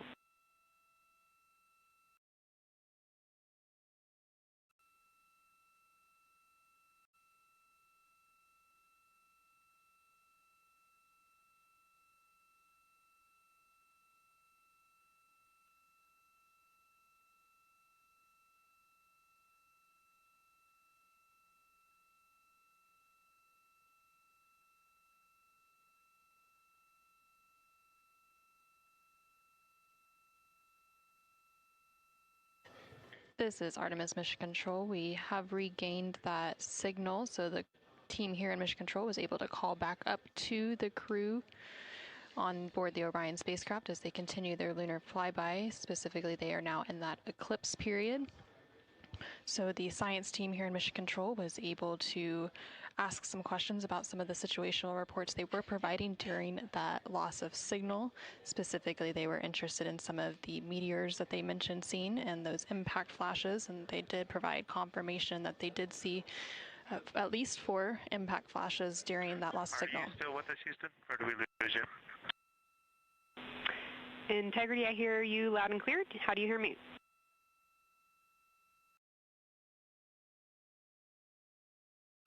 Okay, we got you loud and clear. One of the other things I wanted to describe, which was surprising to me, but the entire moon is lit up. It's glowing behind the entire moon. I thought it would look, dark against the black sky or deep space, but the sun is lighting up the entire limb of the moon. You can see the entire perimeter of it, and even now with the sun far behind the moon, you can still make out little bits of topography around the entire limb, just bumps as you go around it. And there's about the glow around the moon, once your eyes adjust, is easily 10 widths or diameters of the sun around the entire moon.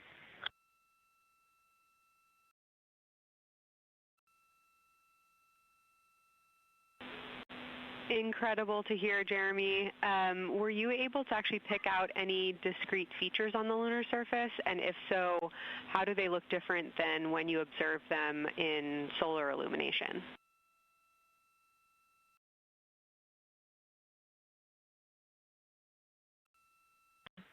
No, we really haven't been able to identify features on the lunar surface yet. We just see, the topography on the limb. For the Earth glow, we're about a quarter moon, waxing quarter moon, if you will, from the Earth glow perspective, and it's just at a very, just the sight angle. I'm just not able to tell what I'm looking at yet in the Earth glow. Understood. Thanks, Jeremy. One other question for you on the solar corona. Were you actually able to see any structure or color in the corona before most of it disappeared behind the moon?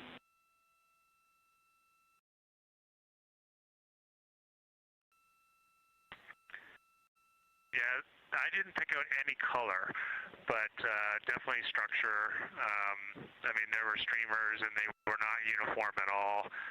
For me, the 5 o'clock position, there was just this constant streamer. It would change in intensity and diameter, but it was always there, and it was always at the 5 o'clock position. I only saw one plume, and it came out of basically the 3 o'clock position of the sun. That was very short-lived when I could see the plume. Exactly what we were looking for. Thanks, Jeremy. And a heads up that we, calculated here on the ground about how long you could see the corona for, and we expect it to start to appear again in the next 11 minutes. Thanks for those amazing descriptions.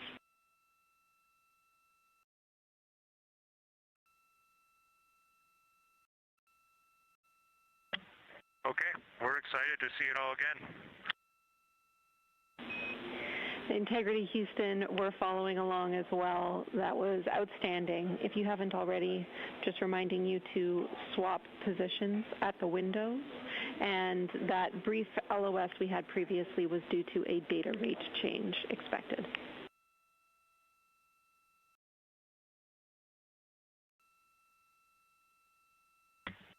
Okay, we copy that, Jenny.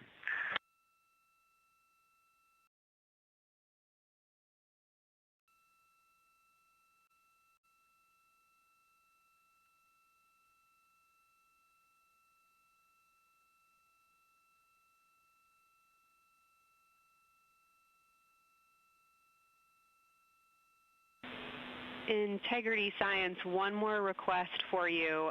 While it's still fresh in your mind, any annotations or sketches you want to make of what you're seeing either around the corona structures you just mentioned or even on Earthshine would be so appreciated.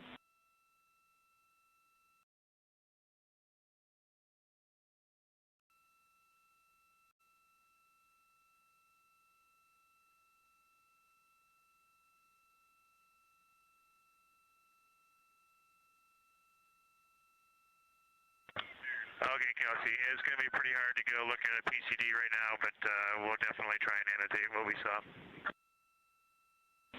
And if the annotations come in the next block where you're cleaning up your documentation, that sounds like a good plan to me.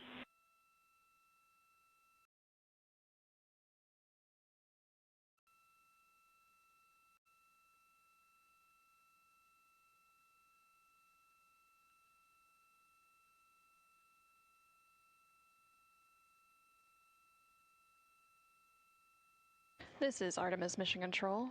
On the bottom right corner of your screen, you can see a view of the Science Officer Console here in Mission Control. And we've been hearing that communication between the science officer. The Orbit 1 science officer is Kelsey Young, and she's been asking questions to the crew, specifically CSA astronaut Jeremy Hansen, based on the observations they've been making during this eclipse period. And then in the upper left-hand corner of your screen, you can see a view of the Artemis real-time orbit website, which provides updates on the velocity and the distance from Earth and the Moon of the Orion spacecraft as it continues to make its way back to Earth. The distance from the Moon will continue to increase at this point. So right now, Orion and its crew are about 6,300 miles away from the Moon and about 251,000 miles away from the Earth.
Okay, science, we're getting set up for sunrise.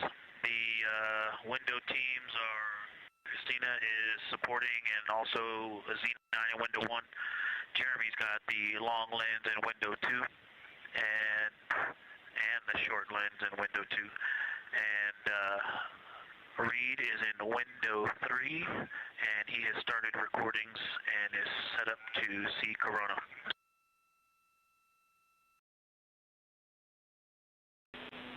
Great, sit rep Victor. That sounds like a good config, and we're showing coronal effects start to appear on your video camera. So in the next few minutes, we should start to hear your observations.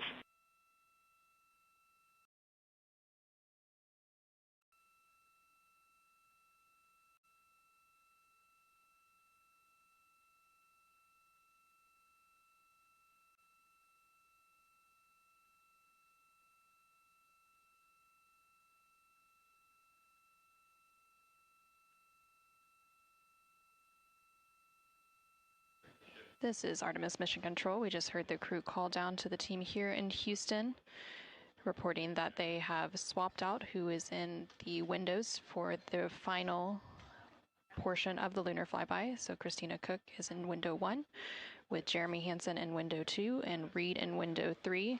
Reed is focusing on observing corona, which is the solar corona, which is the sun's outermost atmosphere. There is about 18 minutes remaining in the eclipse period. Science and Houston integrity. I know this observation won't be of any scientific value, but I'm really glad we launched on April 1st because humans probably have not evolved to see what we're seeing. It is truly hard to describe. It is amazing.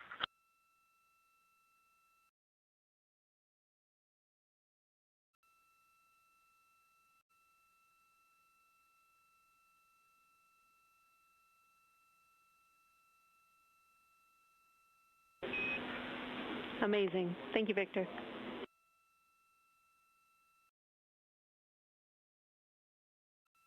And just one more logistics note. We have gone as dark as we can in the cabin.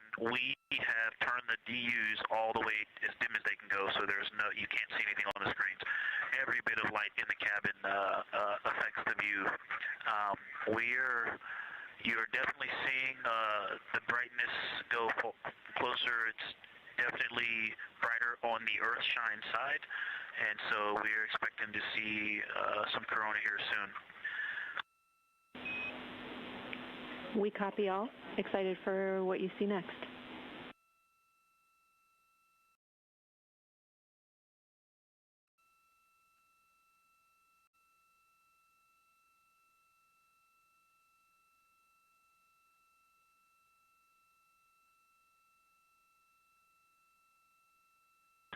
I'm not sure if we talked much about the star field, but we've got lots of stars. You've got the nice glow around the moon, but right off the well, we're upside down now, but from upside down 4 o'clock, right off the edge of the moon, looks like a planet. That line of planets, there's something a moon diameter to the left, and something right off the limb of the moon to the right, and then something orange. It looks orange to the right of that, about half the moon diameter. So. But anyway, there are definitely stars. I think some of those planets that you said we might see, we're seeing. And so in unreal view, yeah, the moon in the foreground is one of the darkest things we see out the window. And now it's deep space behind it is kind of dark blue like it looks from Earth, but we can also still see stars. It's quite a wicked view. Victor, Ike is doing the best job, and I'm not going to try to add on to what he's doing. It's indescribable. No matter how long we look at this, our brains are not processing this image in front of us. It is absolutely spectacular, surreal. There's no adjectives. I'm going to need to invent some new ones to describe what we are looking at out this window.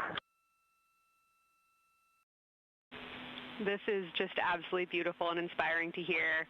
And Victor, we suspect what you're seeing is Saturn and Mars. That reddish object is likely Mars. Good opportunity to look to the future of where we're going.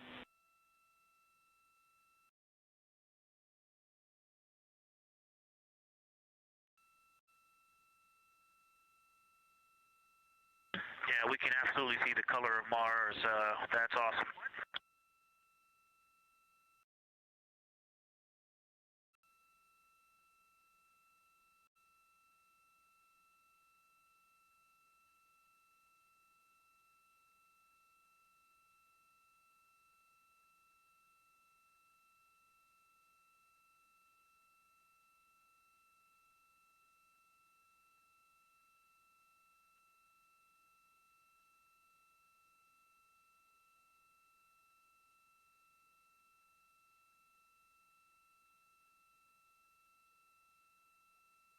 Okay, and from this vantage point, the 4 o'clock